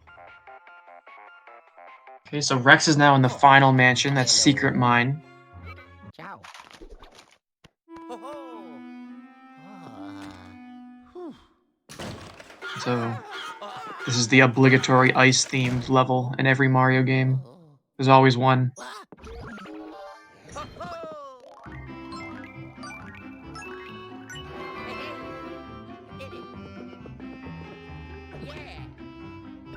635, so Ree technically only lost 10 seconds over Rex in that level. He could have saved time, though, because he had a few better phases, but...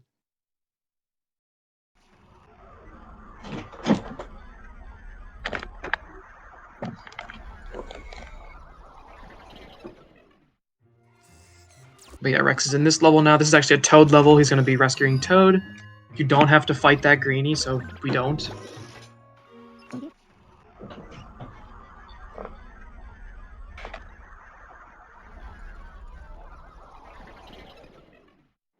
So he's just going to be rescuing Toad here. There's a Boo.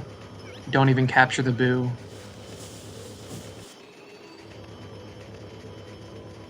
Fishing poles here can be really annoying. Grab them instead of grabbing the spirit balls.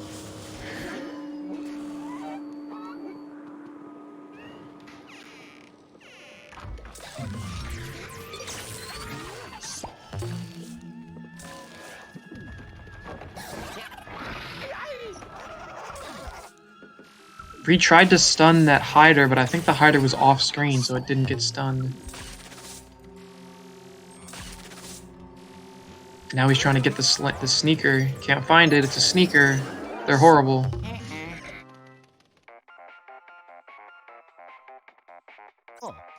Yellow. Ciao.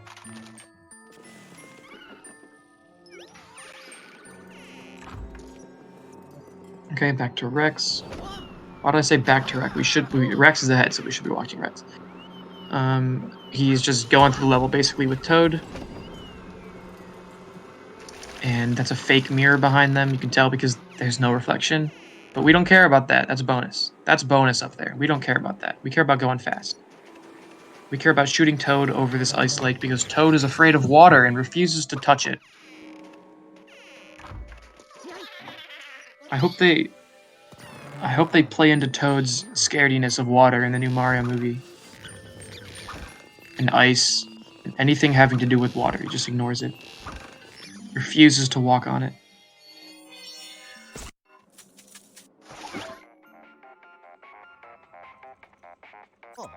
Yellow. Ciao. Oh my god, I didn't know you could stun those sneakers from so far away. Come on. Come on.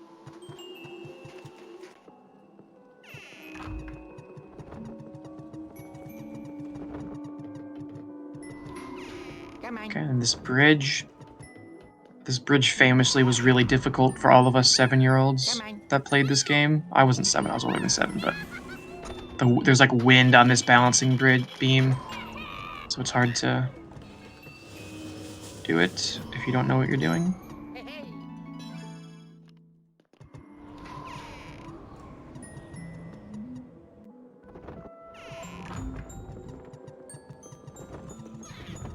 Okay, so Rex is just gonna finish this level. Come on. So he seems pretty far ahead of Ree.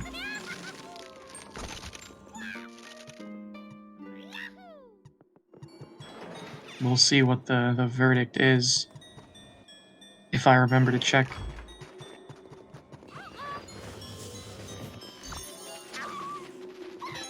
Hey, hey. Can we get the audio changed to Rex, or is that too difficult? Because Rex is like, he's multiple minutes ahead. But yeah, Rex is Ree. Now that we have like the cross again, now that Rex is in the cutscene, we can watch Ree again. Yeah, but Ree got that room. Rex is going into the next level. This is the only mansion in the game that only has 4 levels instead of 6.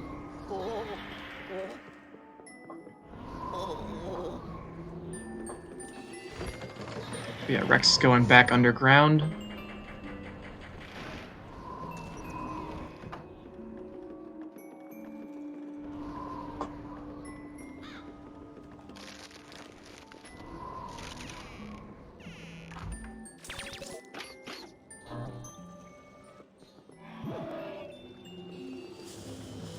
Okay, so Rex is going through this teleporter. They kind of soft introduce the teleporter to you now, but it becomes much more relevant in the next mansion.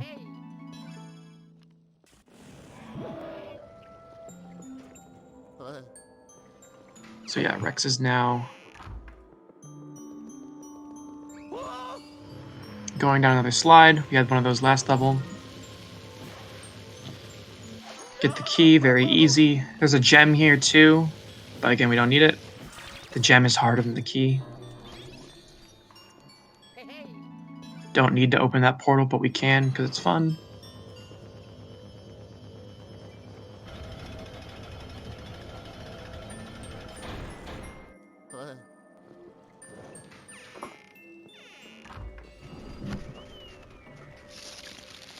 Going through, you can do this without the window's supposed to put out the log, but if you turn right as the window opens, it doesn't put out the log. Which is really good because then you don't have to go back to the fire to relight it.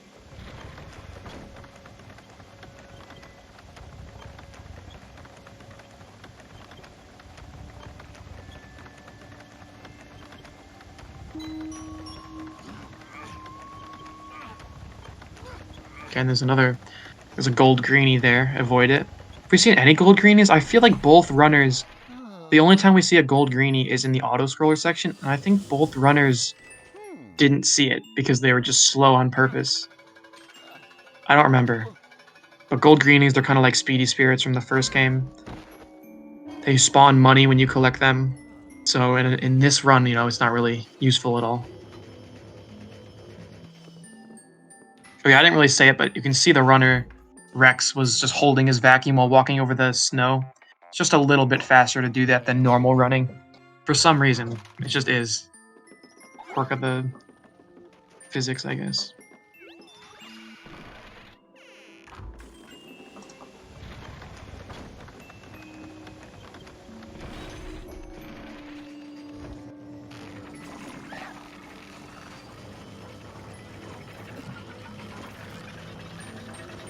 Okay, Rex is sending the coal over through a portal because we need the coal to light some ice. Did the coal come out? I swear oh, there it is. That coal was really slow. Took forever to get to the portal. I was starting to question if it even came out.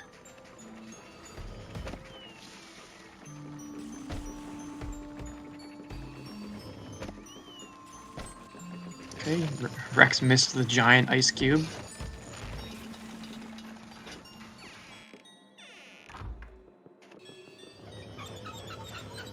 Going in here to get the key, light more fires, melt more ice. This level is just a lot of melting ice. That's actually a lot of melting ice. Why is there so much melting ice in this level?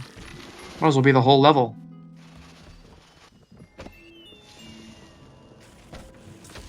Get this coal again to melt the ice up there. This whole level's melting ice. I did not realize how much of this level is just melting ice. But yeah, he's melting ice. Suddenly ghosts spawn in here, so you capture them. Oh yeah. You got him.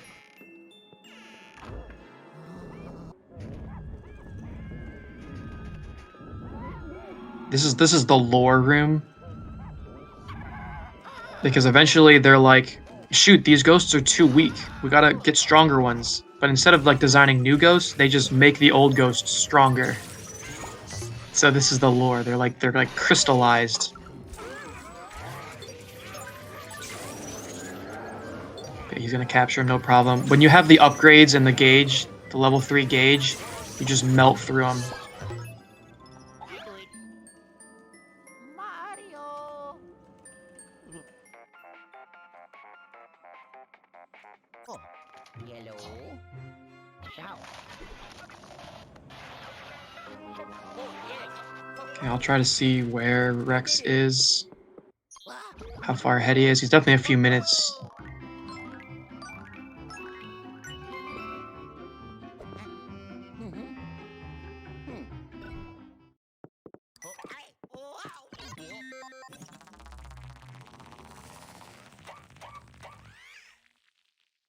Okay, Ree is now also melting the ice.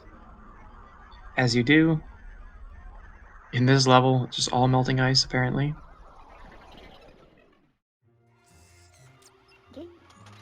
Get these two ghosts. Hopefully he can hold on to them. Okay, good.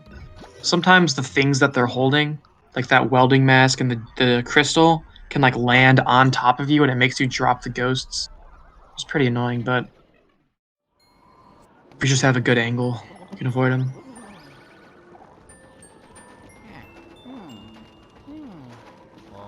Yeah, definitely over a minute ahead, Rex is. Yeah, this is the final level before the boss level. This is a really long one. Is this the longest level in the game? I don't remember. It's one of the longest in the whole game.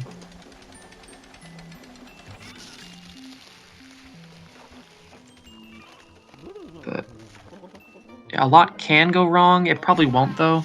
The level's so long, you can say a lot can go wrong. But it's pretty straightforward if you know what you're doing. See, Rex is about a minute and a half ahead.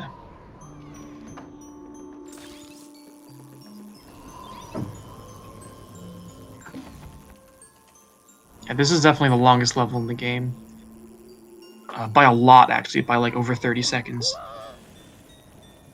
It's a lot of running around too. You just kind of run to 3 different rooms, capture the ghost in it, and there you go.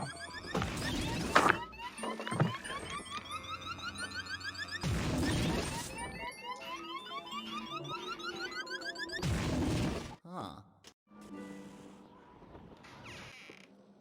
Yeah, so Rex just like blew up some bombs, skipped the cutscene so we have no clue what's happening. But basically, 3 ghosts put chains over the door. So now we don't get to go through the door anymore. Yippee. So now this is actually interesting. It's kind of like a get the thing level, like I was talking about earlier, get the thing, but instead you capture the 3 ghosts.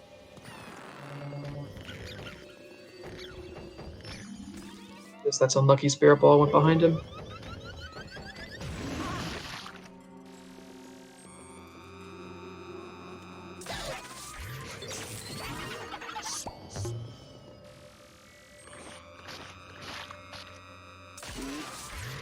Okay, and then there's gonna be a huge...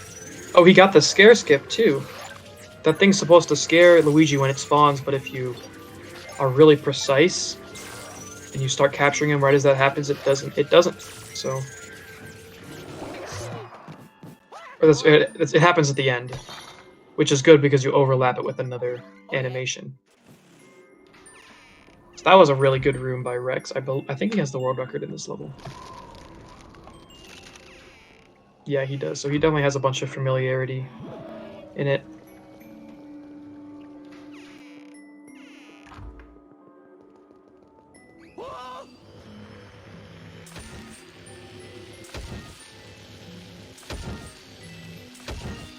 Killing the spiders for no reason. He doesn't have to kill these spiders. He's doing it for fun because he's a monster. No, they probably deserve it. He wants to flash that? He actually wants to flash that? Okay, I guess he doesn't get to flash that. Oh, there he goes. Now he got it. That was really strange. Typically you can just flash that when you're laying there, but he was too far to the side, he couldn't flash it.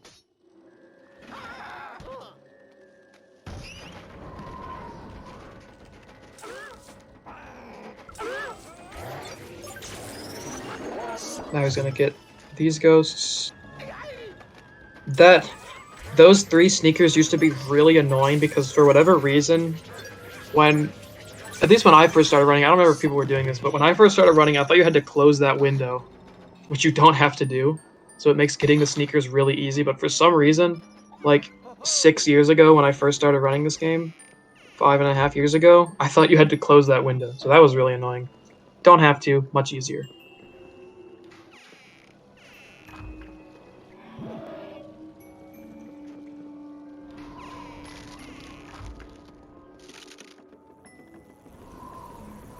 Yeah, so Ree just got the first of the ghosts. Rex just got the second. He's on his way to the third. Oh, you're here in my chair, sorry.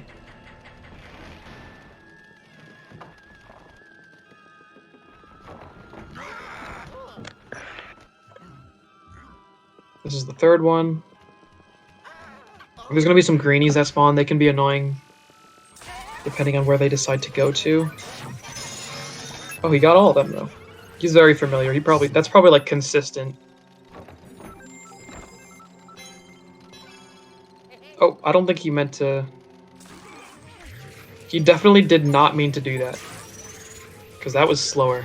He was trying to skip the animation of Luigi being scared by that ghost spawning, but he didn't realize he had enough gold to spawn the gold bone.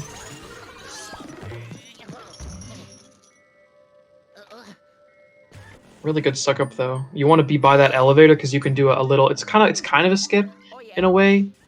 If you'll see what I mean, he goes to the elevator. You guys set to call him, and he does call him. But as you can see, Luigi just teleports to the bottom of the elevator, like he's not even in it anymore. So you can skip like that, a lot of that elevator sequence, and still make the cycle on the whatever the heck that is, weird zipline fishing pole thing. I don't know what it is. That was a good fight. Besides the gold bone, this level's been really good.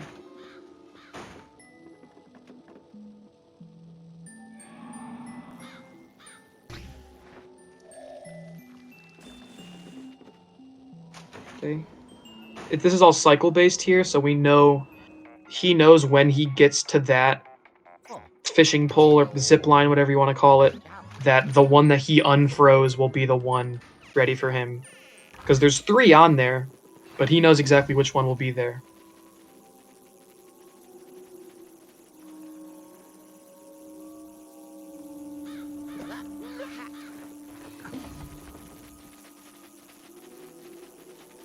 Yeah, so as you can see, he was exactly right. He knew exactly which one would be there.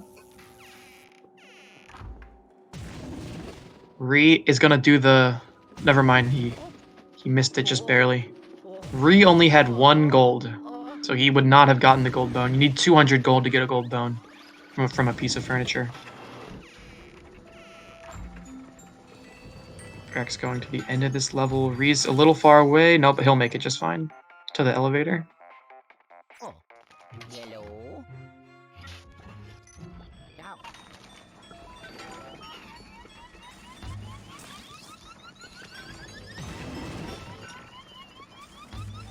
Rex is doing this bomb puzzle. Of course, we already know the exact order to do it in. There's a small skip you can do to skip. Whoa, that was crazy. What the heck? That was kind of crazy. I'm not sure if this angle is gonna work then. Okay, it did. There's a strat you can do to only do 1 less bomb, but it's really imprecise. Rex is doing a little animation skip here. When you hold that gem, it skips part of that animation because it kind of clips into the floor, makes Luigi drop it. It's a thing. Did he finish that level? Let's see what he got. It was really good until that bomb like flew off to the side. So I think he's gonna get a really good time. That's a pretty good time.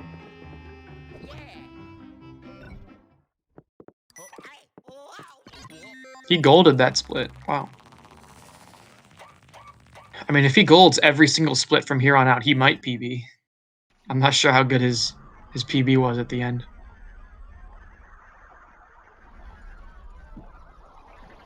And Ree's gonna do the same bomb puzzle.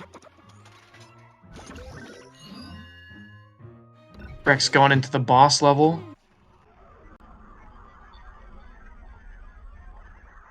This one is like, there's a very specific order you can do. Because there's no RNG here, it's all skill. So if you memorize just like the cycle and the way to do it, we'll see if he's able to execute it well. Oh my god, the same thing happened to Ree where the bomb flew off. Okay, let's see if Rex can do this.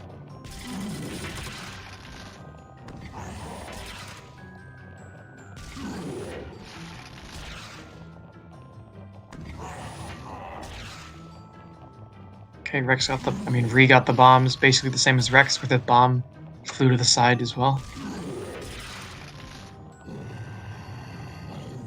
Okay, I'm not sure if Rex had a good first cycle, he probably did. I don't think I remember hearing any, like, fails. It makes like a sound when you mess it up. The first one's the easiest though, I think, maybe. I don't think there's are there any pauses in the first one? Sometimes you have to like pause. Ree got a 7:01, so 15 seconds slower than Rex. Which is still pretty good, especially with how comfortable Rex is in that level.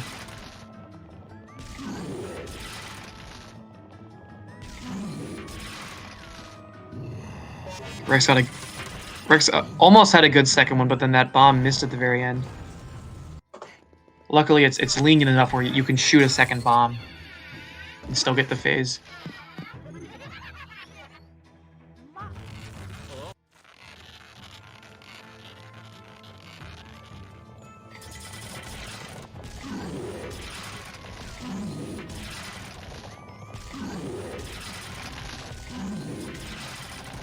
Let's see if Rex can do the final phase. And Ree's starting the first phase. Not sure how comfortable Ree is. with the specific route. I don't think he ever grinded for the world record. I know Rex grinded for the world record in this level, so he knows the specific route. Looks like Ree knows it.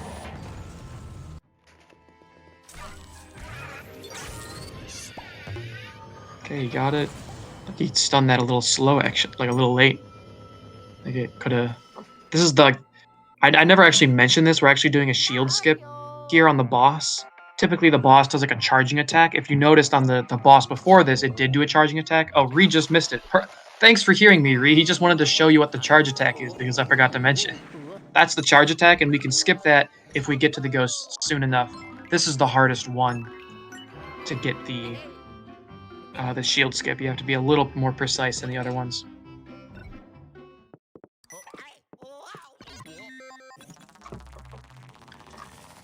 Okay, so Rex is going to be entering the final mansion. We should be seeing, there's a few skips in this mansion. We should be seeing one if he can get it. It's another, a little more inconsistent one, but it's one you only, it's pretty, I don't know how to describe it actually, because when you don't get it, typically when you don't get it, it's because you soft lock and have to restart the level. So hopefully that doesn't happen. That would be bad if they soft lock. Typically you get it though. It's a pretty cool one. Soft lock would be bad, although Rex is so far ahead. Ree is probably going to be in the level before Rex gets to it, so if he soft locks and has to restart the level, that would be very bad. I know A-Team's probably rooting for it.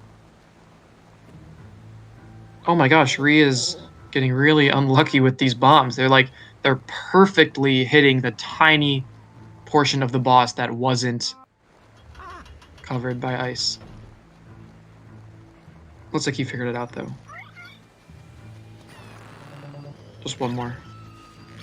So when you mess up the cycle, it can be really hard to get back into it.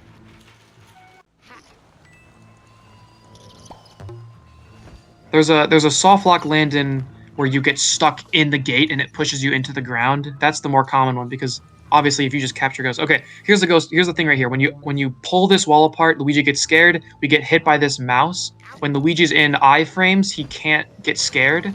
So we use that invincibility to skip the scare animation. We run through this gate. And we do actually have to capture a ghost.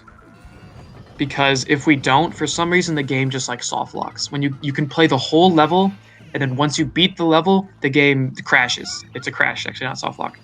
So he has to turn around, capture at least one of the greenies, and then the game won't soft lock.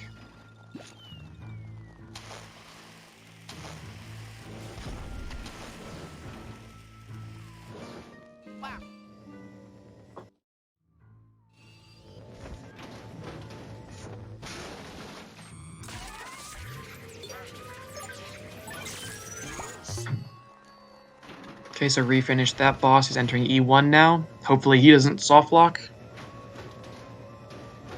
It doesn't happen that often.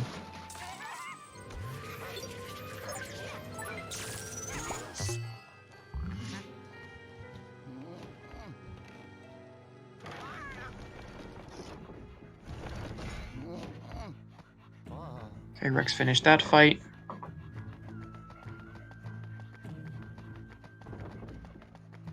Gonna be a gold frog is gonna appear for a second. Oh, there it is, gone. Entering this fight. This fight's kind of annoying. There's a sneaker in here. Wow, annoying fight. There's sneakers in it. It's like a pretty big correlation. And I'm surprised he didn't. Okay, looks like it worked out.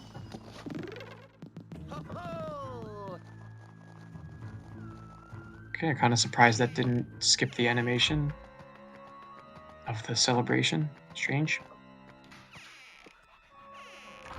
It turned out fine. Okay, Ree's doing the spider method. Is he gonna get it? This is kind of sketchy. Oh, he's not gonna be able to get it. He sucked up the spider instead of the mouse.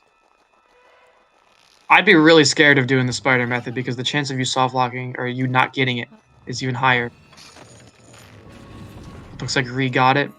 You didn't lose any time trying to set up the spider because typically you have to wait for that mouse anyway, which is what Rex did.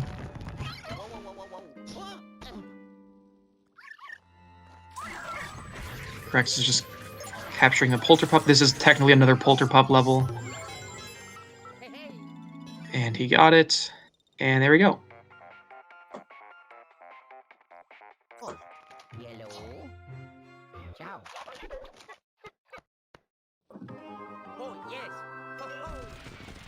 Okay, so now that the runners are stagnated again, we can watch replay during all the cutscenes in between every level for Rex. Oh, Ree just got the greenie spawn behind him. Sometimes they do that if you're looking at where a greenie spawns, they can spawn behind you. Oh, ay. Oh, ow.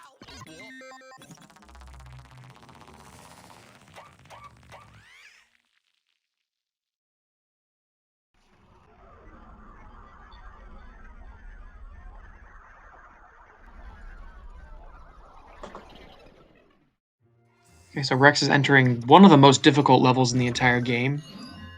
E2. Very long, a lot of difficult ghost fights.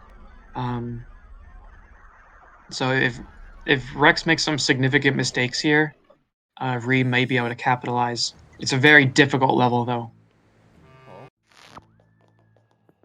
Oh.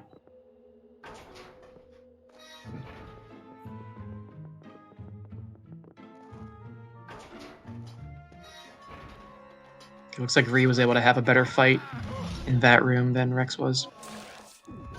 We'll see how this fight goes for Rex. Really inconsistent. And how's he gonna... That kinda almost worked, but it didn't. Looks like he's just gonna be... Oh, get him? Unfortunate. You can do this fight really fast, or you can do it not as fast. Rex chose not as fast. He didn't choose not as fast. It just kind of happened. Oh, yeah. Okay, Ree's finishing up that last level. I think Rex had a 330 on it, so we'll see what Ree gets. This is kind of like the portal level in a way. You have to get the thing and then put it through the portals in order to, complete the puzzle in the other room. So that's what this level is, basically. Ho, ho. Kind of go around activating the portals, carrying stuff between it. It looks like Ree technically lost a second on Rex there, basically minimal.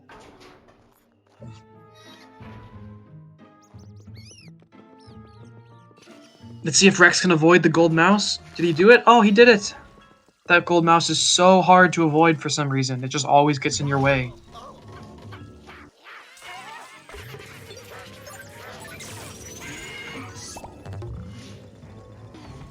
I do it. Whoa, the heck? Rex got the thing. I've only had that happen once, where I've actually grabbed that thing before Luigi celebrated. Only once ever. And it didn't even happen like that. I actually grabbed onto it, too. That was crazy. It's really rare.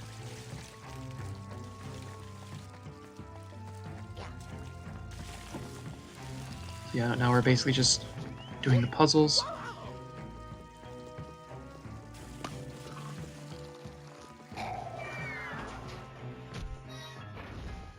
We kill the plant, but we don't rescue Toad yet, because if you rescue Toad, ghosts spawn in that hallway that Rex just went through. And so by not spawning Toad, not rescuing him, those ghosts don't spawn. So it's kind of a skip in a way. I don't know exactly what you'd call it. Mario. But yeah, also we can't even rescue Toad immediately anyway when the plant dies. You have to wait a little bit. So yeah, the route really works out that way.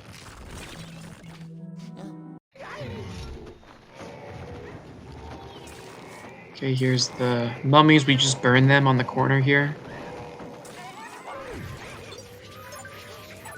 He's gonna get hit by the bug. Okay, he jumped around the bug.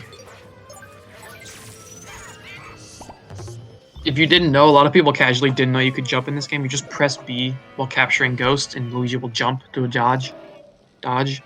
He avoided that bug there, which would have been really annoying, because he would have dropped the greenie, and then the other two greenies would have spawned. You can only capture 3 ghosts at once, So there would have been a greenie trying to attack him while he was capturing the other 3, or something like that. It worked out though.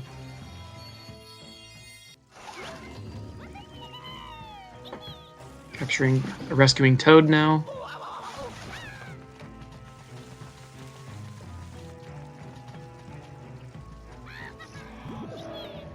Come on.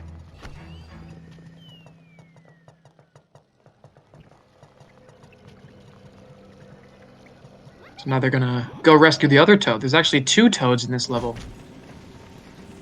So he's gonna go get the other one. If he can get the burning log to it. Okay, so we got the other one. Oh, yellow. Ciao. This fight can potentially be annoying. The greenies are really annoying. Did he get them all? He did get them all. He got that perfect. He did that fight perfectly. It could not have gone any better. Good for him. I guess Ree's kind of in an auto-scroller. You just kind of wait for the sand to fall. So I guess there's another auto-scroll. They both have to do with sand, though. Kind of funny. And now this is one of the hardest fights in the entire game right here. It's going to spawn 3 sneakers, and they spawn randomly. And, you know, you'll also have to capture a boo while doing it. This is a really hard fight right here by Rex, so we'll see if he's able to do it well. And if he isn't able to do it well, we'll have to see if Ree can capitalize on that. Yeah, so first you have to get those spirit balls and then...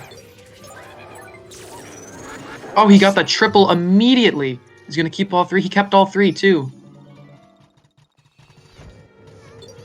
It can technically be more optimal to shoot the boo first and then try to capture the sneakers while the boo's bouncing around. It can be kind of difficult to do that. If Rex didn't get that triple, if he got like a double or something, he probably would have done that. Capture the double, search for the boo, and then tried to get the single with the final sneaker, but he just got the triple. A little lucky with that. And he might get a double on the boo as well. Oh, no, he doesn't. Just barely. He did get the Toads in place, though.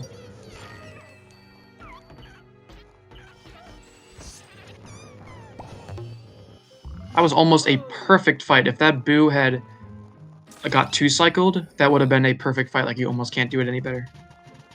So that was an incredible fight by Rex. I'd be surprised if Ree was able to match that just because of how insane that was.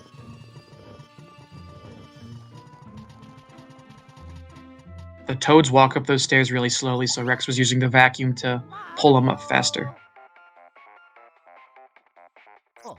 Besides that, the first room, what is it called again? I don't remember. Besides the first room, Oh, yes. that was a really good I E2. did it. Wow. Ho, ho.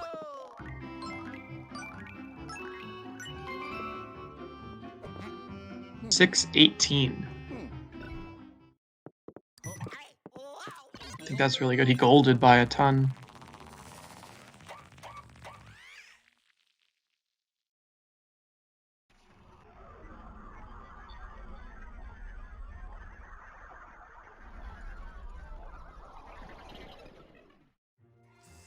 Okay, I mean, if Rex like balls out, he might be able to PB. I don't know what his splits are like, but I mean, if he just like totally balls out, maybe he can like PB. That'd be crazy. But that E2 was really good. Again, besides that first room. Looks like Ree got the triple. Oh, but one of them dropped. It got too far away. Oh, but he was able to pick it back up immediately. Okay, that's lucky. But Ree opted not to capture the spirit balls of the central platform, and so it disappeared, so he's going to have to try to get it while the boo's bouncing around. Which isn't awful. You have to wait for the boo to bounce around anyway. Ciao.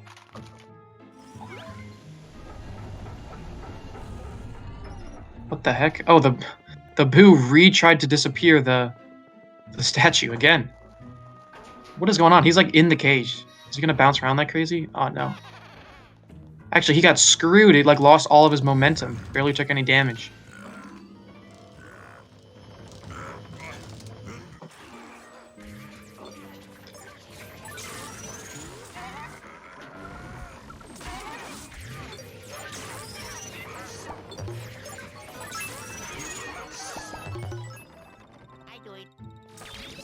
Okay, Rex is gonna do a little strategy here if he can.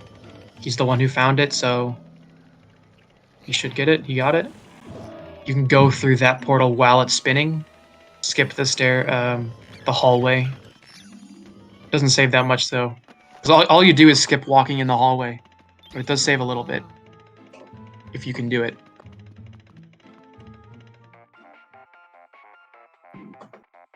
Oh, yellow. Ciao.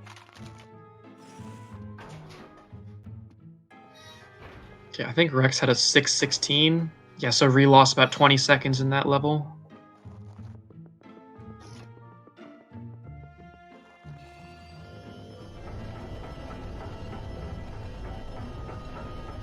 Rex is going to fight the... this level has a mini-boss in it.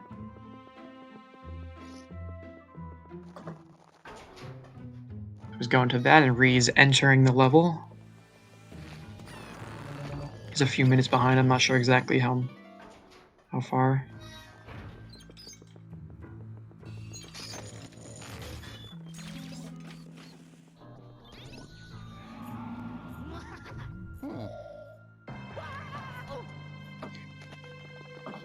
Yeah, so this fight, it's similar to the other Poltergeist fights where they have like an arena and they shoot things at you, basically.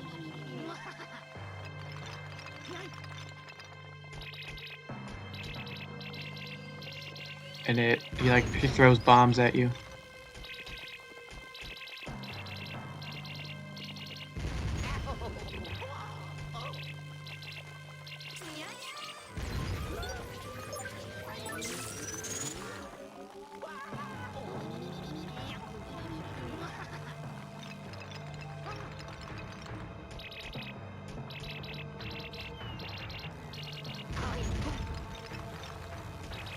I hope Rex doesn't, like, die again. Remember when he almost died? Well, didn't almost, but his health was low.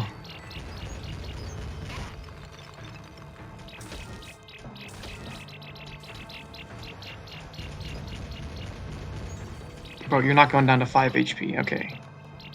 I was like, you're not going to 5 HP, don't do it. I don't care how badly you want to try to 1-star this level.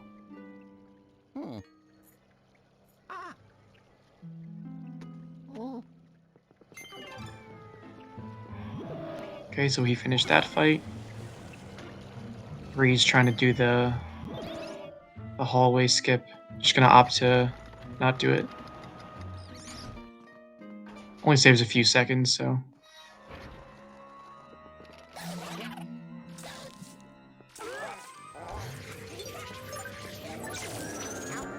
So this room can be annoying if exactly what I was gonna say happened, which is where the other hider throws something at you while you're capturing the other two. See if he can find the double. Oh, he does find the double. The sneaker was just there. Okay, got it. And he skipped the animation. Gonna look at Mario. Gonna freak out. Gonna get jump scared. There it was, jump scare. In a Nintendo game, how dare they? How dare they put a jump scare in a Nintendo game? Oh, yellow. Ciao. Oh, yes. Ho-ho. I did it.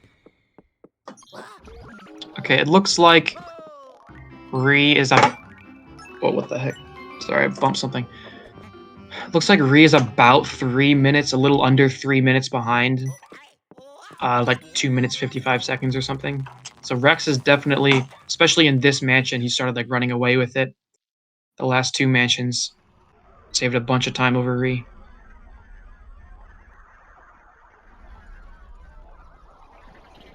So Rex is going to be entering another.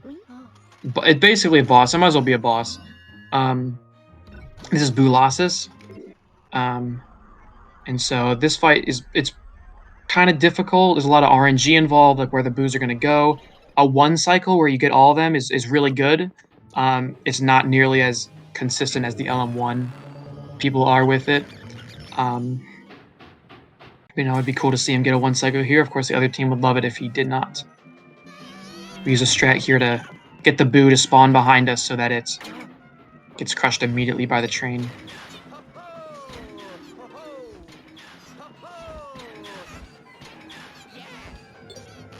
Okay, this looks like it's going like really well actually for him. Got 6 off the break. And that one's gonna miss, unfortunate. Oh, but if these two, it can't reform while there's 2. Oh, but I think it's gonna. That boo might be too low. Okay. If he had gotten that, it would have been a pretty slow 1 cycle. Just because the only reason it hadn't reformed is because the boos were out already. Let's see if he. Yeah, it's gonna hit him. Let's see how this goes.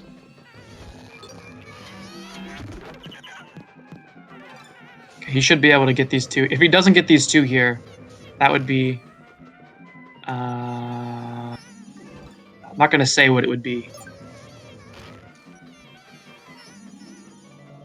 It would be fortunate for Team A. Okay, I think he's gonna get it right here. That boo might be too high. Okay, I think he's gonna get it right here. There we go, he got it. Okay.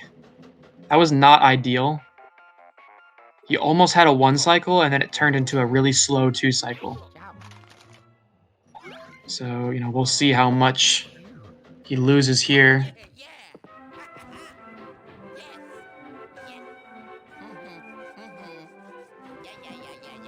He definitely needed that. If he was going to PB, he needed that to be good, and it wasn't.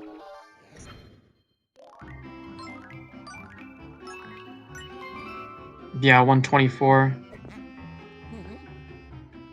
We typically would see something in the low 110s if it was a good 2 cycle. If it's a 1 cycle, it's probably going to be sub 1 minute. So unfortunately, he really needed to. In terms of PBing, he really needed to save time there. I mean, he would have to go crazy to get a PB now, I'd imagine.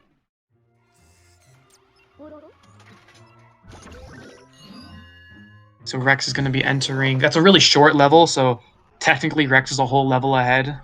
But that's like one of the shortest. That is the shortest level in the entire game. So yeah, Rex will definitely still be in this level while once Ree finishes the next one. This level is crazy. It's just a non-stop gauntlet. What the heck was that? Gauntlet? Non-stop gauntlet. Gauntlet. That's the word I was trying to say. Talking for however long I've talked straight, it does things to your head.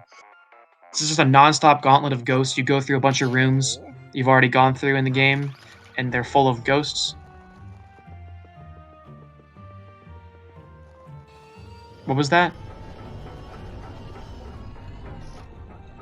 Thanks. Yeah, this is my face is like red. I'm like dehydrated. No, I'm fine. Let's see what Ree can do here. It's like, oh, I can't believe that boo didn't go in. That was crazy. That boost. Oh, I can't believe that boo went in. That's unbelievable. That was not gonna go in, yeah. This could still be a fast 2 cycle, and Ree could save time over Rex. If he gets a fast 2 cycle. Oh, this is really difficult. Is he gonna get it? Oh! So close. Really hard angle for him to try to get that. That's just gonna hit the side, yeah, it's fine. Yeah, so Rex is just going through the rooms, clearing all the ghosts. He is very proficient in this level.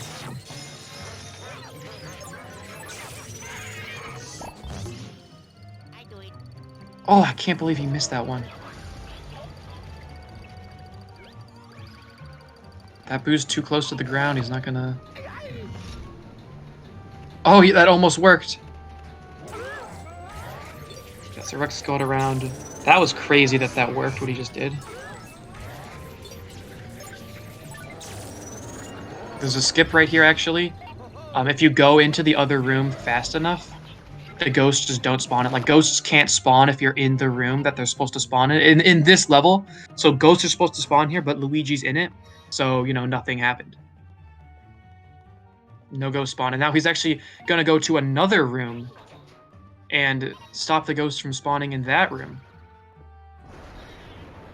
And that kitchen is actually one of the worst rooms in the entire game. It's one of the hardest It's just horrible. So it's really awesome that we're able to skip it.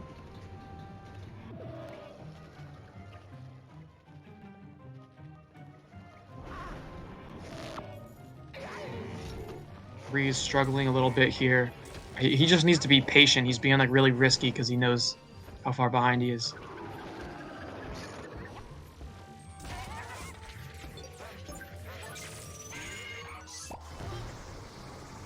So far, this is like, from Rex's end, it's been really good.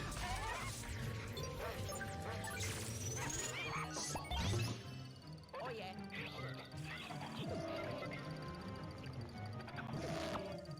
I mean, I think basically this has been flawless from Rex's end.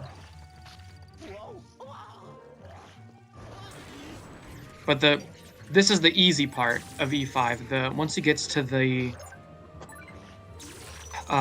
the terrace, that's when this level really picks up. It just kind of spawns a lot of ghosts all at once.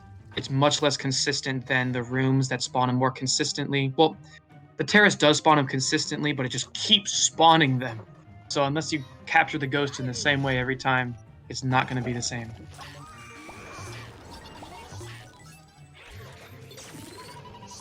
Okay, that's the first room I've seen Rex mess up. You can just get those ghosts. All three of them at once. But he didn't. But again, this whole level is basically just terrace. Like, can you execute terrace? It's one of, if not the hardest section in the entire game, is this terrace section right here. So we'll see if Rex can. We'll see if he can execute it. A lot of RNG involved. The ghosts can pull if you capture two of them and they go in opposite directions, you're gonna like drop one. It's a very difficult section. Let's see if Rex can execute this.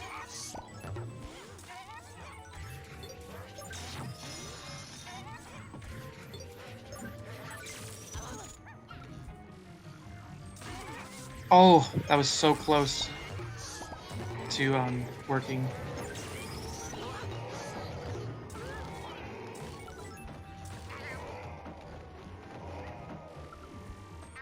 Okay, you want to burn these mummies on that. See if you can... Oh, the bugs. You spawned a ton of bugs. That's really unlucky. Every time you scare a mummy, there's a chance bugs spawn. It's not a super high chance or anything. Like, it doesn't happen. It wouldn't happen like over 50% of the time. But he just got bug spawns on both of them, so that's really unlucky.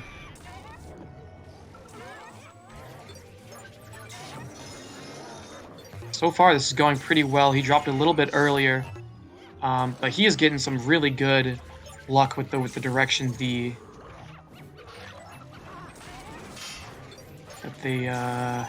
ghosts are pulling. This has been really, really clean from Rex, like very clean. Now he just has to get the gold so that Egad will call him. That was incredibly clean, at least from what I could tell. I don't know what his PB had in E5, but he hasn't even lost any time yet. They look at his timer, he's not even dropping. What if he just like goes off and gets a PB right now? That'd be crazy. 440, that's so good. What's the world record on that level? 417, tied by him. Can I go back to this? That was a really good level, and he's ahead now. Rex is ahead. He could PB this run. This is crazy. He saved so much time. If his E4 was good, he could be up by a lot. Oh wait, no, he wasn't comparing against his PB, was he? What was he comparing against? What is his PB? Is this his PB now? Go to full game. What is Rex's PB? 33:26. Okay, so he's actually not ahead. He must have been comparing against someone else. Oh no, it was PB. Now it's balanced PB. Okay. He must have time saving King Boo against his balanced PB. He must have had a really good like last two levels in his PB or something, so he might have to match those.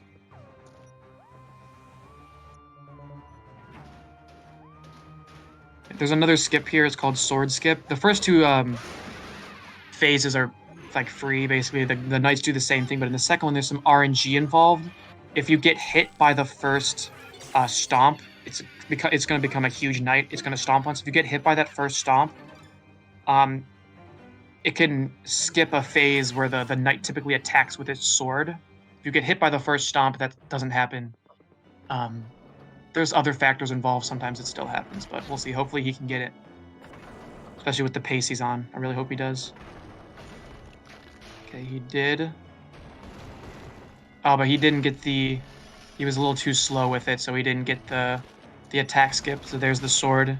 It typically would skip that. Really unfortunate for him. That saves like 10 seconds or something. So, you know, he might not PB now. Because I think it was pretty close. Okay, now Ree's on the terrace.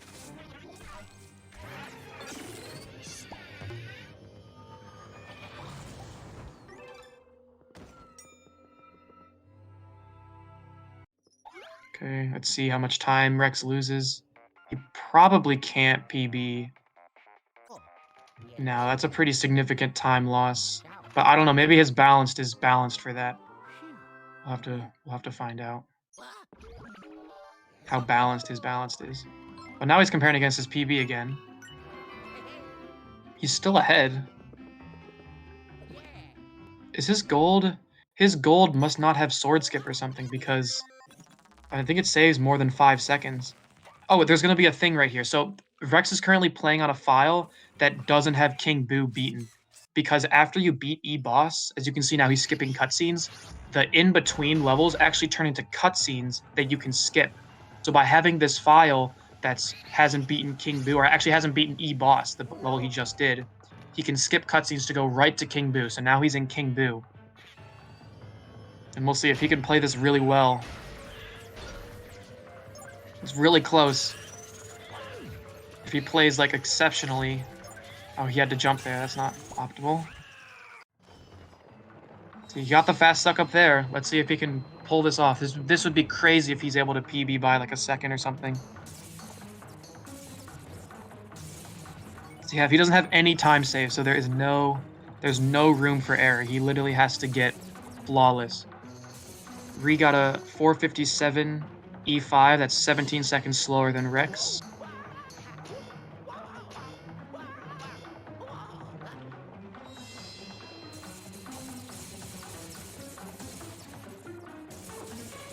It's funny, the hardest part of this section right here that Rex is doing isn't actually like avoiding it or memorizing the route. It's purely keeping your thumb on the circle pad because you hold it right for so long. And like this is at the very end of a run, so like your hands might be a little sweaty and your thumb is just like sliding off the circle pad. That is the hardest part of that section. The hardest part of the level is still probably executing on this fight here. Hopefully he needs like godly stuff right here.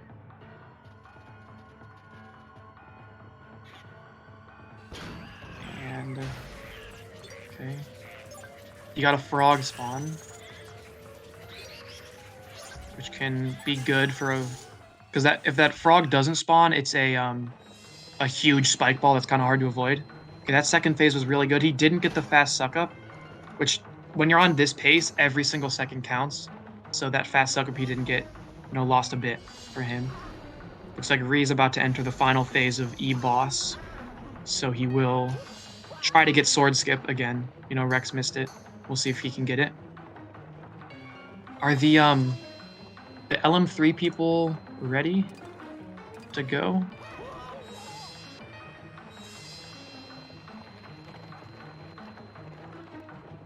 Okay. Yeah, because he's only about like a minute away.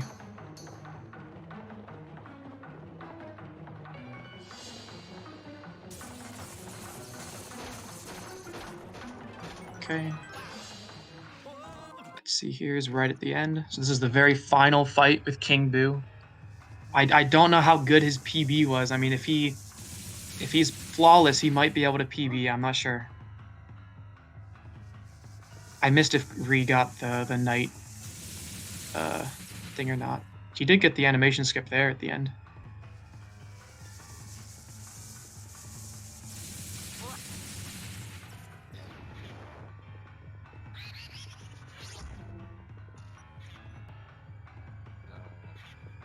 Looks like they're in a call with Ree right now, so they need to get their stream up. But Ree's still like 3 minutes away or so. Oh, Rex dropped he got hit. Unfortunate. It was so close anyway. He had to be risky. He couldn't jump there. If he had jumped there, he probably wouldn't have PB'd. He had to be that risky, otherwise he wouldn't have PB'd. So that's awesome. Totally respectable. But he got an incredible time. His last half was so good. Congratulations to Rex. Barely missing PB. Literally barely. So close. Okay, I mean, he had to take that risk there because it was so close. All right, we're on to it's a Scarescraper now. Have Dark Moon on the left, Scarescraper on the right.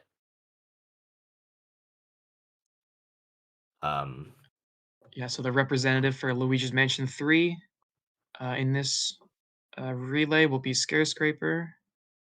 And Ree's just finishing up the boss here. And Scarescraper is starting. I don't really know that much about Luigi's Mansion 3 Scarescraper, so... Yeah, I don't either. I signed up because I thought it was going to be any percent, but now we're Well, if you know the game, I don't really know the game even that well. I know a little bit. So all these rooms, or all these floors have like a certain condition you have to meet. So like catch all these, like a certain amount of ghosts, which you can see in the bottom right, you need to get 23. You have to meet that condition within a certain amount of time. And basically everything is completely random. So there are definitely specific strategies they're going to use to try and minimize the time loss from RNGs. I'm not exactly sure if the mansion layouts are RNG or not. I'm not too sure, but I know that the conditions and the rooms are. Yeah, I would assume they were.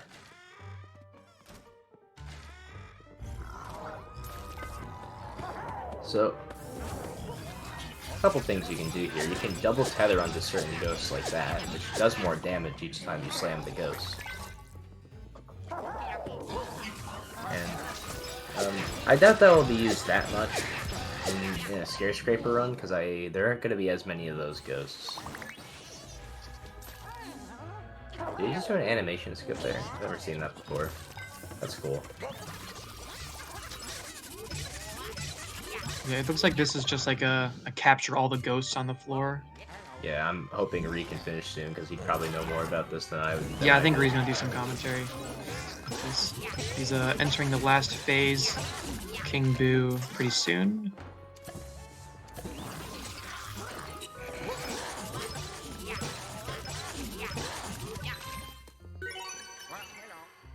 Yeah, so I'm pretty sure just Scarescraper, they just they have a map in the corner, so they're going, they can see like what areas they have and haven't been, so I think they're just going around to each area they've been to and trying to capture all the ghosts in it.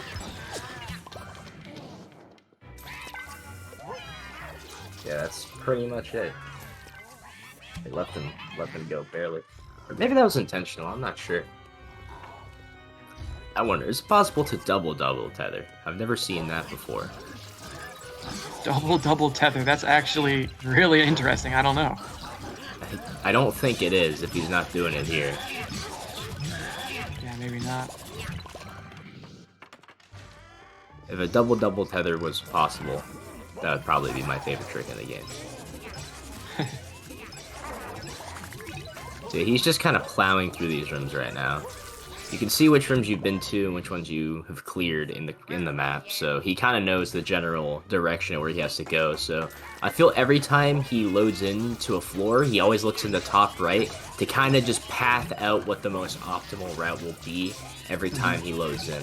And that's like where his main time saves and stuff come in. Yeah, you can kind of, it doesn't show you like specifics, but you can kind of like assume, and they've played so much, they probably know what it's generally going to look like after just seeing a few rooms. Yeah. Okay, well, Ree finished his run. Still sub 240, which is pretty good. And I think he'll be joining for commentary. So yeah, if you guys watched that Dark Moon run, the relay, I hope you guys had a good time. It was a lot of fun. Thanks for the commentary, Banana. Yeah. It was great. Good luck. Yeah, good luck to you and to the runners. I'll see ya. Bye bye. Yeah. See ya.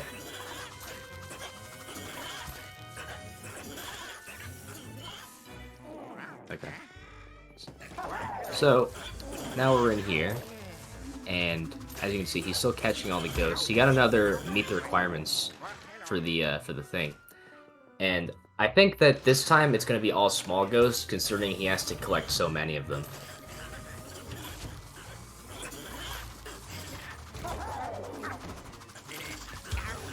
So he's just gonna.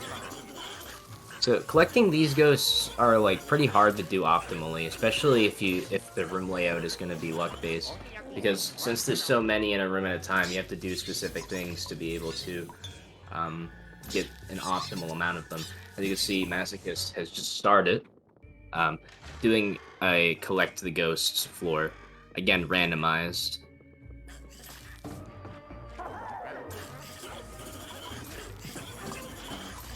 So a lot of the time save between these runners, like their PVs are really close. I believe Twisted Elf has a slightly worse PV than Masochist, but a lot of that's gonna come down to dependent on the luck of the room layouts and stuff.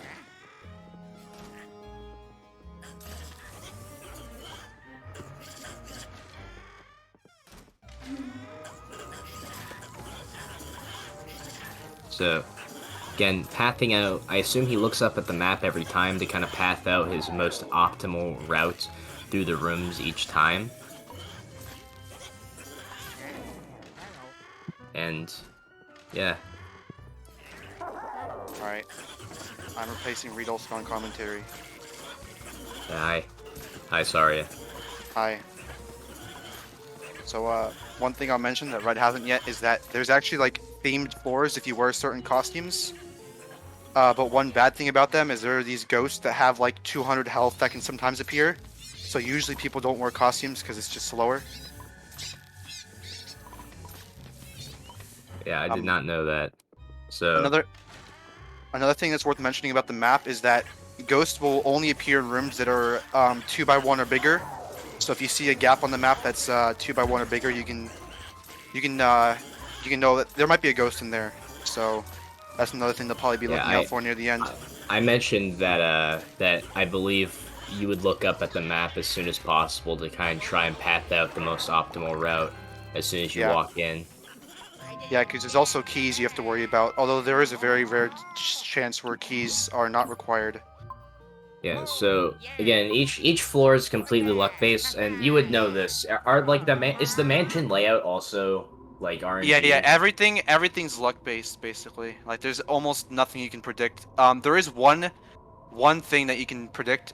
Every 5 floors there will not be a repeating of a variant that's not ghost. So you will only get one money floor, one toad floor, or one crow floor. They won't repeat on the same 5 floors. So if you get like actually an example of a different RNG floor. As you can see already, this is really different. You have to save a certain amount of toads. I'm not sure if any certain things he does are necessary, like any certain floor requirements are necessarily slower. Like I'm not sure if getting a toad floor is faster than getting a ghost floor. Oh, so that depends on luck. Like if you have 4 toads really close to the beginning, it can be really fast. Generally, crow floors and mini ghost floors are the fastest because mini ghost floors you can walk into the room and clear it in a few seconds. Crow floors the same thing. But those obviously don't happen every time. Like they only happen usually only once or twice during these skyscrapers. And toads are usually kind of slow. But one thing that's really worth mentioning about toads is that if you have a toad with you and you enter a dark room, unless there's a TV in the room, you cannot leave it. You have to clear the room. So that means pathing in this is really important, that you avoid as many ghost rooms as possible when you have toad with you. So yeah. That's why he just left the toads there, I assume. Yeah, you have to he knows where 2 toads are currently. Yeah. Also, I should mention that he's going into these small rooms because any room in the game, even 1x1 rooms can have a key in them. So usually if they enter those rooms, they're probably looking for a key. Same with balconies. Balconies can't have ghosts, but they can have keys. So what do these keys do? well, they unlock doors in the map. The map is kind of hard to see, but there's a red door on the map, and those are almost always required. It's very, very, very rare that a door is locked and doesn't lead to somewhere that has something required, like you see here with the toad. So yeah, keys are almost always required, and because of that, people will go out their way to get them, because it's not really worth gambling, especially in a no reset like this, on the key being fake, or not worth it, I guess.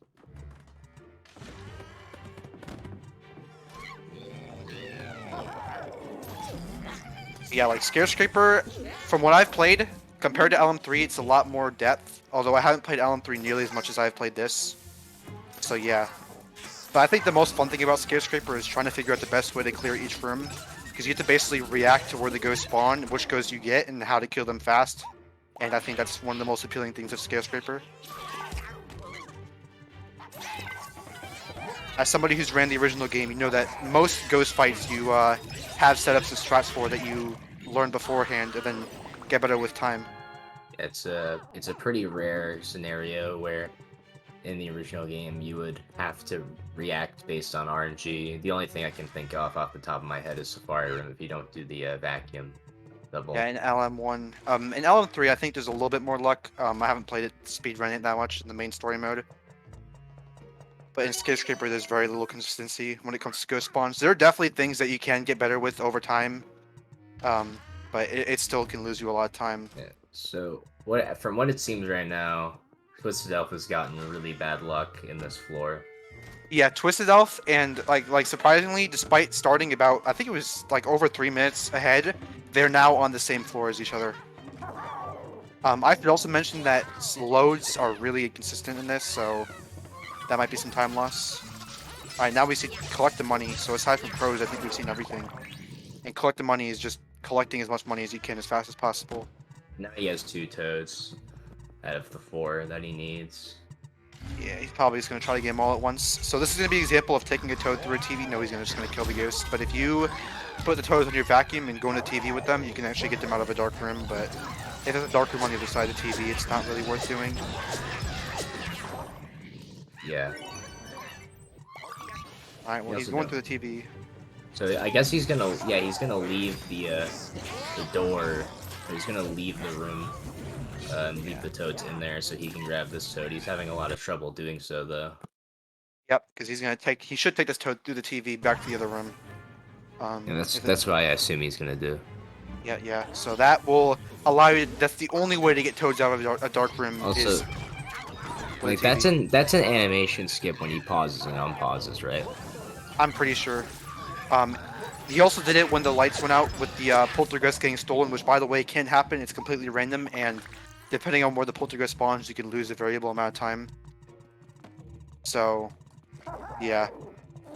So Masochist has saved about 2 minutes or so over Twisted Elf, I want to say, due to his floor patterns. Yeah, so that entire lead that Riedels got, or that Rex got, has been severely cut by just one bad floor. I mean, Masochist Gamer still has a little bit left in this floor, but it should be a lot less than the lead that you guys had going into here. I believe it's gonna be about a minute ahead that Twisted Elf is. Yeah, so I mean that minute can easily become 3 minutes. It can easily become a minute deficit. It all just depends on the rest of this. Yeah, maybe Masochist will get worse luck later on. Only time can tell with something like this. Yeah, the only floor that's really has a lot of consistency are the boss floors are pretty consistent, although it is random which ones you get. And the Bulas's floor, the attack pattern's random, but aside from that, it's pretty consistent.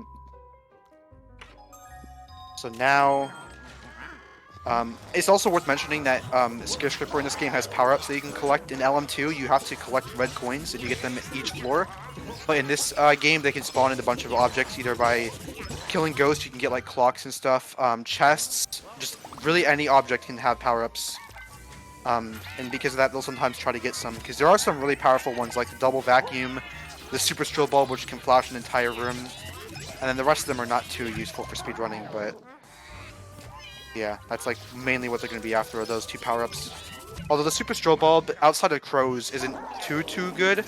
It can sometimes be, but it's not as good as the double Poltergust, which just shreds enemies. So, from what it looks like so far, Masochist has gotten a lot better RNG with just the patterns of his mansion in general and the conditions he's getting for completing the floors. So one small thing I'll mention now about money floors, I didn't mention it last time, is that gold ghosts, the amount of money they drop depends on how many times you slam them. So if you slam them one less time, which can happen if you don't have a good start because they have 125 health and each slam is 20 damage, you'll be losing out on a decent amount of money. So you want to focus on slamming rather than draining their health.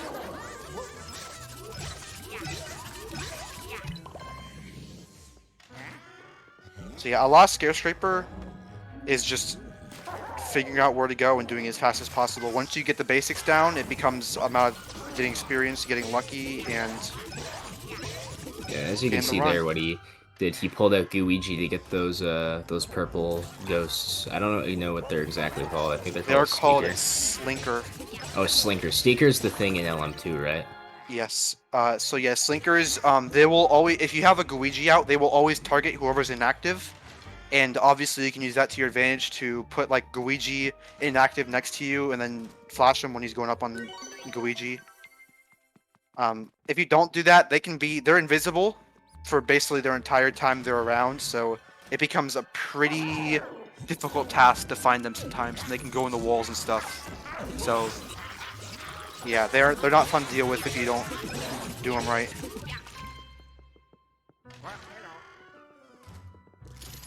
But yeah, I think Twisted Elf had a mini floor earlier, so Masochist Gamer is basically having the same thing he did. There's a power-up chest, so on the map you'll see a room that has no entrances, and it looks like there's just not a room there, but if you find a hidden door, you will get a power-up that has a chest that has every power-up in the game in it. If you're on a theme floor, there might be rare ghosts, which is another reason why theme floors are kind of slow. So yeah, you definitely want to have that. Crow floors, it'd be really good if you found that early on, because in Crow floors you just charge Super Strobe Bulb and the entire room's cleared just like that. So they are.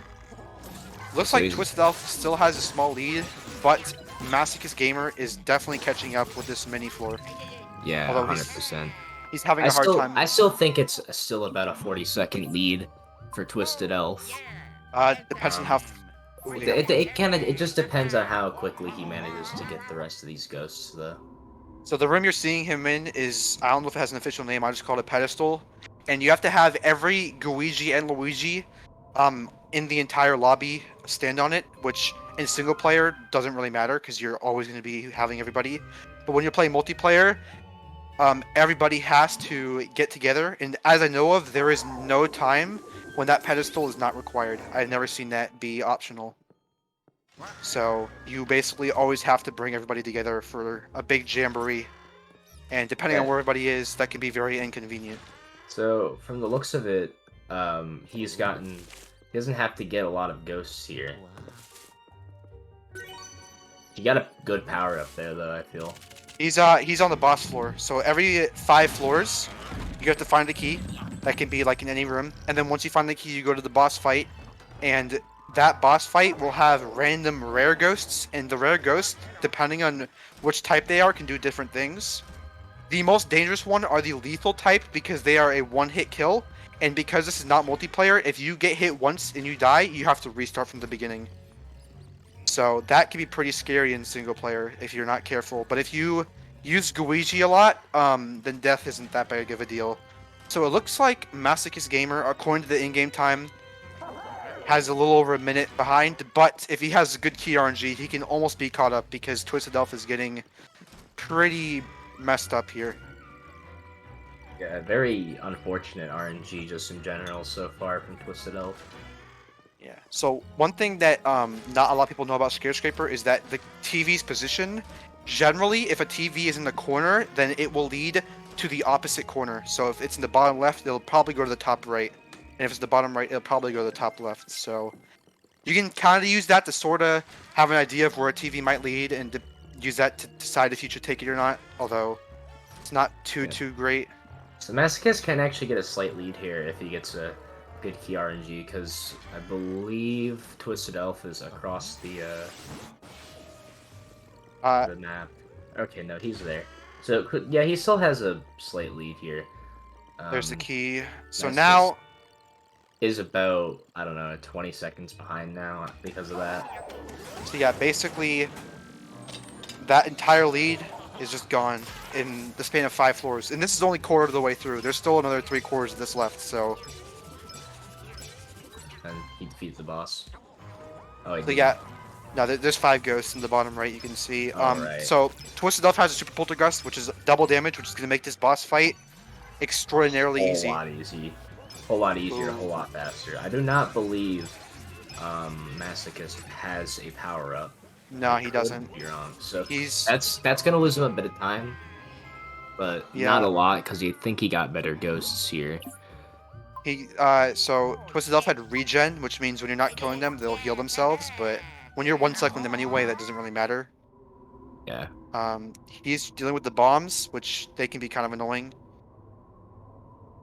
And Twisted Elf's getting a really bad load here. Yeah, unfortunate switch RNG. And, But we're like, unless this race is a complete blowout, we're gonna use in-game time. So we're gonna add up everybody's times and then from there decide who won because of loads like this.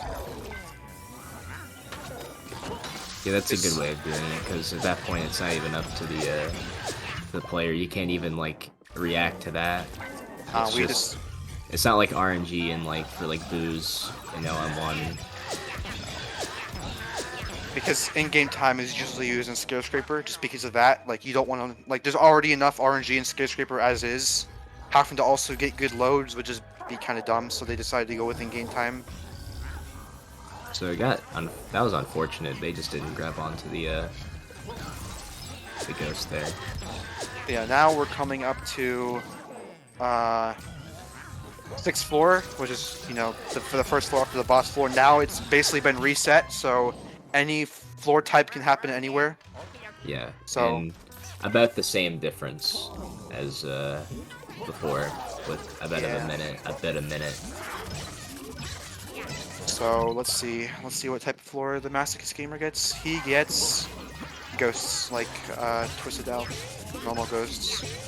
So yeah, I haven't looked into the maximum and minimum amount of ghosts you can have on the floor.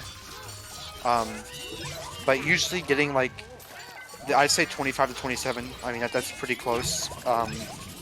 Also depends on what types of ghosts you get, because if you get a lot of high health ghosts, that can be kind of bad. But when you get a room that has like 10 plus goobs in it, it becomes way easier to deal with. Dark light goggles let you see dark light objects, but the runners usually can find those. The only time that's really needed dark light objects is in the money floors, because the gold goobs can hide in them, but they sparkle anyway, so...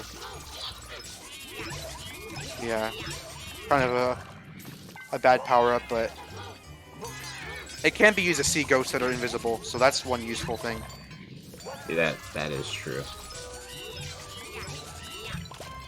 So this is a more basic layout for I mentioned it, really simple, because there aren't many hallways.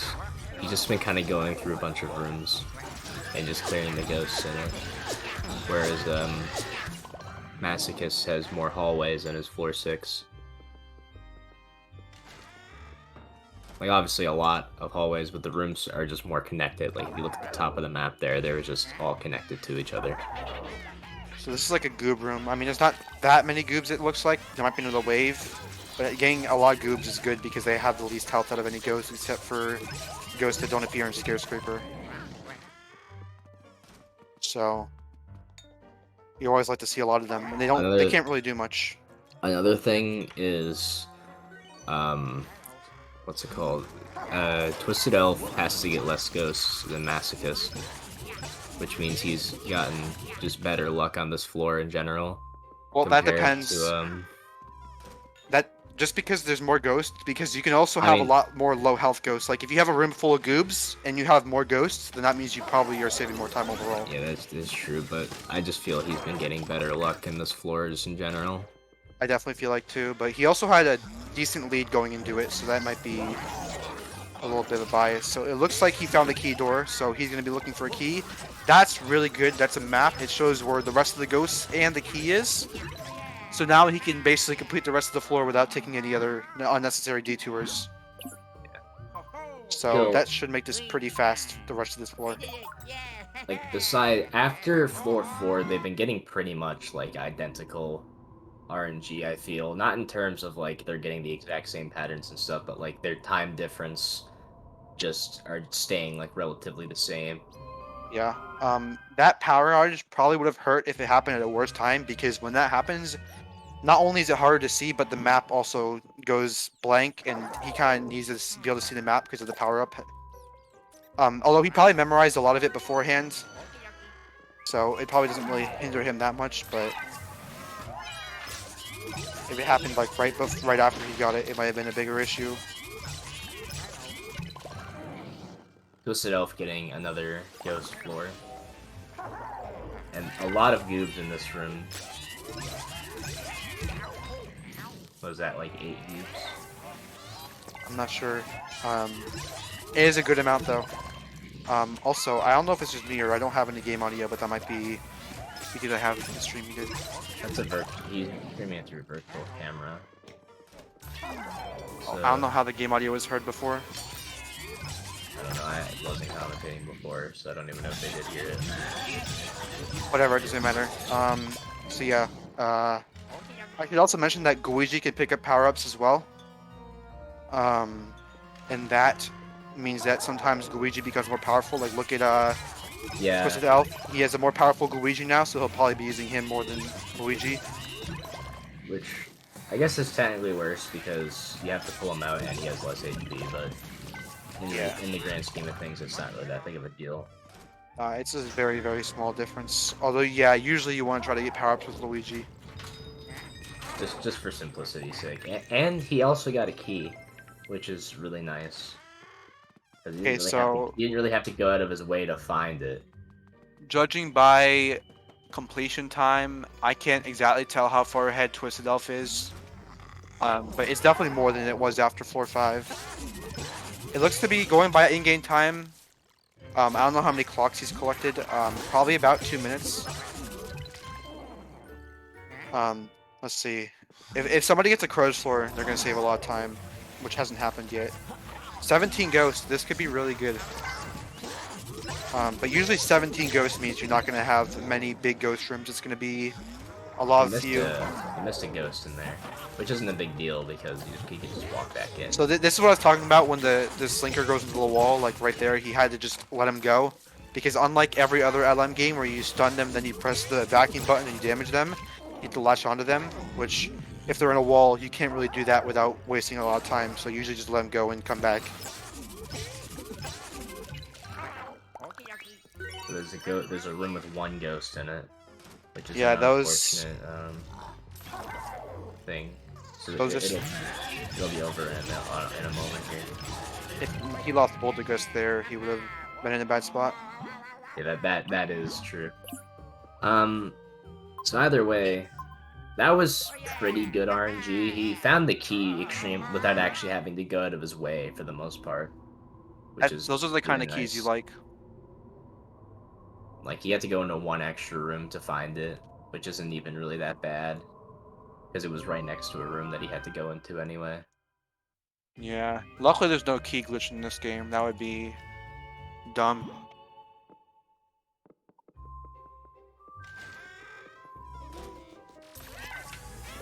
Yeah, these ghost floors really, like 31 ghosts, that usually means you're gonna get at least 1 room with a lot of ghosts. 31 ghosts is as you see, it's almost twice as much as Masochist Gamer has, so Yeah.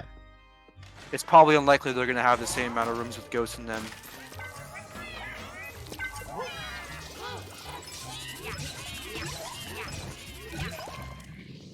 Found the key. So yeah, you're also gonna notice these traps in the floor. What you're supposed to do is have another player or your Luigi save you from the traps, but that doesn't really matter if you're good at dodging them, which these players obviously are, because More they're really good.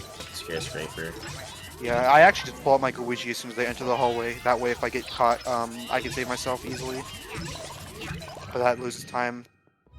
So, one really small optimization is if you enter a room while it's dark or there's something to scare you, you'll get instant running speed. And that can happen in the hallways if there's that trash can you saw got possessed earlier. If you were to run in that hallway, that trash can would have scared him and he would have had instant running speed. So sometimes that might be a thing they consider, but usually it would have to be in your way, or else it's not very worth it. Yeah, so definitely a larger lead for Twisted Elf now. Yeah, he's Compared to before. he's just getting better floors overall. Although it looks like he might have lost about a couple of seconds on that last floor, unless its load is really mean.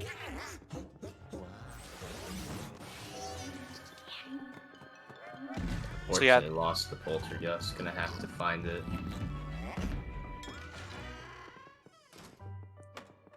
so mini floor, this could be really huge if he has a good floor here. Also, sucking up these red hammer mini ghosts is a lot less satisfying than the goobs because they don't just like slurp into your vacuum, they actually have a little bit of resistance.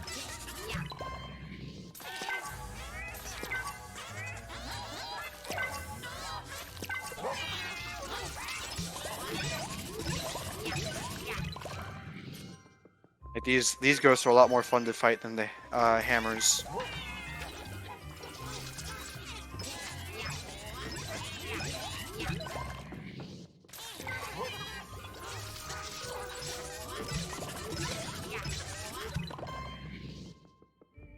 Whoa, yeah.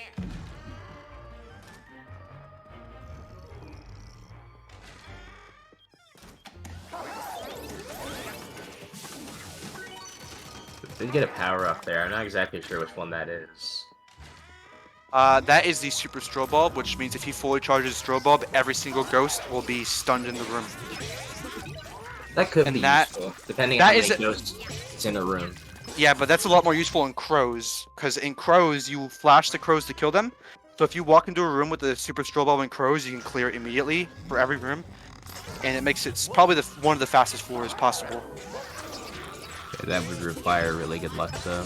It would require crows and finding it early on for that, which it definitely happens, but not very often.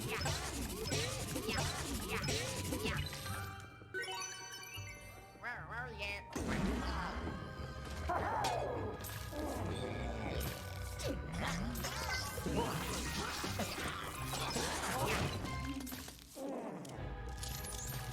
Yeah, Twisted Elf is on the last ghost right now. Masochist Gamer was once 2 minutes behind, but now he's... I mean, he still has a few more... Again. Yeah, he definitely saved a lot of time.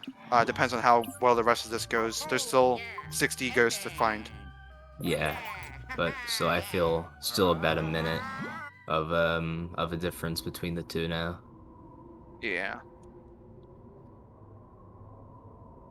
Both players have been playing pretty good. It's just when luck doesn't want to be nice, you can get kind of messed up from that. Codes again. That's not good for Twisted Elf.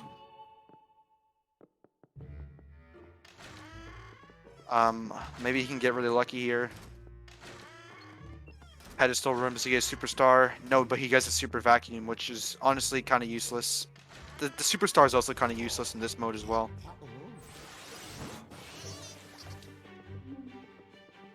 He's searching for some more power-ups. Nothing, unfortunately. This is really unfortunate luck. Okay, he got a toad. Yeah. So basically, for this room, for sometimes when it comes to mini rooms, you have to kill one before the rest of them spawn, and it can be kind of hard to find that one because of how small they are, and he's looking for the last one.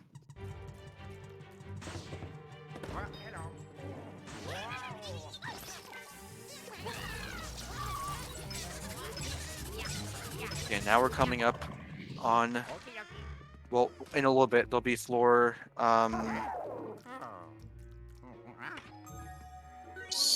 9. Although he's having a little bit of a hard time here at the end, because he has to find the key and he still hasn't found it yet.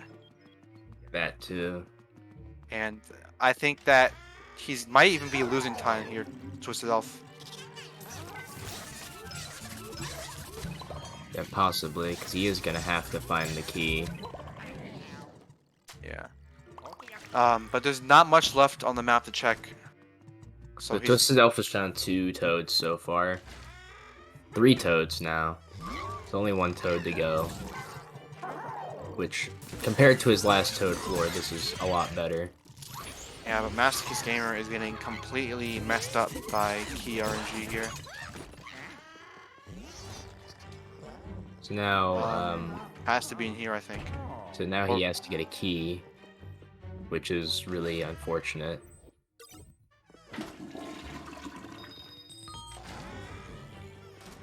Yeah. It's pretty hard to see when the breaker switches out as well. Yep. And what is good is though is you can see the map still. Yeah, like you get a mental image in your head. So Masochist Gamer is actually having low time right now. He's actually gonna get a clock, although that probably was unnecessary.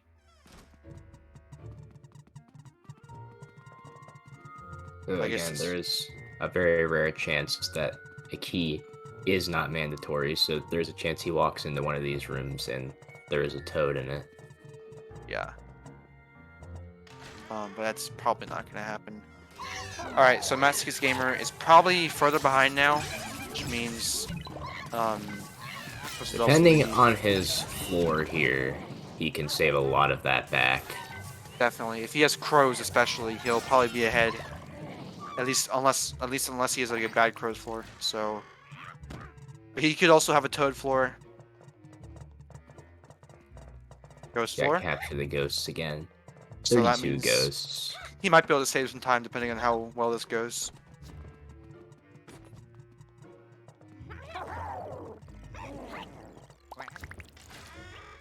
It's just really unfortunate to see to have a really difficult time trying to find the key. Yeah, I mean it's basically happened to them both now, so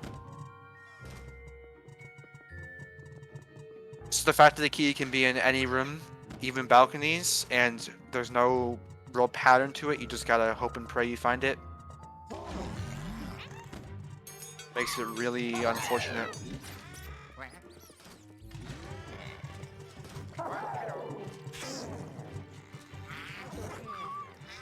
Especially considering the fact he has 3 toads with him. Yeah, that too. Although he doesn't, it looks like he's just ignoring the toads for now. Oh no, he's gonna get them.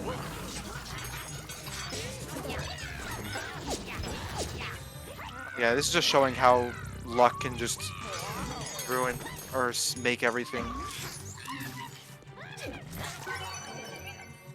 But that's kind of part of the fun of this game mode. If I had the same ghost spawn every time, it probably wouldn't be as fun. Yeah, it's still, I could see this getting like really annoying if you got bad RNG constantly. Yeah. When I was like grinding Skyscraper before, it was really awful how we'd go hours without getting anywhere because of RNG. Yeah, and he got his power back too because he managed to get the breaker. Yeah, so that isn't too useful, but if you can, it doesn't lose too much time if you just drive by it basically. But obviously you don't want to go out of your way or anything. Yeah, hello. It seems like he's gonna get these toads through so that he can not worry about them at the moment, which I would assume is a little bit slower. It depends on where he finds the key. Yeah, there's times where you have to make a sacrifice because Okie dokie. in case X happens, you need to be ready, and if it doesn't happen, then you just lose time, but you basically had to, or else if X happened, you would have lost even more time. So it's decision making.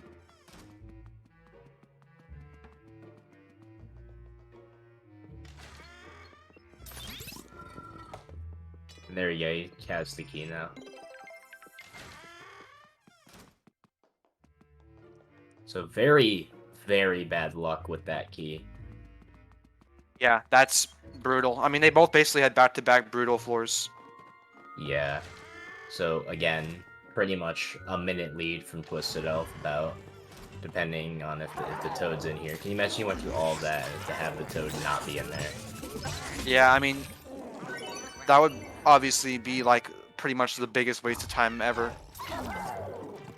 But it definitely can happen. That thought definitely is probably looming in their heads. Also, Master's Gamer getting a lot of dupes. He's definitely saving time here. I don't see where he isn't. But it's just nothing you can do about it. Nobody's Yeah. fault but the game. Yeah, and it's definitely less than a minute now. I'd say probably like 30, 40 seconds. We'll have to see. As we saw last floor, we thought it was going to be like a minute and it ended up being like 2.5 minutes. So, Yeah. But now all he has to do is bring the Toad back over to the room, and he's done with it. Which Masochist also seems like he's about to be done with the floor. yeah.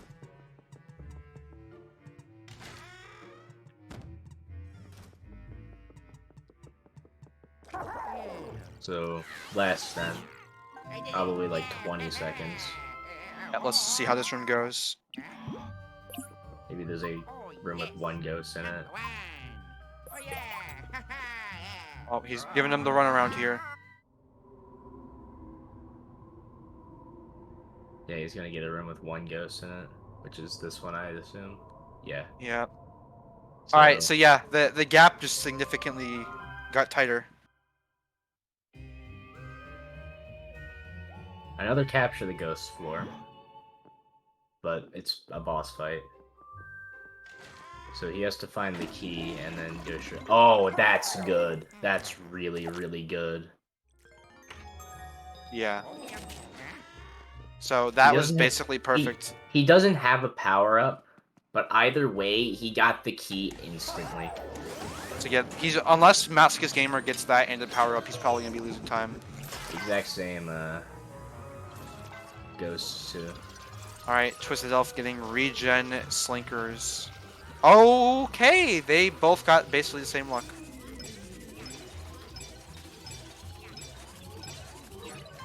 So, unfortunately, he's having a little bit harder time than Twisted Elf did.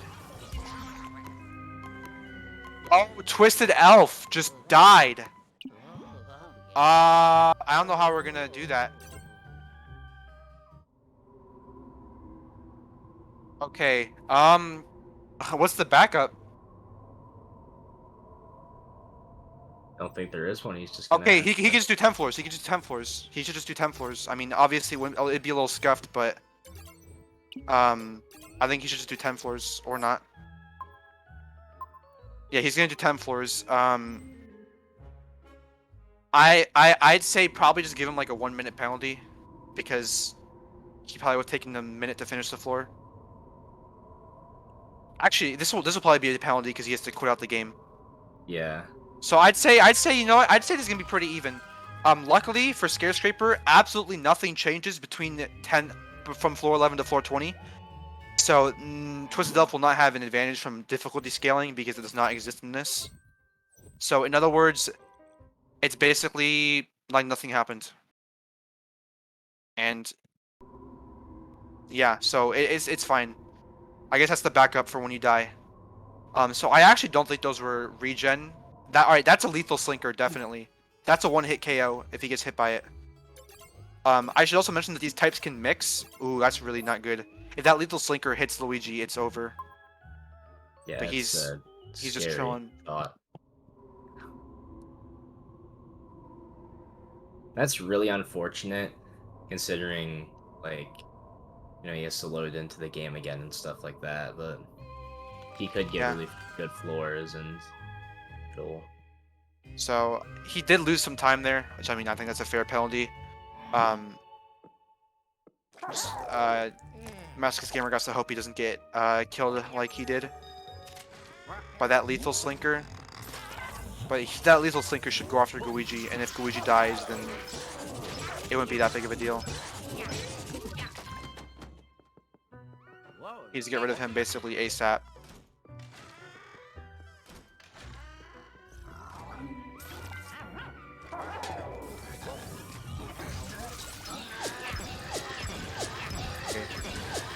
That was scary, because every time you get damaged here, it's like you should get hit by Lethal Sinker, but he's dead, so...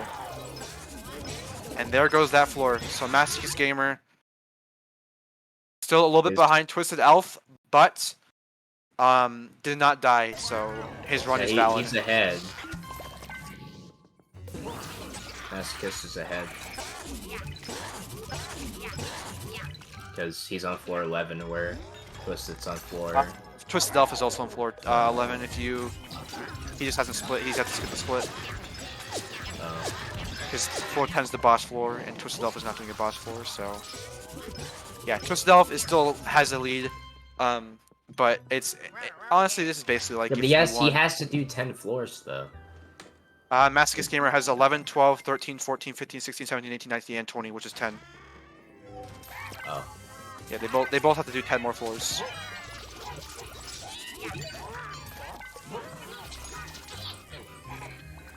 Look at this big cluster of goobs Twisted Elf has. One really dumb thing about Scare is if you kill a ghost with a slam, you have to wait a little bit before you can slam again. Yeah, I don't think that's in the base game, is it? It's not really an issue. In this, though, it can be kind of annoying, because, like, especially if you don't know about it and you just feel like the game dropped your input. You kind of have to just mash. Masochist Gamer getting another small floor. I think he's had 3 so far. Another thing that can happen, that's pretty rare, is the game can drop your damage when you slam.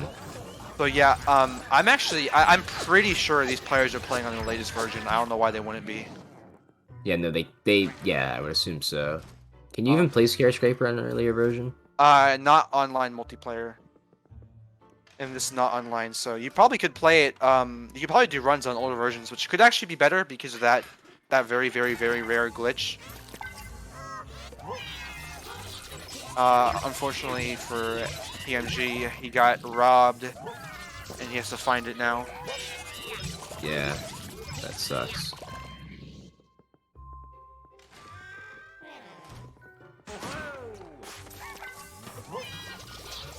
Luckily, it was not in the worst spot ever.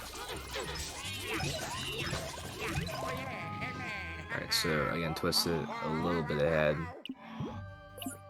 Oh, yeah, it's time. Oh, yeah, yeah.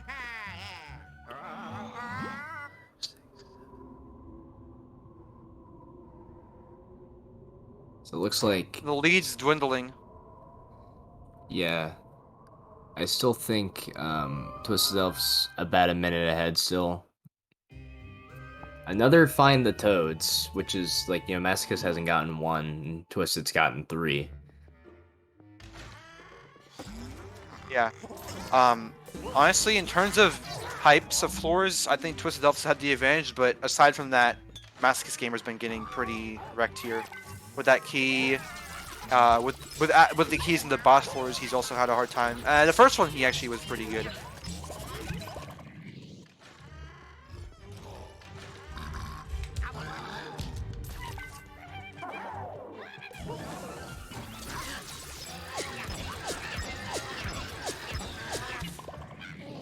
So, but that can all change really quickly if the game is mean and does not want to have fun.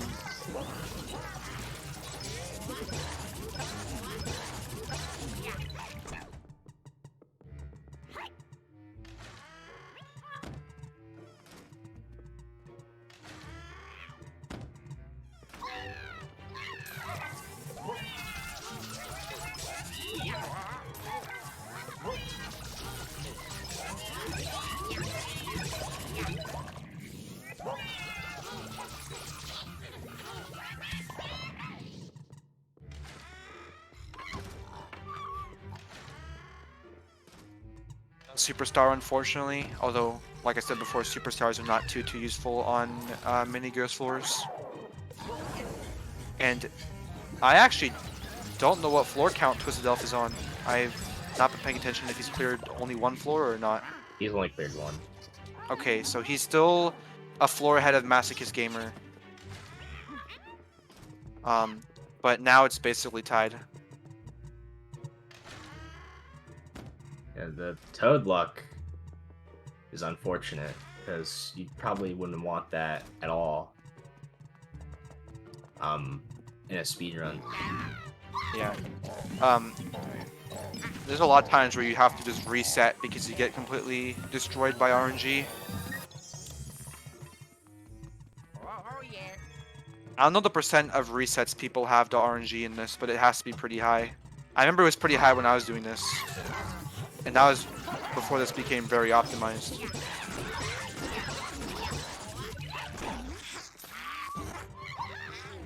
Well, it might be higher if it's less optimized, because you'd be relying more on RNG then, right?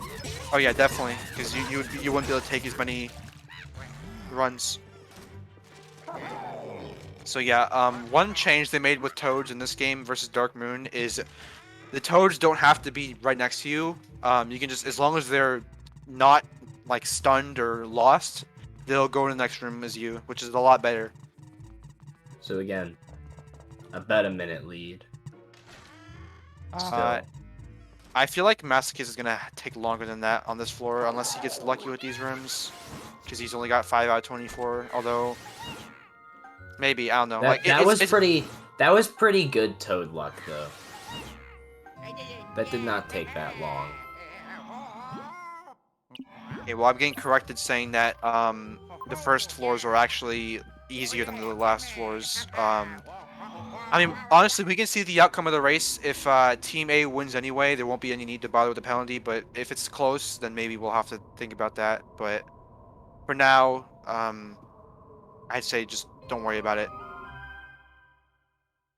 Another ghost that almost got away from him.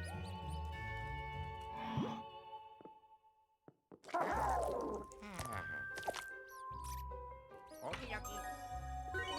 Well, hello. Yeah, one thing that I feel like most people know, but not everybody, is that when you can actually tether onto slinkers and slammers, or hammers with with Luigi and Luigi, and you deal double damage. Slinkers is not too necessary because you can one cycle them anyway, but with hammers, you actually have to two cycle them by letting go and regrabbing them. One micro optimization you can do in this is instead of pressing X to search an object with the Oozer, if you burst next to it, they come out a little bit faster and you can stun them faster. So you're going to be seeing them do that every time you see an Oozer.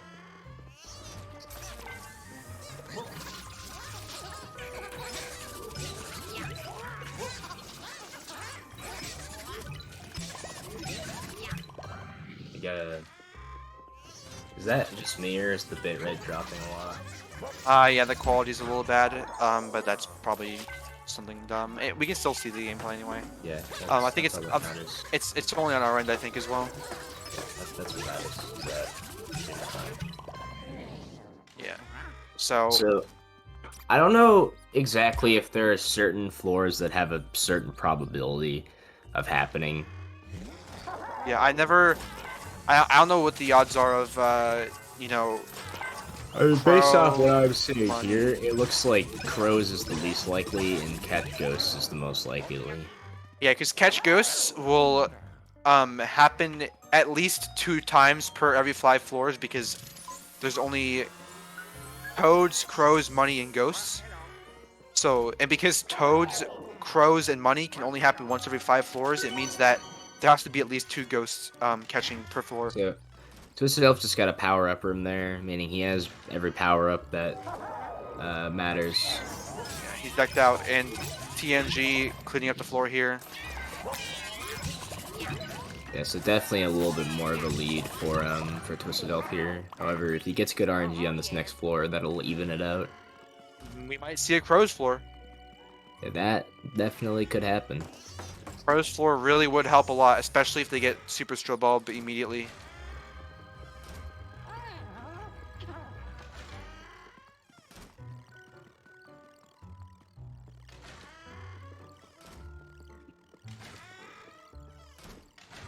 Now you gotta find the Toad's floor for the first time. Yeah, so obviously you don't want to see that bullshit, but you can't really do anything about it. It really does. It really does suck when you see something like that. Like, and You just like after exploring the map, you just know that you're gonna have to go all over the place. Like when I was running the game, every time I saw a money floor, I would just immediately have a lot less fun. And be sad. But when you see a crow's floor, it's the opposite. You're just like, oh, let's go.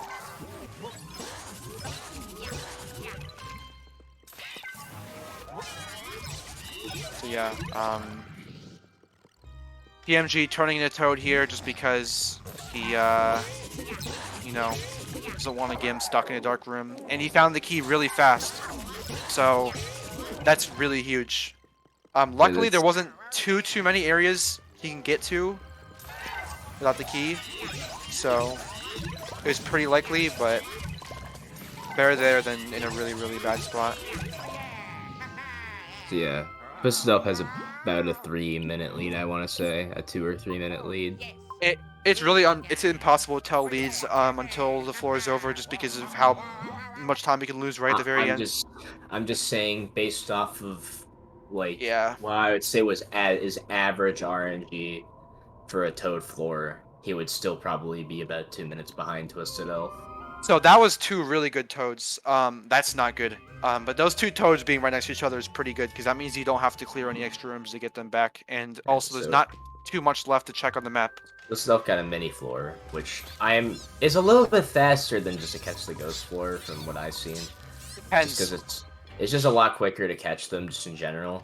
Obviously, it'll depend on the RNG in the floor itself, but like for the most part, just at face value, mini floors will be faster. So usually you want minis and crows. Like if you could get 2 of those every 5 floors, you'll probably be in good shape. Because you can clear out rooms really quick. He was looking for the Toad, but looks like he has not found him yet. Got a power up there.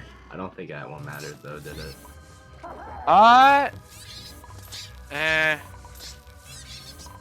Super Strobe Bulb is I mean, not really. I mean, maybe. I mean, with Mini, if you had Super Strobe Bulb with Luigi, that could be kind of useful because you could just flash the whole room and then vacuum. But yeah. Also, sorry to anybody getting spoiled by the fact they're wearing a golden poltergust. They're watching Luigi's Mansion Series Relay. They knew to expect that anyway. Yeah, it doesn't. Come on, man. You can't get spoiled. It's like, why are you spoiling the game? You know, they're just flexing the poltergust. I never unlocked the golden poltergust before. It's pretty tedious if you don't have patience. And that Toad almost got taken to another room, and that would have been not fun, probably. Because then you'd have to walk around until you found him again. Yeah.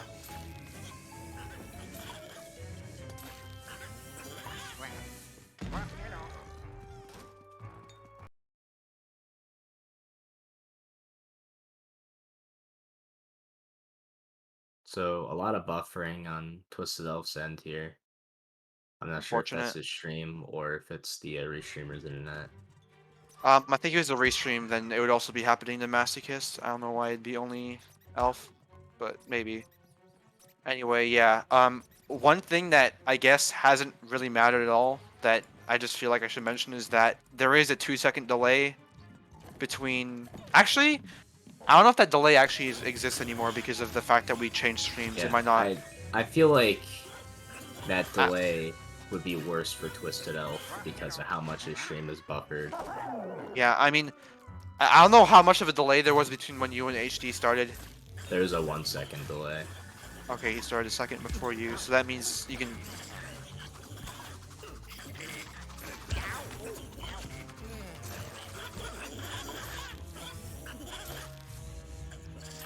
I mean, it's probably not going to make a difference. Plus, we're probably going to add up all the in-game time anyway.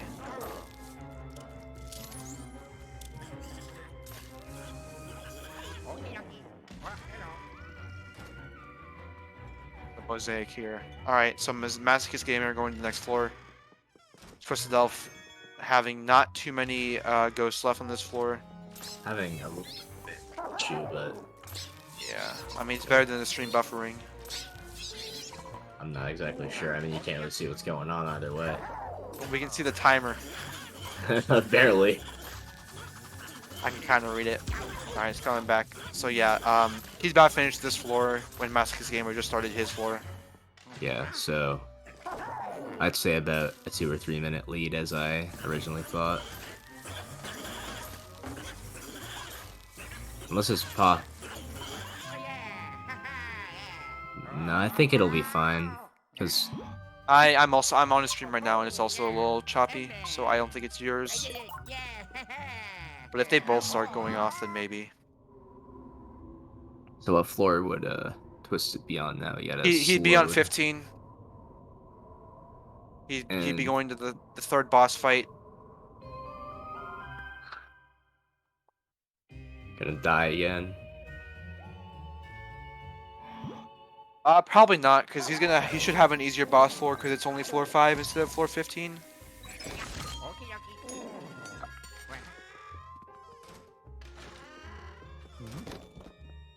So hopefully he can get a good key RNG here.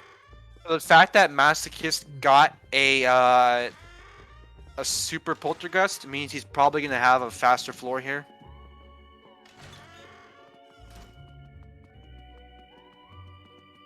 Which is obviously, like, you know, good for finding the ghosts.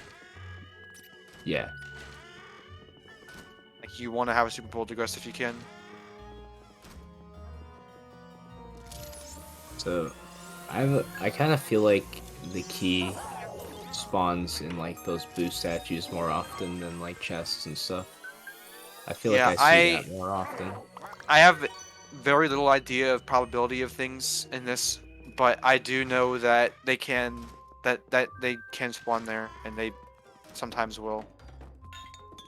The issue with getting power-ups is that they actually take time to search objects, which is why I feel like if they were a lot more in the way, then they might be gotten a lot more. Also considering the fact that you only really have a 50-50 shot of getting a good power-up, considering how you don't really need the trap alarm or the dark light goggles most of the time. So again, instant kill Silker. So yeah, the Slinkers go down really fast because of his super poltergeist, which makes him catch up a good amount. Puts up having more lethal enemies. So I actually think that playing on an older version would be a lot better because you do not have to deal with the slink, like the special type enemies. Because in the original, there's only, I think, 3 variants. And then they added 1 per DLC or 3 per DLC update, and you don't have to bother with them on an older version. So about a minute, depending on when he finds his key for Masochist. It all depends. This floor will probably take longer than a minute unless he has a good boss fight and a good key.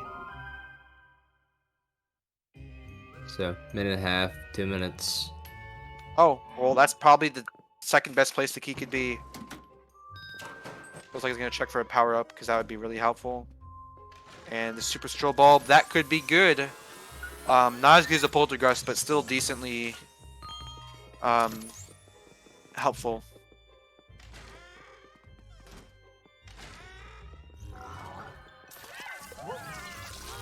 So another thing that Saria mentioned earlier, just because you get more ghosts on a capture the ghost floor doesn't necessarily mean that it's worse RNG, because that tends to mean that there are going to be more ghosts in one room. Yeah, optimally you have as many ghosts as possible in one room. Like, the mansion layout seems to stay like about the same like size every time. So like, I mean, it could be bigger or smaller by like slight amounts, but just in general, it feels like you have a little bit of a smaller or about the same size floor every time. Yeah, so one thing I've noticed about rare ghosts, which are the boss ghosts you see on every 5 floors, is that they usually scale up. So the first floor you'll get, for example, I think Masochist Gamer got bombs, and then he also got lethals, and as you see, he got bombs and lethals again on this floor. So I think if you encounter a type of ghost on a previous floor, you'll probably get the next time you fight a boss, which is kind of, you know, makes it a little bit more predictable. Well, Twisted Elf got a room with like 15 goobs in it and then immediately lost his poltergust. Yeah, that's not very good. Although it's not that bad. It looks like Masochist Gamer having a little bit of a rough time with these rare ghosts here because he has to deal with a lethal. Always want to make lethal your immediate priority, or else they'll just kill you, as you saw with Twisted Elf.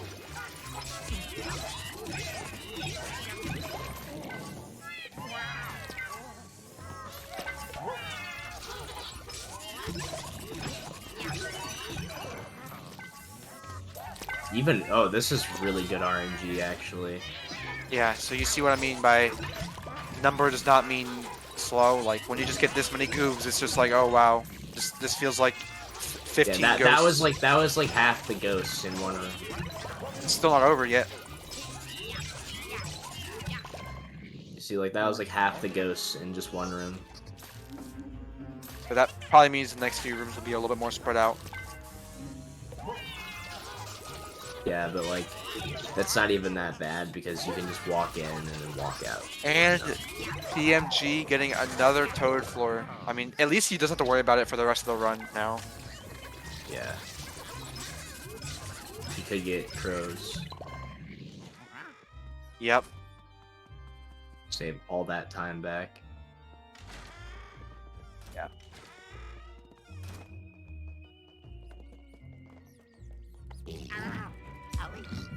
Crows really are just what you want. Like, you just want to have crows plus Super Strobe Bulb, and when you have that, you basically walk into a room and then it's cleared. So, it would become extremely fast. But obviously, getting crows plus a really quick Super Strobe Bulb is very, very unlikely. So power up is pretty nice to get here for the last one, just so the last room will be slightly quicker. Especially nice when it's a room with the rest of the ghosts, which I don't know if this will be necessarily, but it'll be a good majority of them. Yeah, so one room left for Listed. Yeah, we've seen about 24-ish different floors that don't have bosses on them, and we still have yet to see a crow. So that's to show, you know, it's pretty unlikely to happen, but when it does happen, it's the best thing ever. And there's a toad in there. So now he has 2 toads. Let's go to this room right here.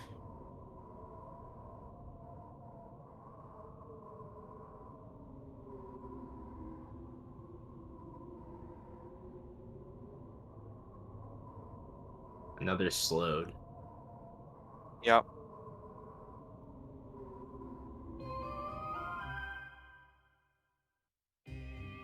Now onto floor 17 for Twisted Elf. There's Another 2 more capturing floors after ghost. this before King we losses. Yeah. And there's the last toad right there. So that was pretty good Toad RNG for Masochist. Yeah, he's probably saved a little bit of time, even though he had a ghost floor or a toad floor. Depending on how well he plays the rest of this out. Yeah, so just because you get Toads doesn't automatically mean it's going to be really bad. It's just more probable. So yeah, we have 5 more chances to see crows this run. So let's see if it happens to either of them.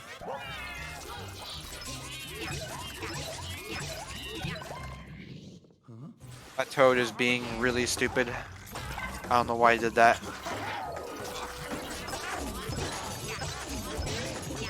So yeah, let's see if we see a crows. We have 5 more chances.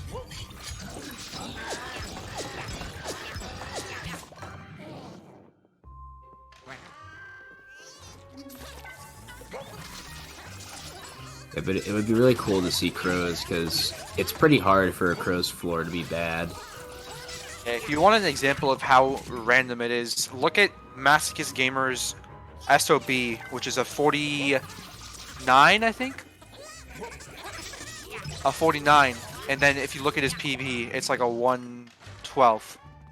That is a difference of, I don't want to do the math, but it's like, A pretty big difference. yeah, it's like 23 minutes difference in an hour-long category. Which is insane. So another catch the ghost floor for Masochist. He needed a key, but he got it literally instantly.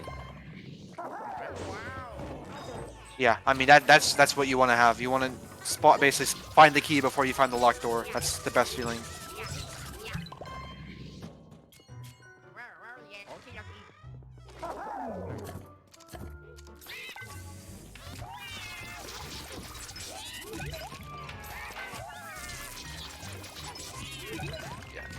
A very good skipper runner is telling me that it feels like about 1 in 40 to get a crow's floor.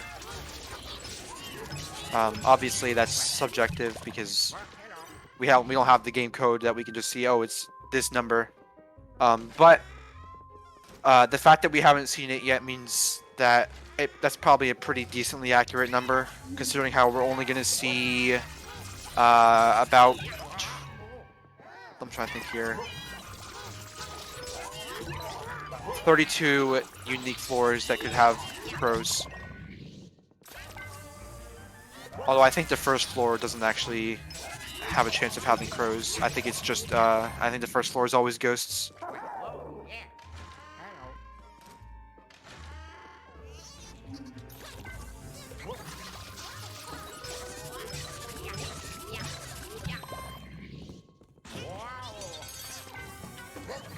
Another power outage for Twisted Elf. He's got a room or two left after this one. Yeah.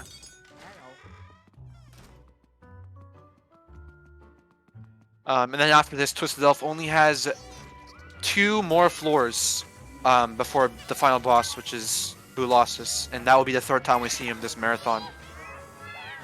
So he's quite literally in every single Luigi's Mansion game. That's not irrelevant. Yeah, I mean the remake you can argue that, but yeah, the games in this relay he'll be in every single one. Bulosis is in the remake. Yeah, he is in the remake. So yeah, this is not the last time you'll see him, and yeah, this is the only time he appears in this game. I guess that's like a spoiler that he doesn't appear in the story, but yeah. All right, here we go, Masochist Gamers, second to last chance to get some good shit. Yeah, he could get crows right here, right now, and be pretty much tied with him. Definitely not tied because he would have to clear Still the floor about a basically minute instantly. Behind at that point. Heading into floor 18, I want to say, for Twisted. Floor 18 for Masochist Gamer. So he'd be going into floor 19. Who knows? Maybe Twisted Elf got a crow's Oh, he's floor. actually going to the same floor. I think he might be behind. Although I actually don't know if his stream is delayed. I think he's behind now. Ooh, that's unfortunate. Yeah, that just kind of goes to show how Yeah, they are currently, from what I can see, they're both on floor 18. And Twisted Elf gets towed, which means he might actually be behind the Masochist Gamer. I should mention that I will be doing a run right after this, so I'm gonna have to leave the call a little early. Because I'm the next runner, so I'm probably gonna leave the call. I'll probably explain Bulosis, and then I'm gonna leave and get ready to do my run after Masochist finishes. Probably whenever Flaug joins.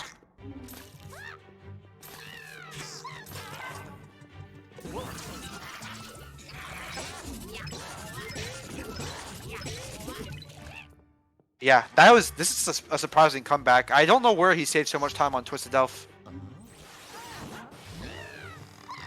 Although he's having a little bit of a rough time on this floor.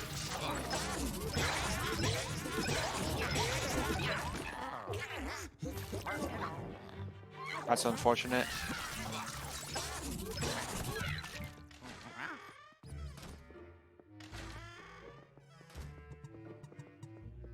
But yeah, each player has one more chance to get a random floor type. And that could make or break the run, honestly.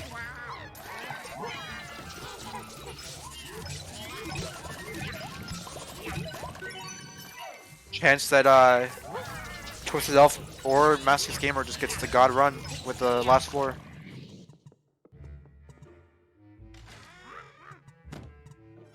And he's just breezing through these rooms looking for ghosts. And he's found a lot of them.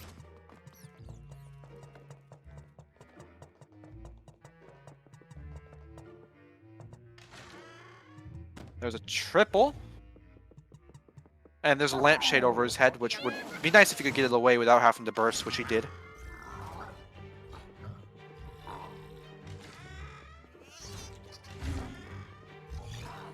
There is a locked room for Masochist Gamer, so he will have to find a key. If it doesn't show up in his face.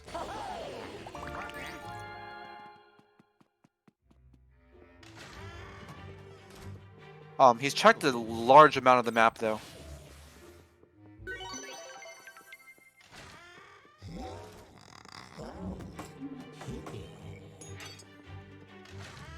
Unfortunately, he missed that stun. Having a little bit of a hard time here with the slinkers. Oh, he almost got a double there.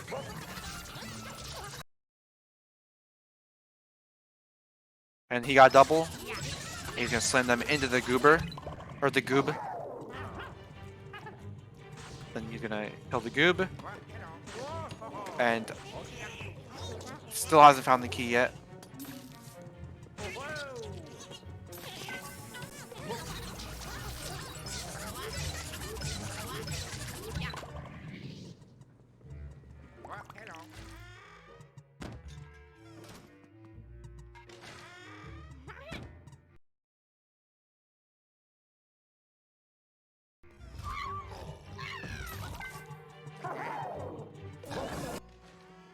He found the key.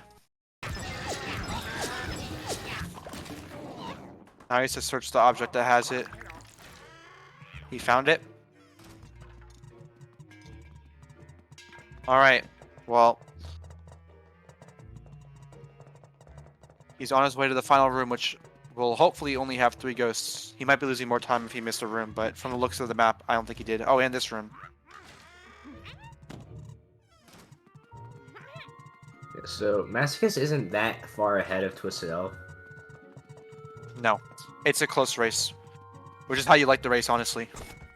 Oh, actually, I believe Twisted might be slightly ahead, depending on how far away this room. Yes, Twisted's slightly ahead again. I think. It's really close. Yeah, Twisted's very slightly ahead. Not Masochist. No, he's behind. Very, very slightly ahead. But it's Alright, a really close. They both had one toad floor, so they won't have another toad floor. So it's really gonna depend on what this is gonna be. Yeah, it all comes down to this, quite literally, and loads. We can see the comparison between loads here. If one of them has a bad load, They're both getting bad loads. All right, I think they had. Masochist can. I mean, to be fair though, Twisted Elf has had worse loads overall. Is a money floor good or bad? It depends. I mean, I don't think it's as good as a mini floor. I'm gonna be honest. All right, I gotta get ready to go here.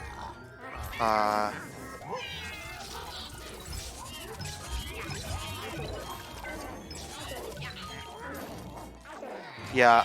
I'll quickly say something about King Boo, and then I'll join. I'll get ready to start my run. Think of King Boo.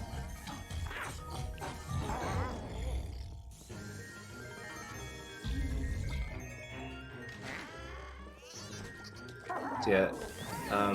What's more probable here is that Masochist is gonna be in the lead by quite a bit, considering it's pretty unlikely that like a money floor would be better than a mini floor. It depends on how much money he gets like each time, which like I mean he already has a decent amount of money and he just went to the floor, but like you know Masochist already has a decent amount of ghosts and he just went to the floor, you know.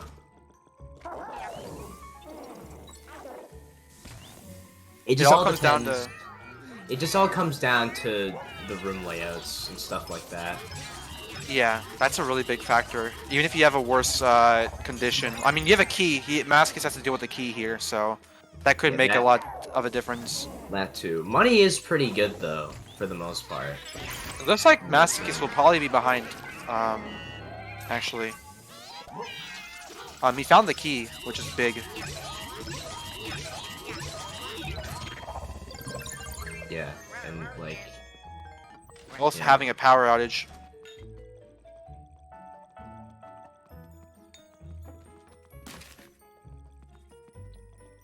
Can gold mice spawn in Skyscraper?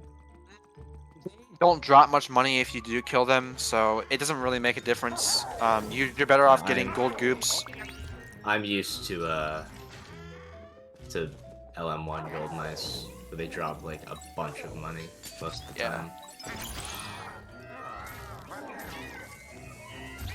Unlike LM1, the drops of each enemy is not. I mean, they kind of are the same because every time you slam a gold goob, they give you a lot of money. I guess another like very minor spoiler that I haven't talked about is that if you get partially through the game, like a decent amount, I think it's floor 12, you'll unlock a poltergeist upgrade that allows you to do 7 slams, and that carries over to Skyscraper. So if you were to do a run from earlier in the game, you'd actually have slower times. There's probably one more room left for Twisted. And yeah, it looks like Masticus Gamer still has a good amount left. I think he'll actually enter the. I think he'll finish behind Twisted Elf, which is surprising. Yeah, but this floor layout. Money, I believe. This floor layout's been one of the worst I've seen. Yeah, so Twisted again, a little bit ahead. Yeah. So he'll probably have the advantage. I guess I'll quickly explain King Boo, and then I will head out. Or not King Boo, Bulasis. So basically, Bulasis has a bunch of attacks, and after every time you damage him with boos, he will do 2 of them. One of the attacks has 2 parts, and if that happens, you'll lose a lot of time. So you really want to have 2 quick attacks each time. That's actually a change they made. From the, I think that change actually cancels out time save from the older version, because Bulasis was a lot slower on older versions. So what I said earlier about it being better is probably not true. So yeah, he's gonna do 2 random attacks after each time you do them. The first time it's a little bit different. But yeah, that's all I'll say. I'll let Red take over the rest of this commentary, and I'll probably move Flauk in here so he can get ready to talk about the remake. So, all right, yeah, goodbye. Luck on your run. I will need it.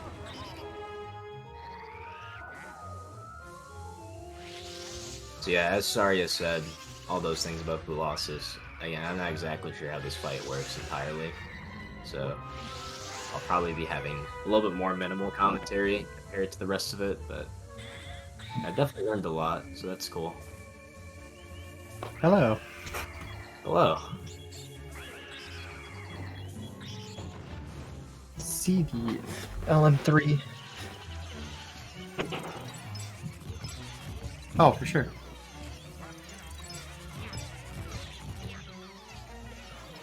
Yeah, I'm not exactly sure what the best amount of cycles you can get in Bulasis is. I don't think a 1 cycle is possible in my memory. I think maybe a 3 cycle is ideal.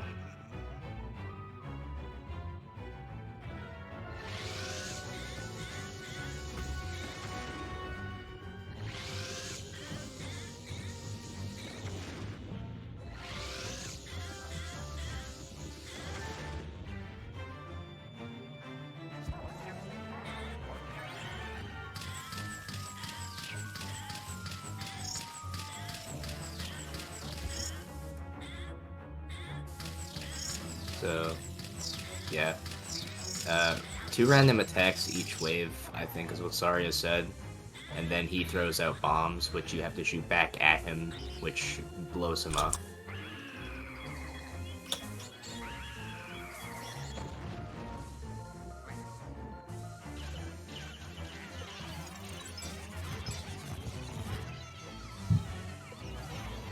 You can immediately start attacking the boos, stuff like that. Luckily, in this Bulasis version, you don't have to freeze them. Yeah, what I said about the 3 cycle earlier seems to be right. What I've always liked about every Bulasis fight in each of the games is the boo will get smaller the more boos you grab out of them.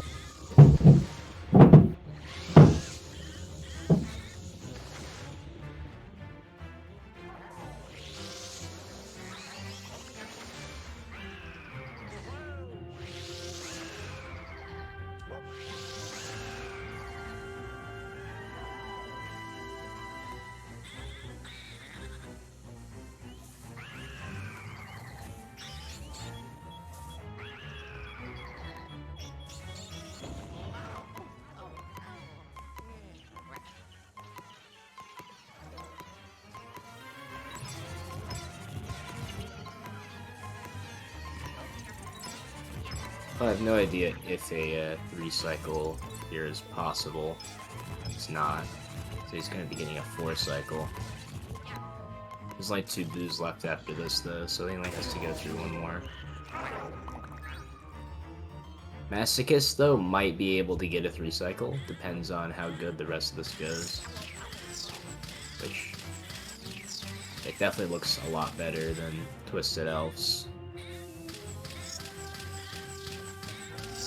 So by the looks of it, Twisted Elf is going to finish very slightly ahead of Masochist Gamer.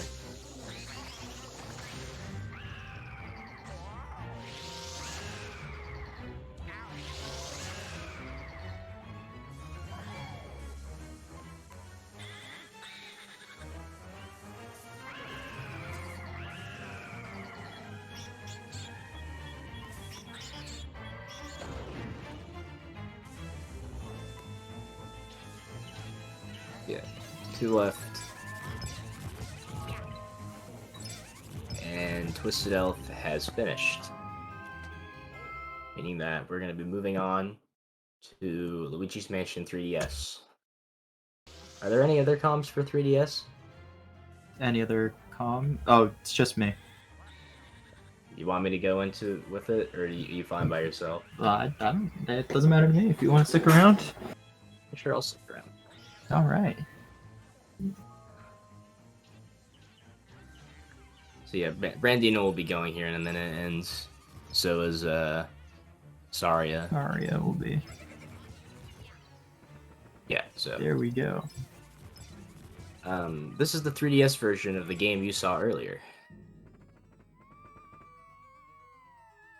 Yes, but there are some differences.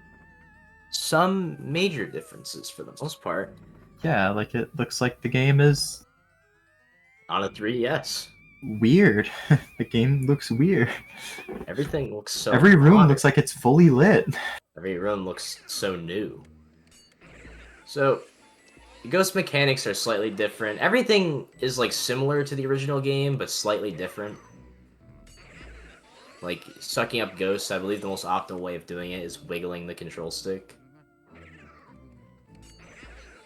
Just wiggling. Wiggle, wiggle that. And some exclusive things to like the 3DS or the GameCube version. Things like text skips and so on. And also, sidestep is triggered by a button and not a pause menu screen, so that's cool. So standard blackout isn't faster. Yeah. Looks People like like Masochist Gamer probably is would do it anyway. finished. So Yeah, hopefully in a so- minute we'll be getting Saria's gameplay up and running. Yeah, there it is. There we go. So just a very minor difference, although I don't know if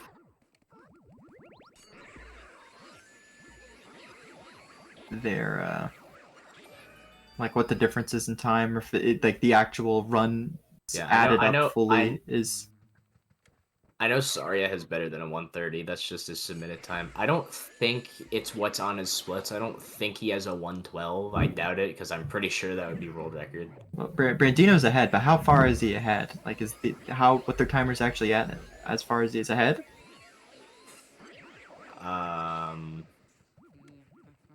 Wait, what do you mean? Well, In I the mean, context of the full race. I mean, whatever timer he's at, if you subtract that from Saria's time, whatever time you're left with is theoretically how much he's ahead, but it depends on how quickly they do these rooms, right? No, I'm quite literally wondering in context of the full race. Of the full race? How far is Brandino ahead of Saria in context of the full race? 30 seconds? Okay, so their timers are accurate? Yeah, I'm pretty sure they are accurate. So I knew that there would be some skewing in some direction.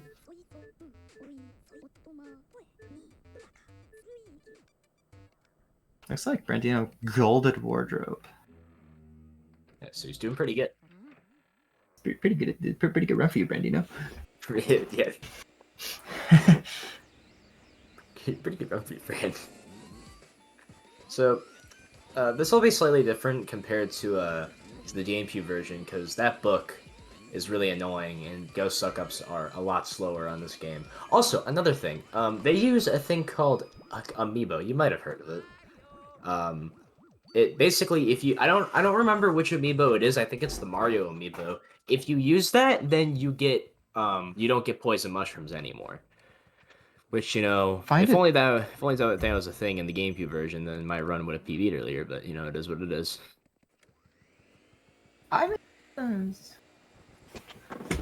Nintendo was too far behind their time. Oh yes, because they definitely were about to put a sensor inside the control stick of the GameCube controller. It's all their fault. None of that was my doing. If they just came up with revolutionary technology like 20 years earlier, then it would have been perfectly fine. Yeah. I don't know what they were doing.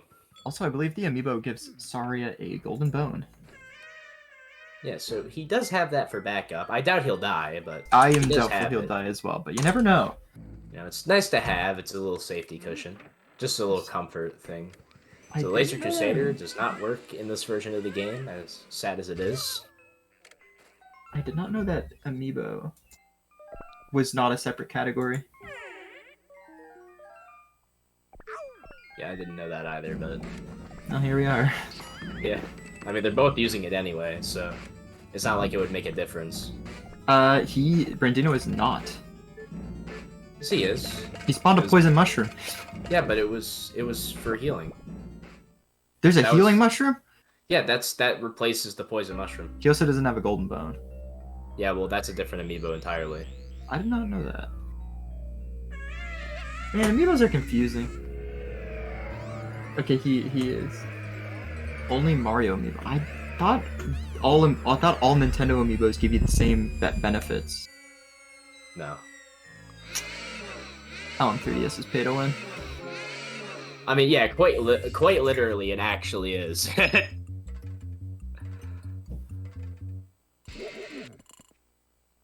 And I'm actually buying a 3DS capture card to run this game. Goddamn. Well, now you have to buy a $15 Mario Amiibo. Yeah, I don't own a single Amiibo. I own 3 Mario Amiibos. Are they all the same? Yeah, they're all the exact same one. Why? You see, Smash I bought the Amiibo, and then I bought Mario Party that also used Amiibos, and it said I needed a different one, so I bought another Amiibo. And then I bought a third one just because I felt like it. Sorry, he's using all of the Amiibo. Sorry, it's actually pay to win. Sorry, is using every Amiibo. Even tried using the Link Amiibo, see if it would give him a sword instead of a vacuum. Yeah. Using the Solid Snake one to see if it would give him a gun. This fight's pretty similar, you just don't catch the balls out of the air. Most things about the games are very similar. It's just that there's like minor differences in certain areas. And also frame rate. Yeah. The frame rate in this game is awful. So Brandino... having a little bit of a rough time. Yeah, ooh. That's a 3-cycle. That is unfortunate. It's not what you like to see. So Saria, 2 cycles here. That'll be a massive time save. It'll be... like, Saria will be slightly ahead. Having a little bit of trouble grabbing this ball. Yeah, you know, Saria... yeah, the hitboxes are wonderful. Hopefully Saria just gets the, Ooh, Saria 3-cycling 2. Yeah, so Brandino not losing any time to Saria. Yeah. So that was quite an unfortunate Chauncey fight for both of them. But... looks like the golden bone will be coming in handy after all. Imagine the golden bone skipped like the Chauncey fight. Like he died in the middle of sucking him up, and you could just immediately re-grab him. Like death warp. Yeah, death warp. Any percent in the game is literally like you can't do it unless you pay for a Mario Amiibo or whatever gives you the golden one. Gotta use the everything Amiibo. So, in context of the race, Saria is ahead by about 10 seconds. But what matters is the full race, not individual segments. And Team B. Well, Team A hasn't been ahead since Boss B with in Dark Moon. Yeah, Rex kind of carried, you know. Just had to quickly bust out, you know. Rex was like 3 seconds off PD. Rex is OP. Yeah, Rex quite literally, if Team B wins, and I am on Team B, so I can say this without sounding like a jerk, we were 100,000% just carried by Rex. I mean, with the showing, HD's had a very strong showing. Yeah, he had a really good run. Like, besides the 2-cycle blue losses, like... I mean, that would have PB if that didn't happen. Yeah, I was only 1 second behind them in the blackout, so 55 pace, you know, easy. Well, I mean, technically, yeah. I mean, I would've had HD played a beef EA4 with some pretty dang good RNG. Yeah, that too, but... So, I don't know if going to the left door in this game is actually faster. I think it's just open door. Just open it. Well, if Saria does it, I'm gonna believe it's faster, because Saria doesn't do anything that's slow. Like, I just think it just automatically puts you through. Like, I don't know if a door matters. So it looks like Saria's not going for left door. I think there's one animation. There's no right door and there's no left door. It's just open the door. So you're telling me there's 2 right doors. Pull them both open. No, I'm telling you, when you leave that door, you use the left one. And when you enter, you use the right door. Because there's only one animation. This little scare skip there for Saria. Yeah, scare skipping is a thing, but it's weird in the sense that it doesn't always work. There 100% is something that makes it work and that doesn't. I don't think it's RNG, it's just I'm not quite sure what causes it and what doesn't. Brandino's going for 6-piece. I didn't even know this was like something that could be viable in this version of the game. Look at Luigi walking through the hall. It's like he broke his back. Yeah, so I think I broke my back. Brandino got it? I'm not quite sure. Feels like he did. I missed one. 6-piece does seem to be Oh. here. This might be Saria's catch-up phase. Guys, Saria appears to be going very well. Ooh. He didn't suck off any of the masks, so this should be... Oh, one of them despawned, however. Yeah, this is And didn't get... Oh, wow, this is tough. This is tough for both of them. So early release... So Brandino did get early release. Saria... Is early release a thing in this game? I'm pretty sure. I haven't done a run of this game in like 3 years, so I wouldn't know. Actually, like... I'm pretty sure it was, and that's what I thought. Yeah, so Saria didn't get early release. Why? Well, there we go. So somehow Brandino knocked on the door, you know, he just had to be polite. Like, is anyone in there? You know, like...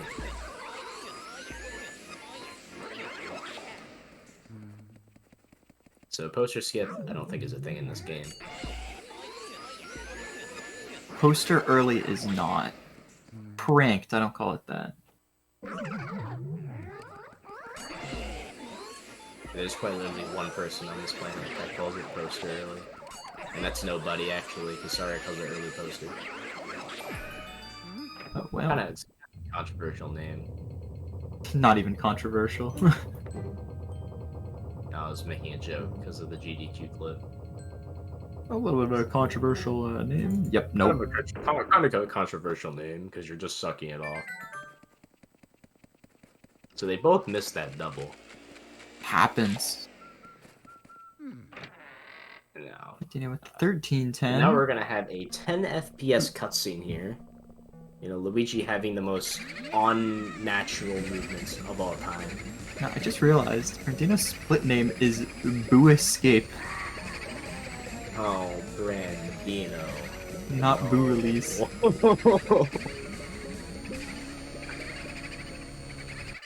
changing my splits names? Okay. I mean, honestly, that's a better name than Boo Release. No, it's not. because Stop talking. I'm making a joke, and now you're saying that it's better. actually no, because you are releasing the boos. They're not Release escaping. the booze.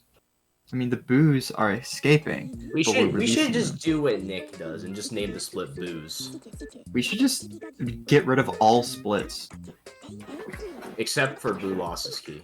except for rooftop exit. Yeah, every single split is just gone except rooftop exit. Yeah. Rooftop exit, and for some weird reason, Lydia warp. Except you split on Lydia Warp after rooftop exit. You have to walk all the way back up. It doesn't work. So there aren't any Boo tech skips in this version of the game. I was So. about to say Brandino doesn't have the RNG, and then I'm like, oh wait a minute. Pretty good RNG. If the original game, it'd be like, aw, dang, you did not get the tech skip. Yeah. Shucks, that sucks.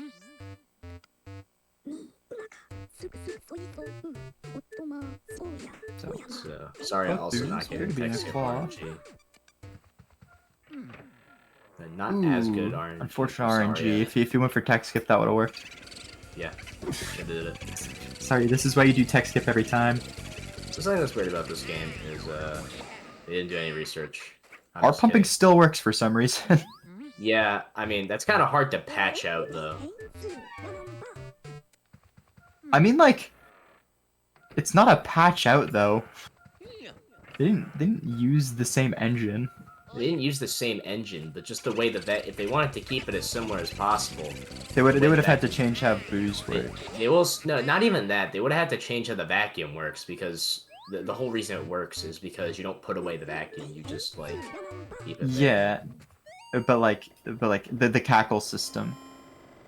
Oh yeah, that. If they had changed that, it would have worked different. Like a cackle in a certain amount of time after letting go of a boo, you know? It's just too much effort. You boo drag in this game. I think you can very minimally boo drag. So it looks like Brandino tried to get that boo first. Tried to get it early. Maybe it switches sooner, or maybe actually, it just makes it easier. I do not know. Yeah, I don't know either. We'll see here with Saria. If he gets a good RNG or He didn't end up checking. That might just be a thing Brandino does.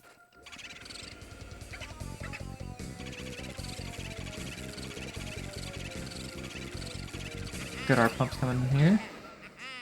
yeah. So sorry, I almost lost. So you can drag it very minimally. Like sorry, I just did it. He's like kind of tiptoeing over. That does absolutely nothing for the most part. Barely makes breakthrough boo one cycle possible. Well, I mean, you said that it happened, and I just kind of went along with it. It didn't really look like the poo moved. It did move a little bit, like very, very slightly. The millimeter, or was that just the boo trying to leave? Ooh. Well, I mean, Sorry, you're dragging out here. That was actually really good. Yeah, Sarya's trying to do the Chadia strats. Get it? It's Sarya, but instead of the Sar, it's Chad. So a 1729 warp for Brandino. Saria is definitely closing the gap. And with a lot of the variants in this game, we could definitely see a lead shift more towards Team A. Yeah, so Sarya in the race is about like 13 seconds ahead, but Brandino slightly ahead in the relay. If that makes sense.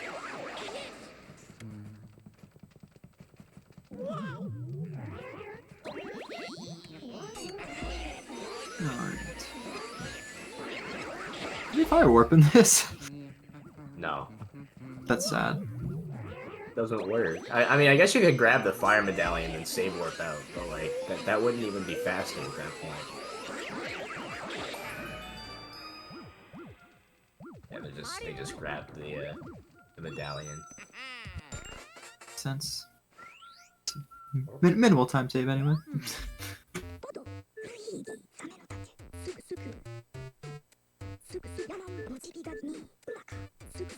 Good shake off there for Saria. The shaking off ghost is harder in this version, I think, because I don't think you can do it with stick. The Ooh, stick, Saria. the stub that they call. Opting to grab the boot first. Kind of like to see it. Chad move.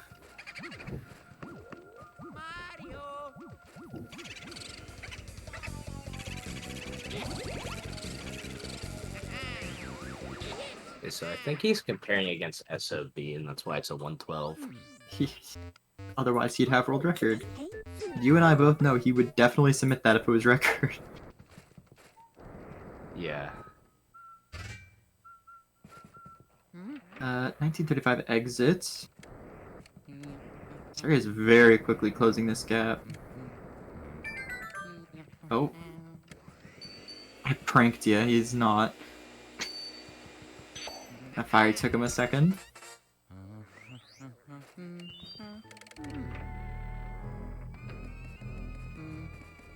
Those were quick candles. Wonder what the butler cycle's like. Oh. Looks like What? Brandino has a very good butler cycle, although I'm not entirely sure if that's a good thing. I mean, yeah, you're right, actually. That might not be a good thing. Sorry, I mean, lighting the candle quicker.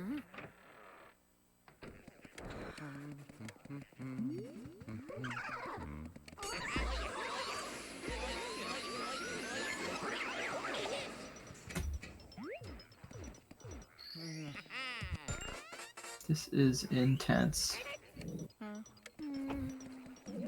Kinda.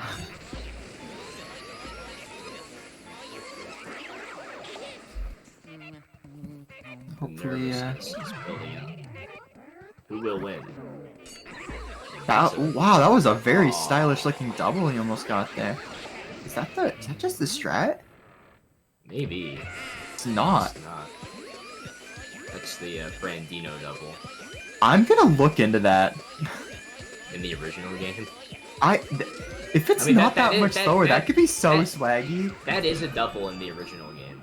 Yeah, but like, is it slower? It depends on what butler cycle you get. Let's say you get the best possible butler cycle. Get the best possible butler cycle, technically it would lose like half a second, I think it is. How do you know that? Because I've timed it. Very, very poorly, but I have timed it. Exactly, you don't know. Could be faster. I guess. Is Saria ahead? I'm pretty sure, yeah, because I'm like about 90% sure he cleared laundry room. No, he didn't. Okay, so yeah, he is grabbing. Oh, they don't do hidden room. Yeah. Holy crap! Even so, Saria just was ahead because Brandino was unable to clear it in time. Wow. Yeah.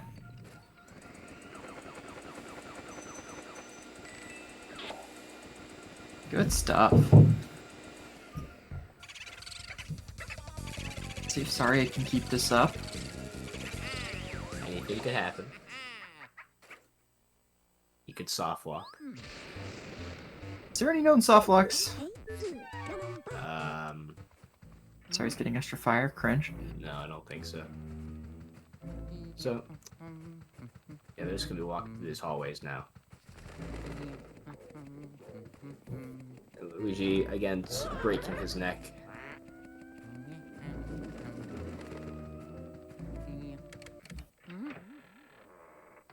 Mario!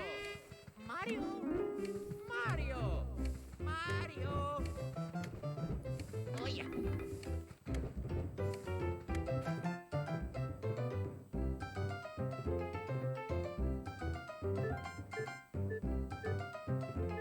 Water theme. OP. I don't know how hard sheets are, but that looks really good.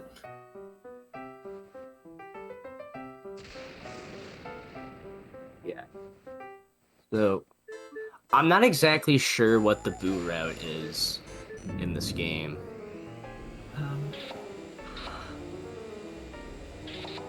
My guess would just be old standard GCN route Well, like the one with like breaker and pipe, for breaker pipe. the good route. We should go back to that one. No, we shouldn't. Mario. Oh yeah. That key shoots out to the right. Yeah, it actually hurts my soul every time I see it.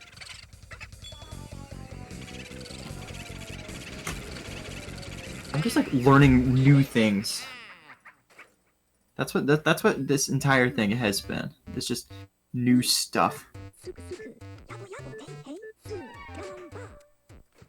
Wow, that's a thing. Man, this is a thing. No way.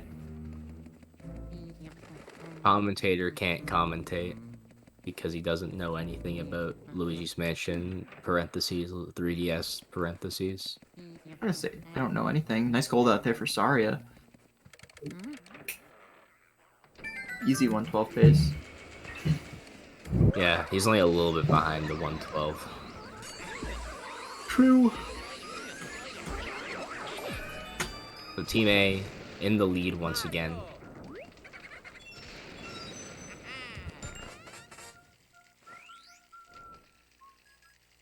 Bringing it back.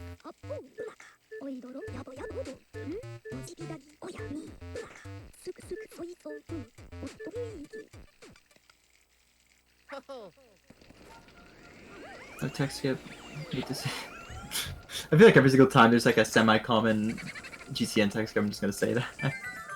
Yeah. But you don't having a little bit of issue with that fire there, but got a good boost spawn it seems.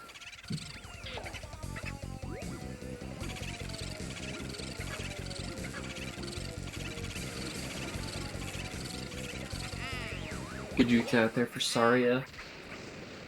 Call him the Legend 45. Thought it was Legend 47. Well, now we both look like idiots. That's on you, not me. How is that on me? It's a pity. I was correcting you. That's not pity. It's Legend 27. Oh. I intentionally said Legend 45 as a joke. You actually thought it was the Legend 47. I'm not even gonna lie. Wouldn't be me. It actually, yeah, no, it would be you, because you said the Legend 45. Yeah, 'cause I intentionally said it as a joke. Yeah, that's what they all say. Nope. Well, if I didn't know that, then how would I have corrected you?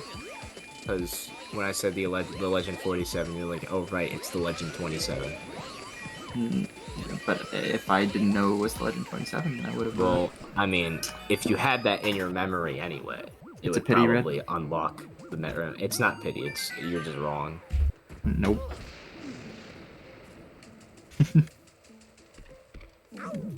You guys hear this guy? That was a really scary double. Hey, man. Double's a double. He just walked up to him and just did it.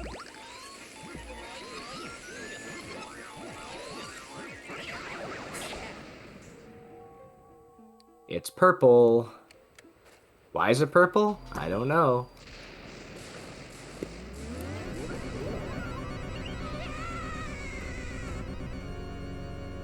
Quagmire be built different in this game. Pretty good control up there from Saria. 46, not bad.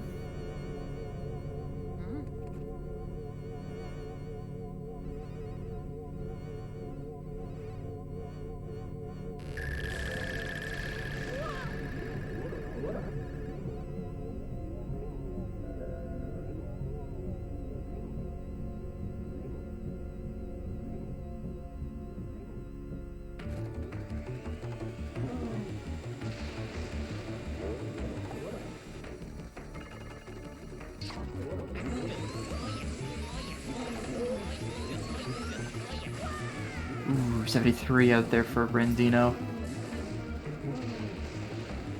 That was tough.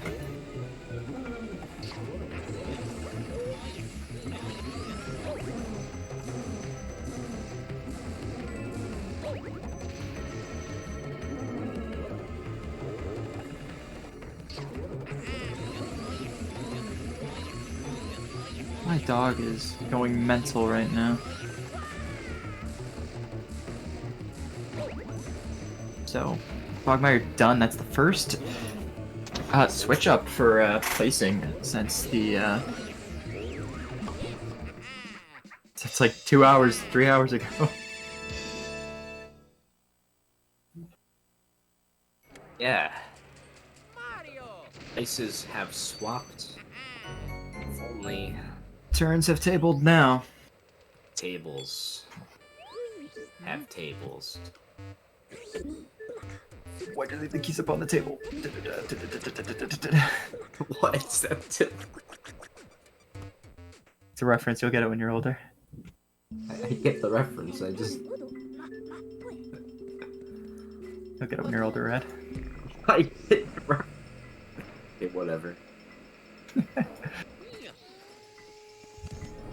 That's like if I'm playing Luigi's Mansion, while like and as I'm playing it, it's like you'll understand this game when you're older.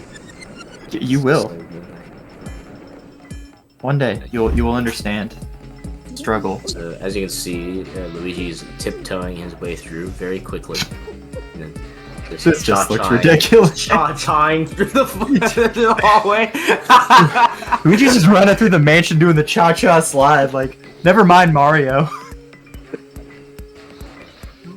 To the left. Take it back now, y'all. One hop this time. Oh yeah. It's time to get funky.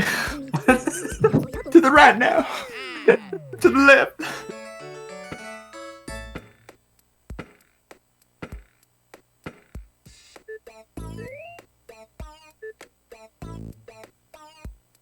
That Mario looks way too clear. This is clearly emulator. Yeah, I mean, come on, Saria. So Team A B has won because Saria's on emulator. Imagine.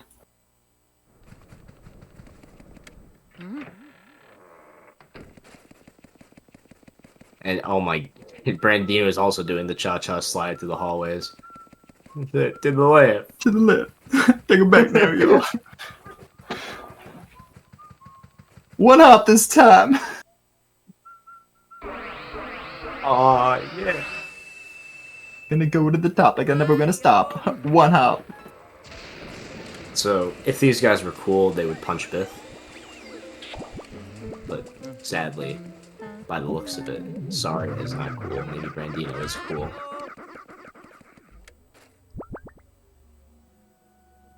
Okay, that's a thing I'm surprised works in this game. Yeah, I can't believe that still works. Oh. Oh. I think Saria did that at a muscle memory. I'm not even gonna lie to you. He just shoots couples like, wait, this doesn't work. Oh, wait a minute.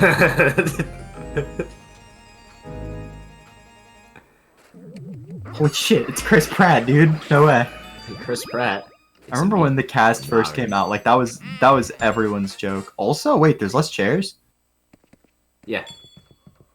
It hurts my soul every time I see it. It doesn't hurt mine. It hurts mine. Why would it hurt yours? Should. Because it should be 4 in each door. Should. Less boosted. There's less spots for the boo. I mean, that's worse though, because then it's going to be more of a chance for it to be on like the left. Oh, you're right. And look, There's three. it's There's missing three one. chairs. It's missing one. But, That's weird. sorry, having Yeah, a little, this is having a first, isn't it? little bit of trouble finding this boo. Just a small amount. Still has a healthy lead though. Right, so nobody. Oh, Brandino is cool. He punched Biff. Oh my goodness gracious me. Oh my god. Sorry, you're getting long text on top of that. Trying to find the ice. What is he? Oh. He's setting up for swag balls. I didn't even know that was a thing. I don't think it is.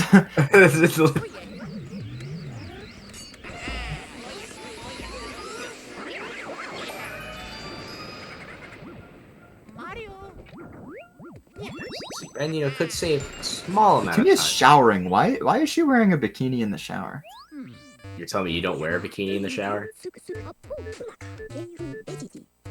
What? You do? Of course. That's a rather bit cringe when you think about it, bruv. Think about it. Ringo 100% wears a bra in the shower. See Ringo. Yeah, Ringo. Yeah. Just, Oh, Ringo, wearing the bikini in the shower there. Ah, Ringo. yes. Wait, what does Ringo sound like? I don't know. Like, I only know what Paul McCartney sounds like. Oh, Ringo. Oh, Ringo. Cha-cha smooth. Oh, Ringo, we're gonna be doing the cha-cha slide. To the left. Oh, take it back now, y'all. You're gonna go to the top. We're never gonna stop. Oh, one hop. Ah, Hops this time. Paul, that's fantastic. Ah, yes, George. I miss John. I miss John, George. I do too. I'm gonna smoke 10,000 cigarettes so I can die in the year 2001.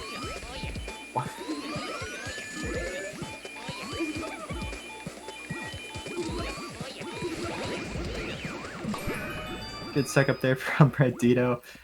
Saria's has a pretty comfy lead at this point, so hopefully Brandino can play like the legend that he is.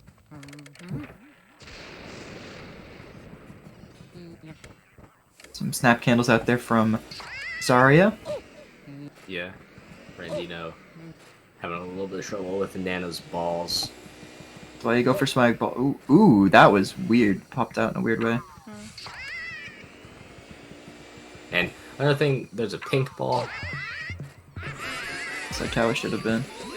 That should have been. It's not how it was. You know, sometimes remakes just got to do better than the original game. Yes, a good change. I'll give it that. Look at Wind Waker HD. It took a masterpiece and just made it even better. Good RNG there from Brandino. So, I didn't even know the triple was viable in this game. Ooh, believing for Brandino there. Hopefully it went left and not down, although I don't have the most faith in it going left. Ooh, it did. Left. Good stuff. To the right. Okay, there you go. To the right. To the left. Take it back now.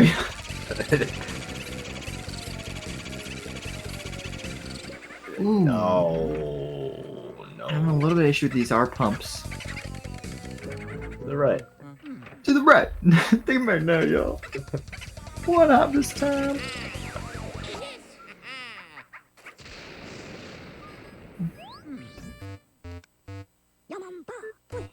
So yeah, sorry is sitting with the multi-minute lead at this point.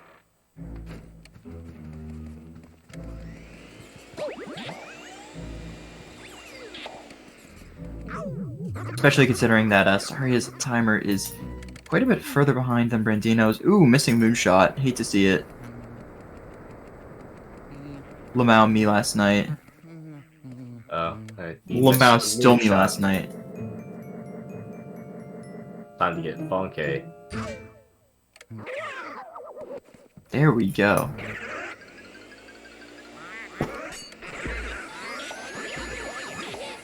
Good stuff.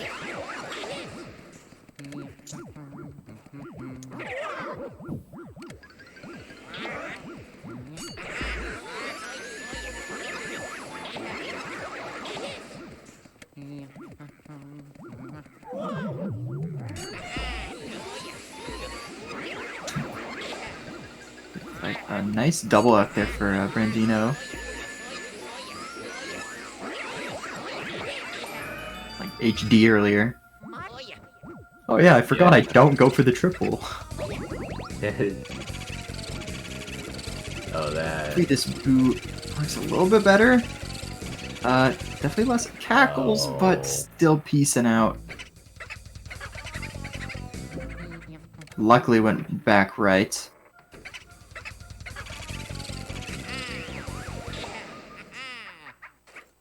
There is opportunity for time save if Brandino can get this first try.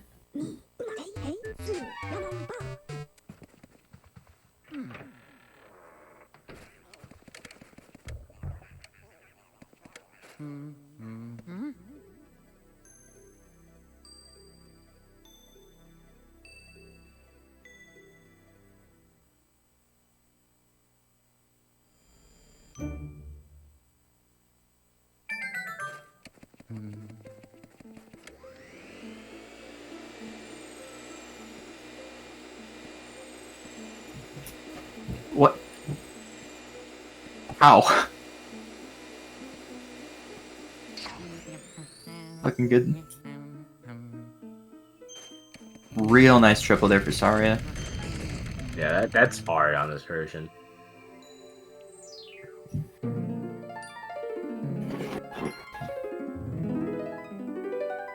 Saria definitely went funky on this one. Yeah, we're just gonna reference the cha-cha slide this entire run. There's no other. I'm too far gone, alright?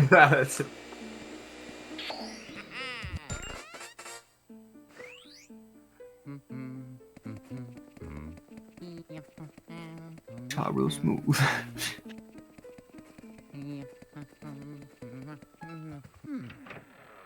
The electric slide. Reverse. Reverse, reverse.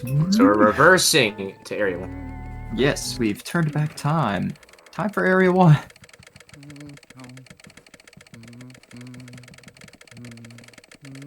Alright, it's time for Electric Avenue. Yeah.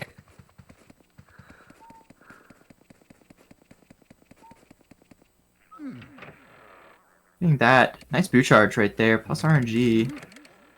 Saria, not getting the fire. Oh no.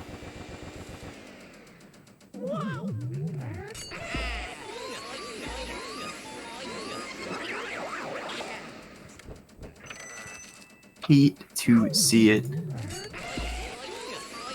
Doesn't have fire, so no flashlight skips. SMH my head. Oh, that's so much better. They made the Twins fan actually spinnable. It'd take a long time though.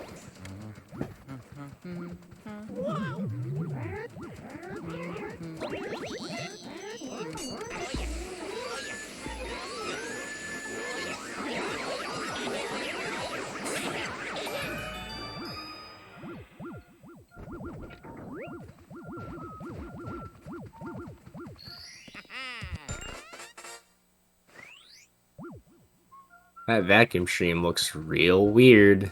It It's getting the speedy kinda spirit. cursed. Oh, I didn't get the money to slow. Despawning. Strange. Getting hit by Henry. I had to think about that for a second.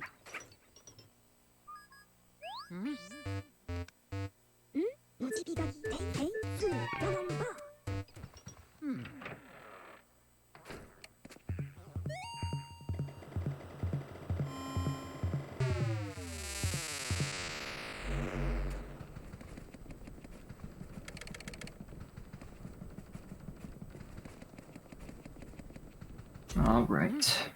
Finally, both of them onto Area 1 hallway.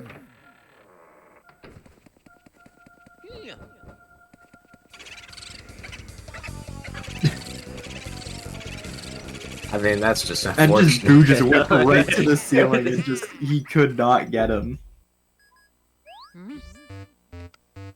He's not there? What? It just snapped into existence. They added Snap into this game. No way, dude. Snap reference.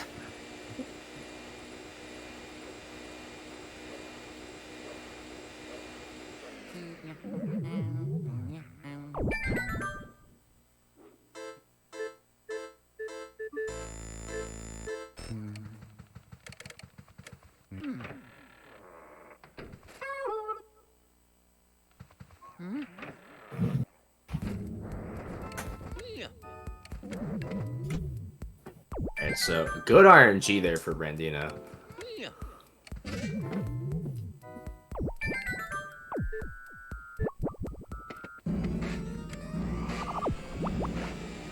First RNG appearing for Saria, but read it well. It's easier to read the radar in this game because it's not broken as you walk into the room. Yeah. But still. Here we go. This game does have improvements over the original game. Very, Yeah. very minimal, but So far, the ones that I could see is the Boo Radar the and cha-cha slide, the Yarn Balls. the yarn balls. Not their physics or anything, just the colors. Yeah, You can cha-cha slide in this game in lit hallways. I mean, true. Mario. Just a minute and a bit from of mashing for Saria. So we have a minute to focus on Brandino. A little bit of issues getting that boo out, but gets it in the end. Yeah, not just dipping instantly for Brandino. Like to see it.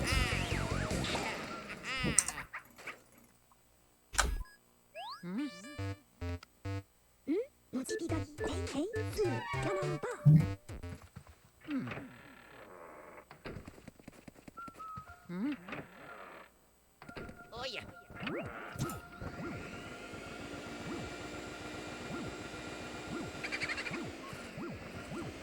That poo ball just spawned and just fell right behind the chest.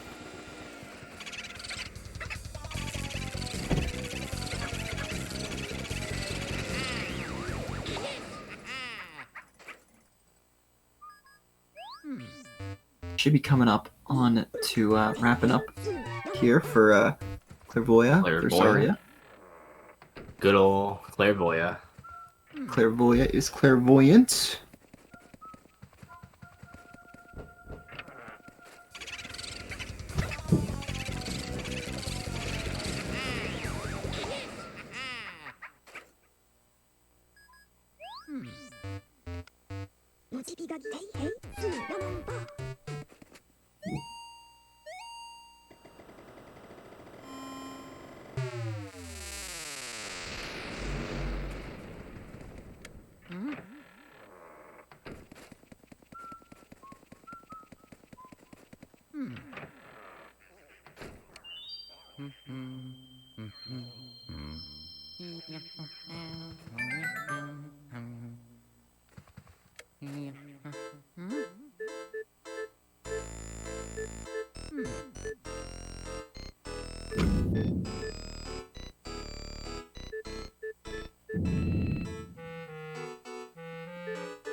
More mashing. Sorry, not forget ice.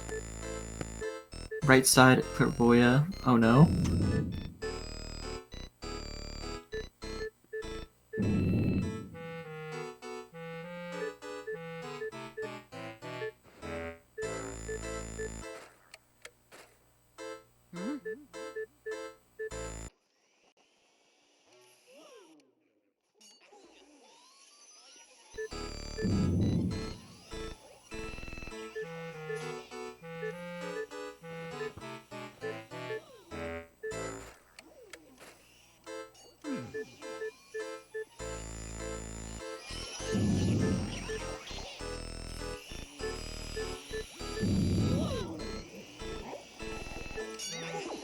Ooh, try to get the double in there, but just barely missed it.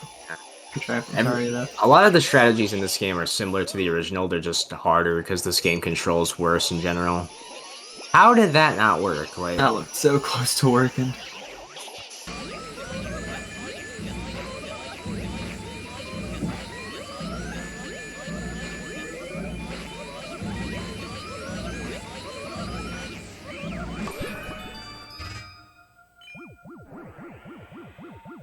Mario. Yeah.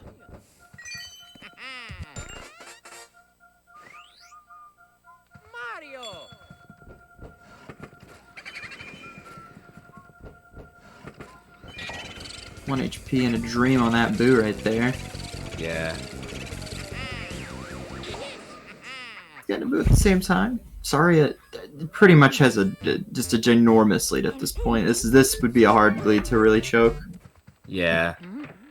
I mean, anything can happen, but I highly doubt that so much can happen to the point where he can choke away like a minute and a half. It's even more than that. Well, two it minutes. feels like a lot more just because he's like, in reality, they're only really one room apart. Yeah, but one room, a lot of walking, and a decently longer room. I mean, it's possible Grandino can play out of his mind in this next room. I mean, you can never know.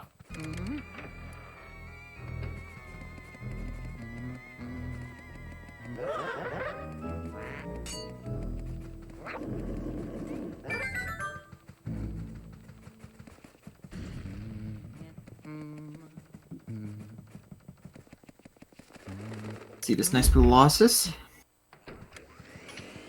Unlike that last game that we just watched, this is the real one. Yeah, it's the true Colossus.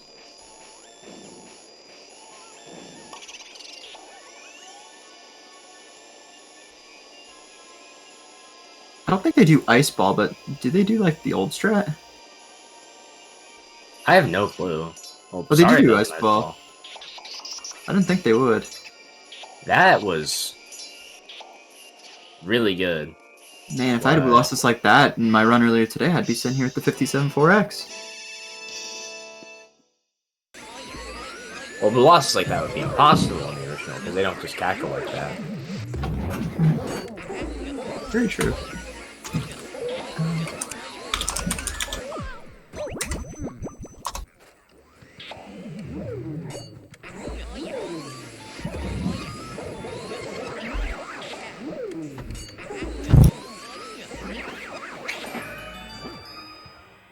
My family is going mental right now watching a baseball game. Oh wow. You Great go up news. there and tell them that they should go mental watching this relay race. No. They both lost Safari and Boo, which is unfortunate. If that is Saria is actually comparing to Blue Hits' PB, and he's minus 18 on it. So it's very, very possible. As far as I remember, Saria has a 115 in this game. That would be third. But I don't know how hard people really grinded out on it. They played it a lot for about a month when it first released, and then the game died. Okay, so not anything. Yeah, pretty much.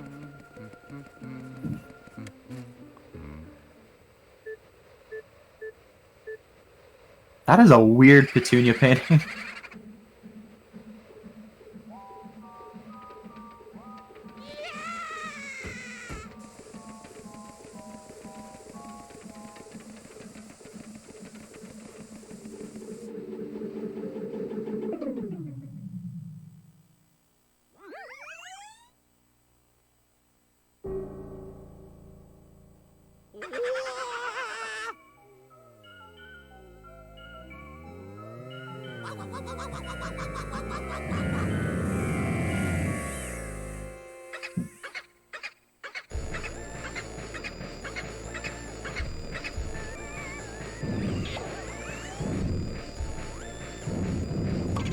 Or cha-cha sliding, but you see it from a different angle this time.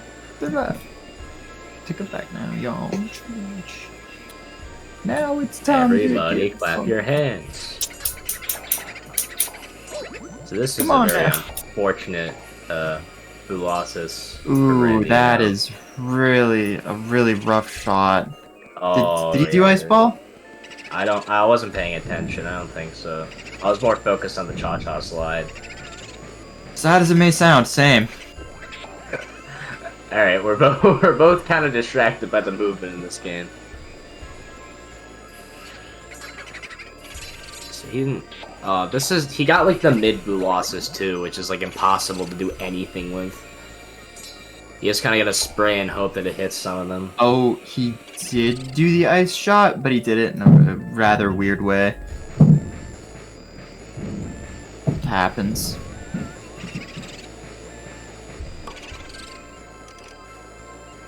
Sorry, is like jamming just Luigi up and down. Ooh. It's the best way of moving. This is just really, really unfortunate. Yeah, but like the losses is when you like losses can be just so tough to deal with when you don't just get it perfect.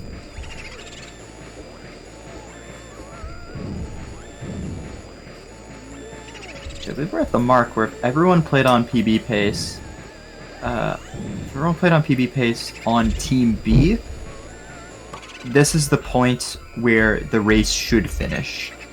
Should have finished. Yeah.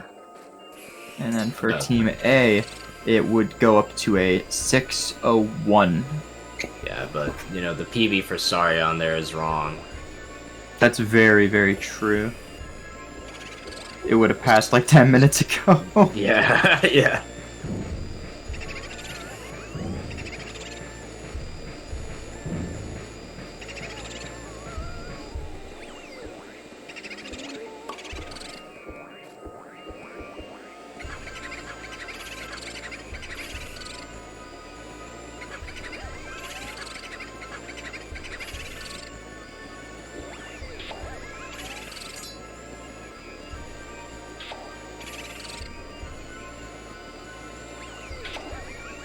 Alright. There's only one boo left, I'm pretty sure. So, only a little bit more of this torture left. Unless Brandino dies, which, I mean... Yeah, 60 HP. Uh, 53 HP. Oh, he did There it. we go.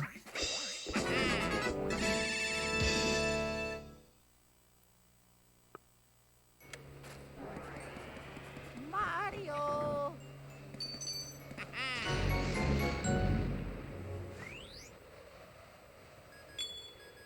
Luigi. Okay. ペンペンボドマツーケケペンペンミスミガルイーギボド Where's the boo counter? Oh, it's in the bottom left. ペンペンボドママホ That's confusing for a sec. How many boos these guys have? Another improvement is the map being on the bottom screen instead of the button. Although technically, that's not an improvement for the speedrun because you can't do map glitch anymore, but it is what it is. Improvement for no improvement. It's like agree to disagree, but like, not.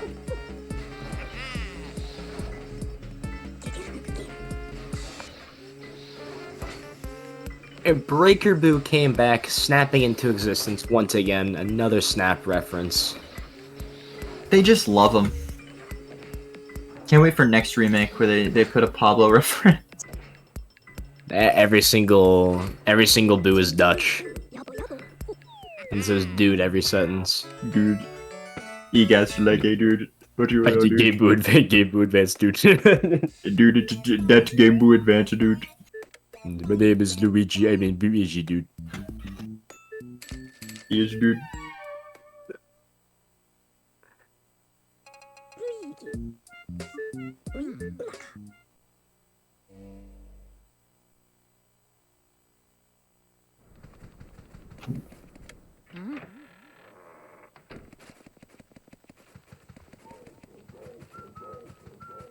Both of them cha-cha sliding right now. This is... Take it back now. Big band now, yo. What up this time, bam? What up this time?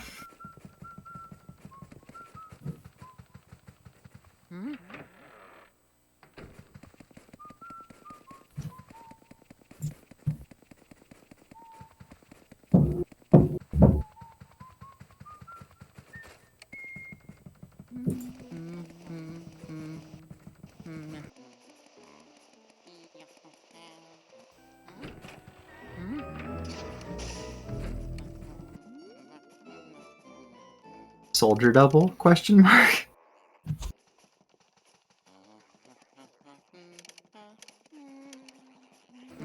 Imagine.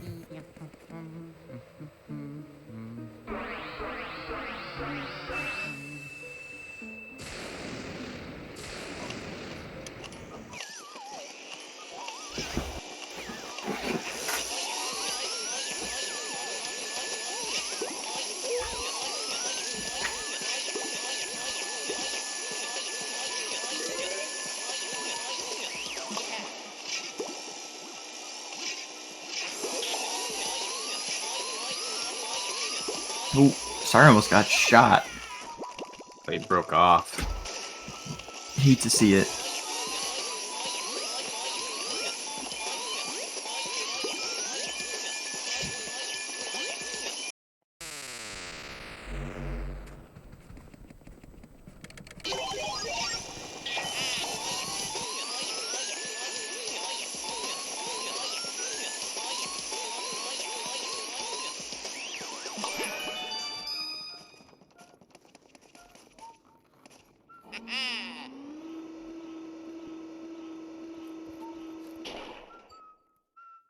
Cool elevator.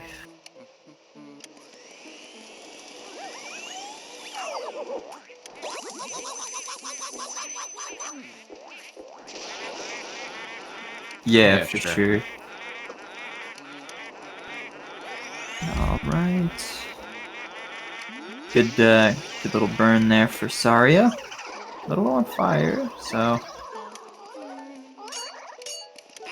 hopefully that won't be an issue.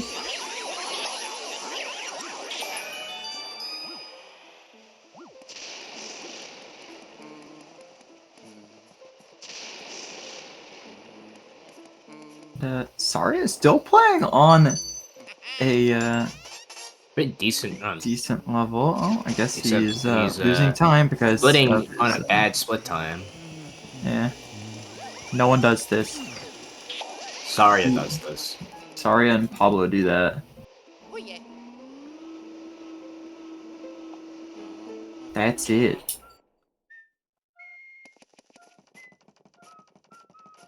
Really do like the 3DS design for that room. Looks really awesome. The breaker For, room? Clockwork. Oh, yeah, I like it too. I also like the way breaker looks. Mm-hmm. The game is more detailed. My main issue with the way the game looks is the mansion doesn't look old and worn. I Like mean, the whole- it was built overnight. Well, the whole thing, like, about, like, there was ripping wallpaper in, like, the original game, cobwebs everywhere. There's cobwebs. Everything just looked so old, but Look in this on game, Bandito it screen, there's a looks cobweb. new. Yeah, there's cobwebs, but they don't fit with everything else.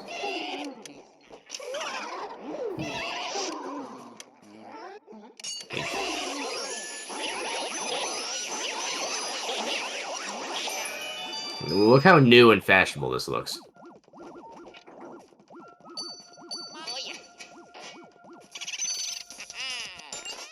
Yeah, especially a haunted mansion.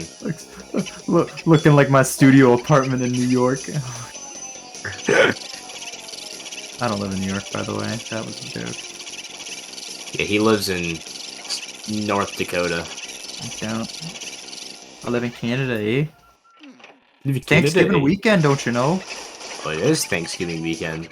Like, You should know that, because I know you're hyping up that you don't have school on Monday. exactly that. You can stay home and be sad about speedrunning. Yeah, sometimes I want to go to school because of that. Thank goodness that boo never went right for Saria. That would have been a toughie. Alright, just as we're breaking through to the 6-hour mark.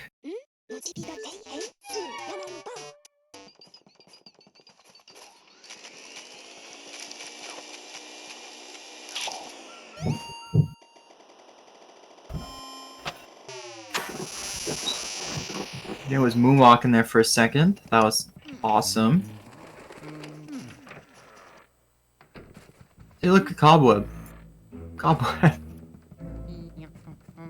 Yeah, the attic looks pretty nice. And the walls make it look pretty haunted. Yeah, I mean, the attic hallways and like this looks fine. This looks Yeah. better than the original. Yeah, actually. this actually looks amazing. The grassy patches Yeah, grown. that's good, but like most of the game, it just doesn't look right. Second It doesn't balcony necessarily out look. here It doesn't looking like necessarily. It doesn't necessarily look bad. It just doesn't look right. It's kind of like the Mario movie model, where it's like it's good, but it doesn't look right. Mhm. No, Mario movie model looks right. You're just a hater.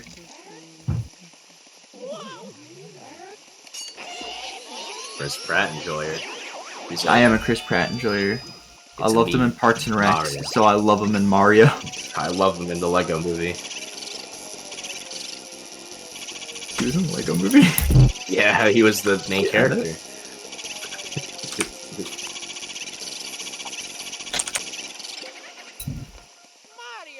Ah, so he was.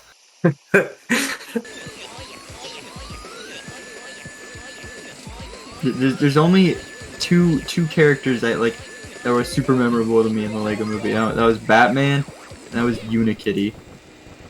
I literally have only seen the Lego Movie one time. It's like I've seen it twice. I remember it being good. Yeah.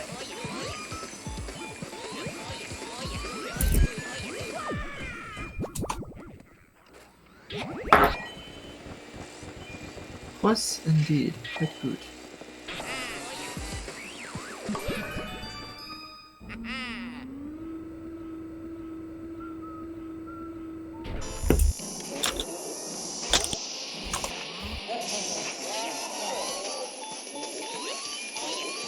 Okay.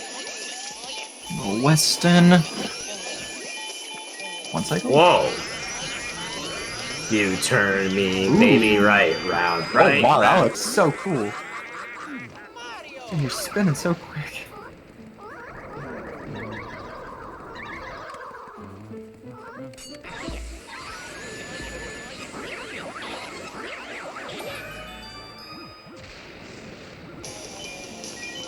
This is just.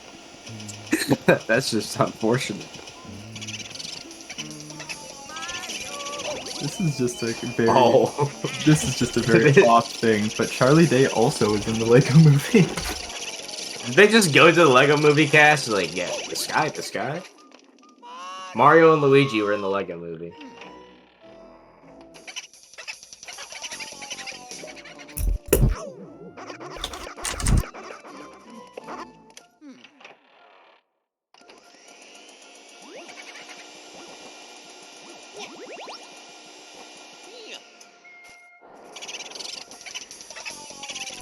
Left.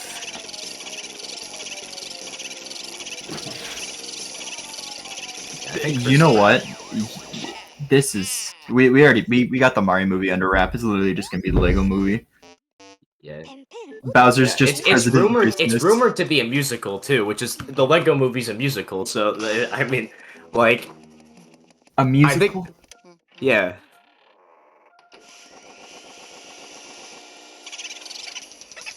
Yeah, I mean with the Tenacious D, he's like Jack Black has mastered so many mediums. Jack Black is just incredible in every way. Mhm. Like the moment I saw he was gonna be Bowser, I knew it was gonna be amazing. No, you were too busy laughing with the rest of us. No, I literally knew it was gonna be amazing. No.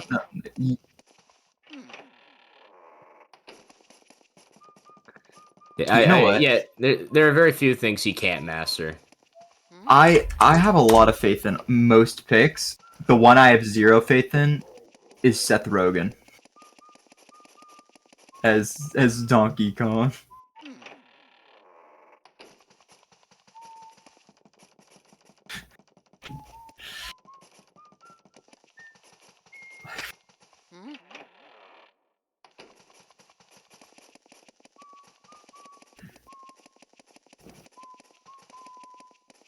Heading up to Van Gore. Nice South Saria.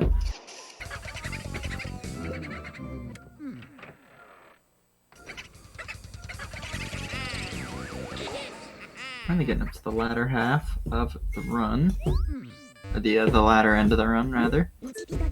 Still got another, I guess, 20 minutes left for Brandino. Probably only about 10 for Saria. 15 for Brandino.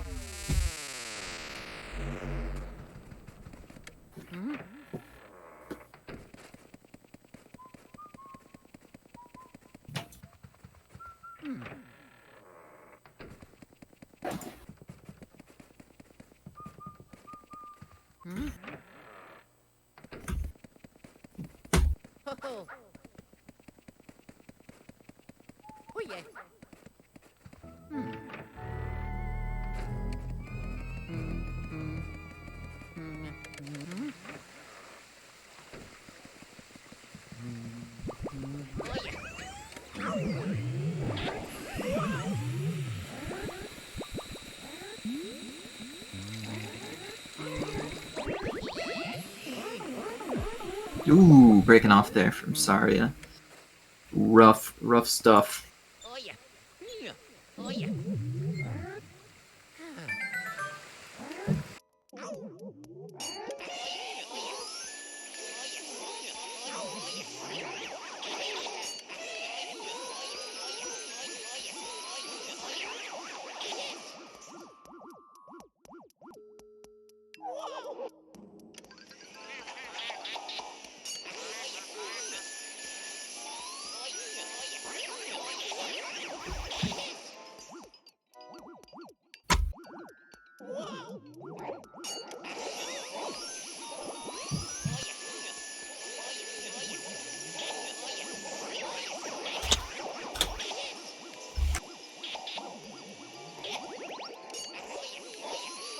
Brunel likes to stand real far away from these ghosts.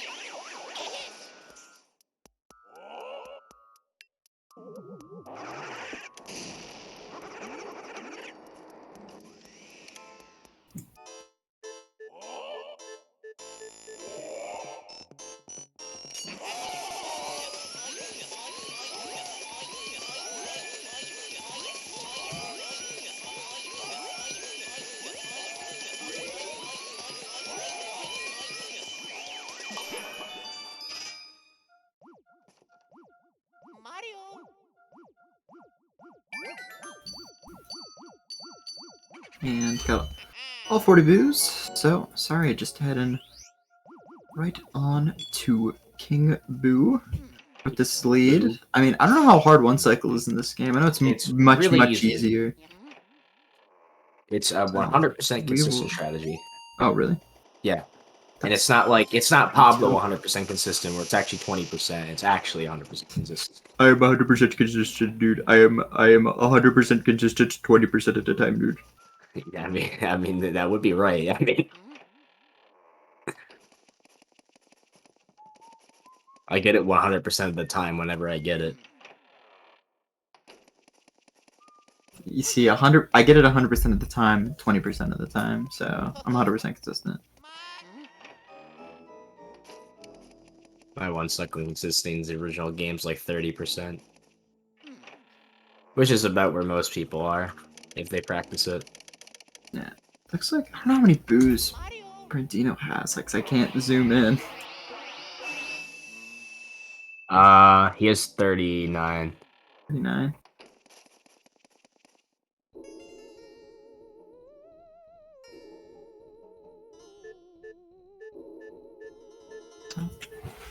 Right on to the final here.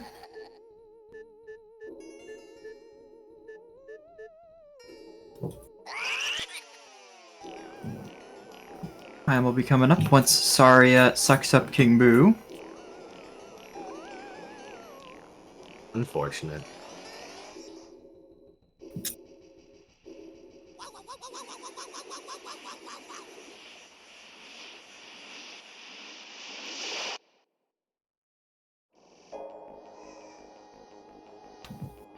Final arena. This arena also looks pretty cool. I like the fact that there's actual flowers and the stuff.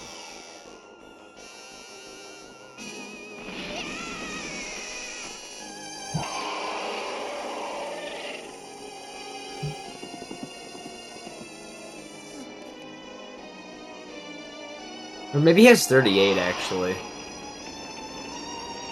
Yeah, I think that's 38. Find out in a sec. I don't know what Boo he would be missing. Well, this is Pipe Boo, and then Weston Boo is inside. I think he got it. Yeah. No, he has 40. Oh yeah, that was 40. Alright, sorry here.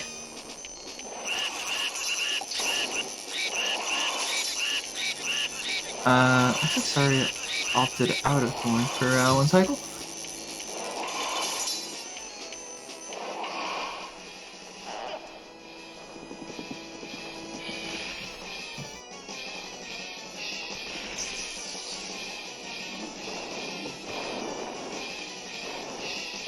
He can secure a second place time here. Is it actually 10 seconds in this one? Oh no, never mind. Because it has the same. It's close. King Boo is faster in this, I'm pretty sure. Oh, that's bad. He's gonna tie it. Wait, no, he's gonna be it by like a couple seconds. Oh, frame per second. That's well, GG to Saria. GG to Saria for It's getting Team second A. place. That's a second place time for Saria on the leaderboard.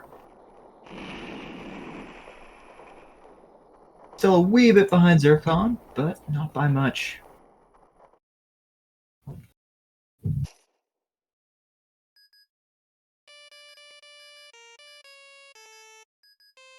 So, GG to everyone on Team A. ルイージオドスクスオーヤオヤマミウマカステイヘイのジビガ Dino still a few minutes away. Yeah, but GG's to Team A for winning. Would be HD, Riedolsk, Masochist, and Saria. オムガルイージソースーさんベジギシケシケモロロ It's like that. パンパン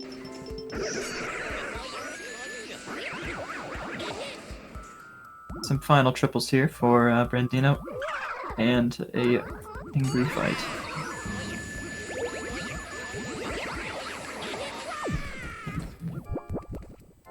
I'd say for a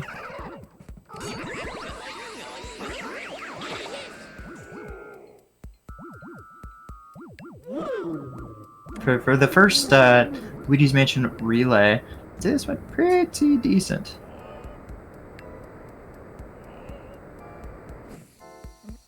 And did I just opted to?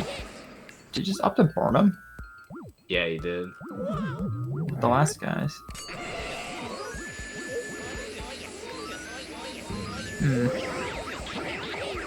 Odd and peculiar.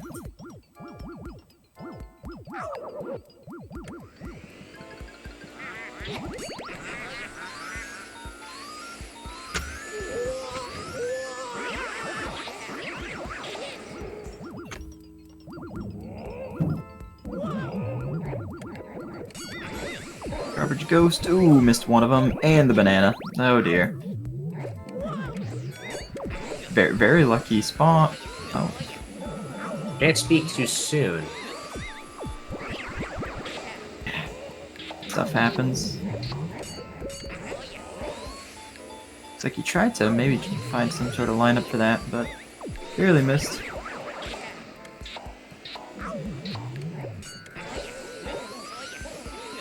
Other than that, hopefully the ceiling surprises do not give him trouble, as he doesn't have any fire to deal with them.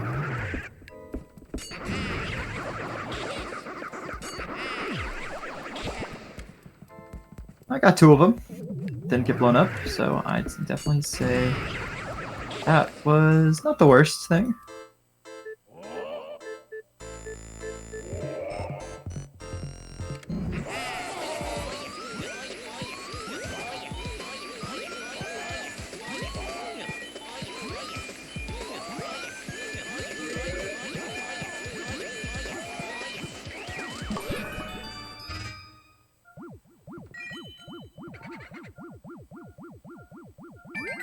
Final key, now down to King Boo.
So this was a honestly, all things considered, this was really close considering this was a 6-hour marathon of all the games. Yeah.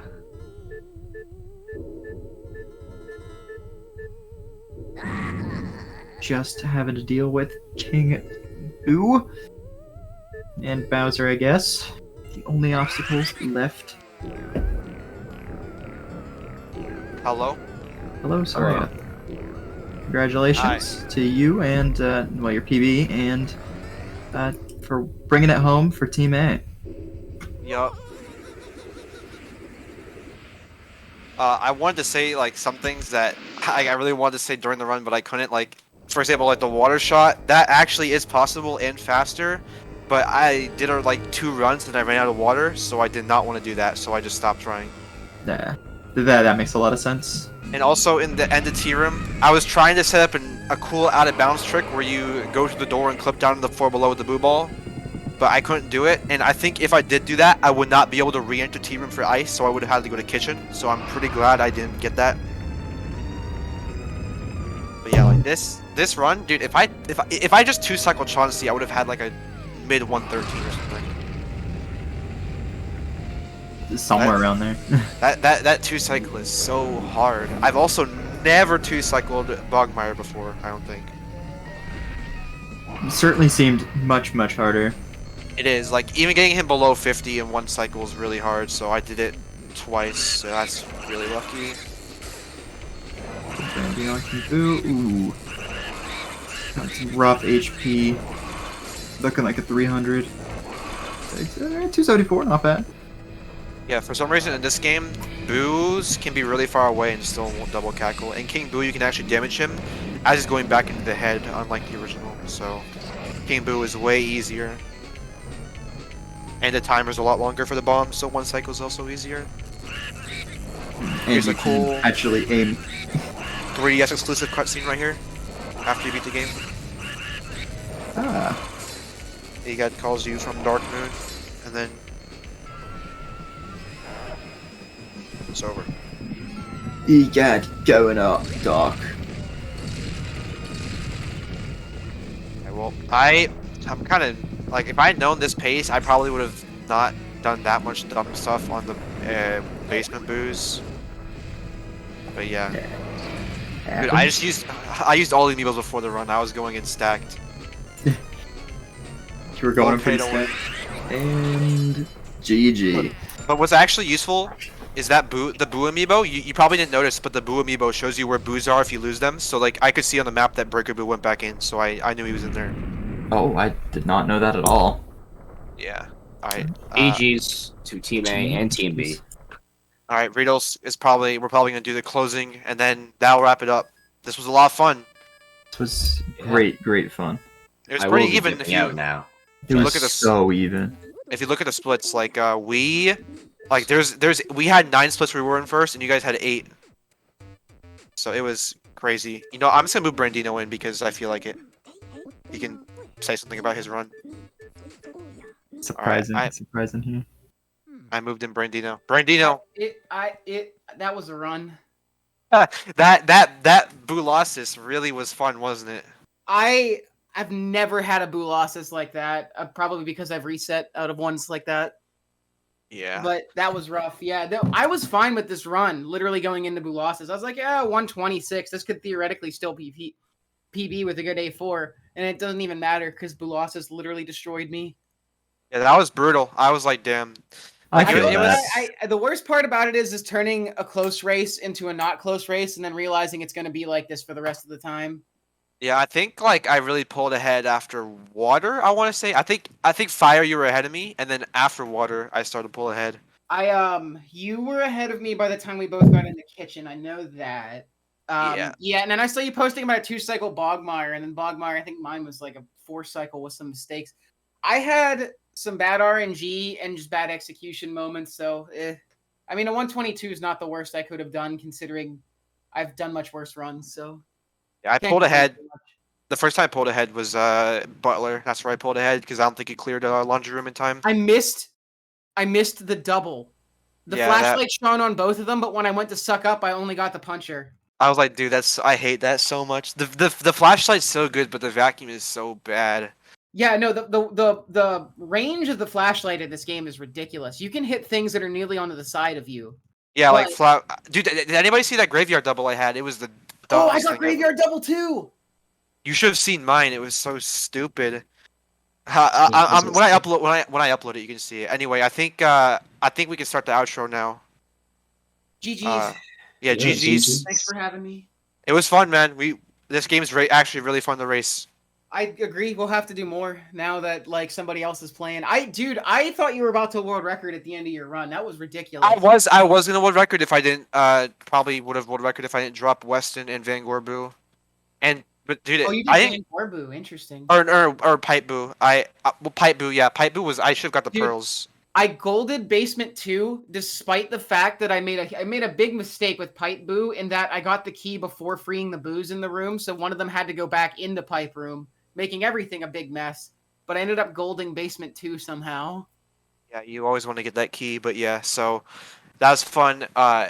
It was close, like we said. It was a little fake because Twisted Elf had that unfortunate mistake, but it was still pretty interesting, I'd say. I've been watching this all day and I've been having a great time. It was cool to see Oh, yeah. New Game Plus for LM2 because that's just not a run that I typically get to see. Yeah, that was a pretty crazy run. LM3 was. also. Popped off. GG's to Rex. Yeah, he almost PB'd. Yeah. Anyway, yeah. So I think we can start the outro now, Riddles, if you want to. Cool. Yeah, I just want to say thank you like so much everyone for participating in this. This was something that I've been thinking to do for like literally over a year and a half. This has been like an idea in my head, and it feels really good to see it like actually happen and for it to turn out so well. Like, I'm really pleased to see how close this relay was. All the runners were very well matched, I'd say. So yeah, shout outs to the LM community as a whole. Shout outs to our wonderful restreamer, VG Sage, for making this possible. And yeah, sorry, do you have any last remarks? No, just thank you for hosting us, and I had a lot of fun. And yeah. Thank you for having us, and I just want to shout out to anybody who speedruns on a Nintendo 3DS because my hands hurt after about 3 hours. Oh yeah, my hands also are hurting me. Yesterday I did 2 runs back to back, and by the end my ghost pulling thumb said no. Yeah, that happens. I bet. Yeah, especially in that game, the remake is brutal. It's not too bad, but it's like sustained a period of time holding the 3DS really does get to you. Yeah. Doesn't help that I'm like old. Old man. Old. I'm 26, but that's they didn't make these for people like us. Yeah, smaller big hands makes a difference. Yeah, thanks so much for that race. And yeah, sorry, I will definitely do more. I would love to get some more meme categories out with this. That'd be good practice. And just like in general, I like playing this game. Awesome. Well, we'll see if we have any more events in the future. Thank Yeah, you. I definitely want to play in a lot more stuff. Like now that we've had 2 successful events, I'd like to do more. For sure. All right. So with all that said, I think I'll close it off here if you guys are good. I'm good. Go ahead. All right. Alrighty. See you later. Thank you so much for watching, guys, and we'll see you next time.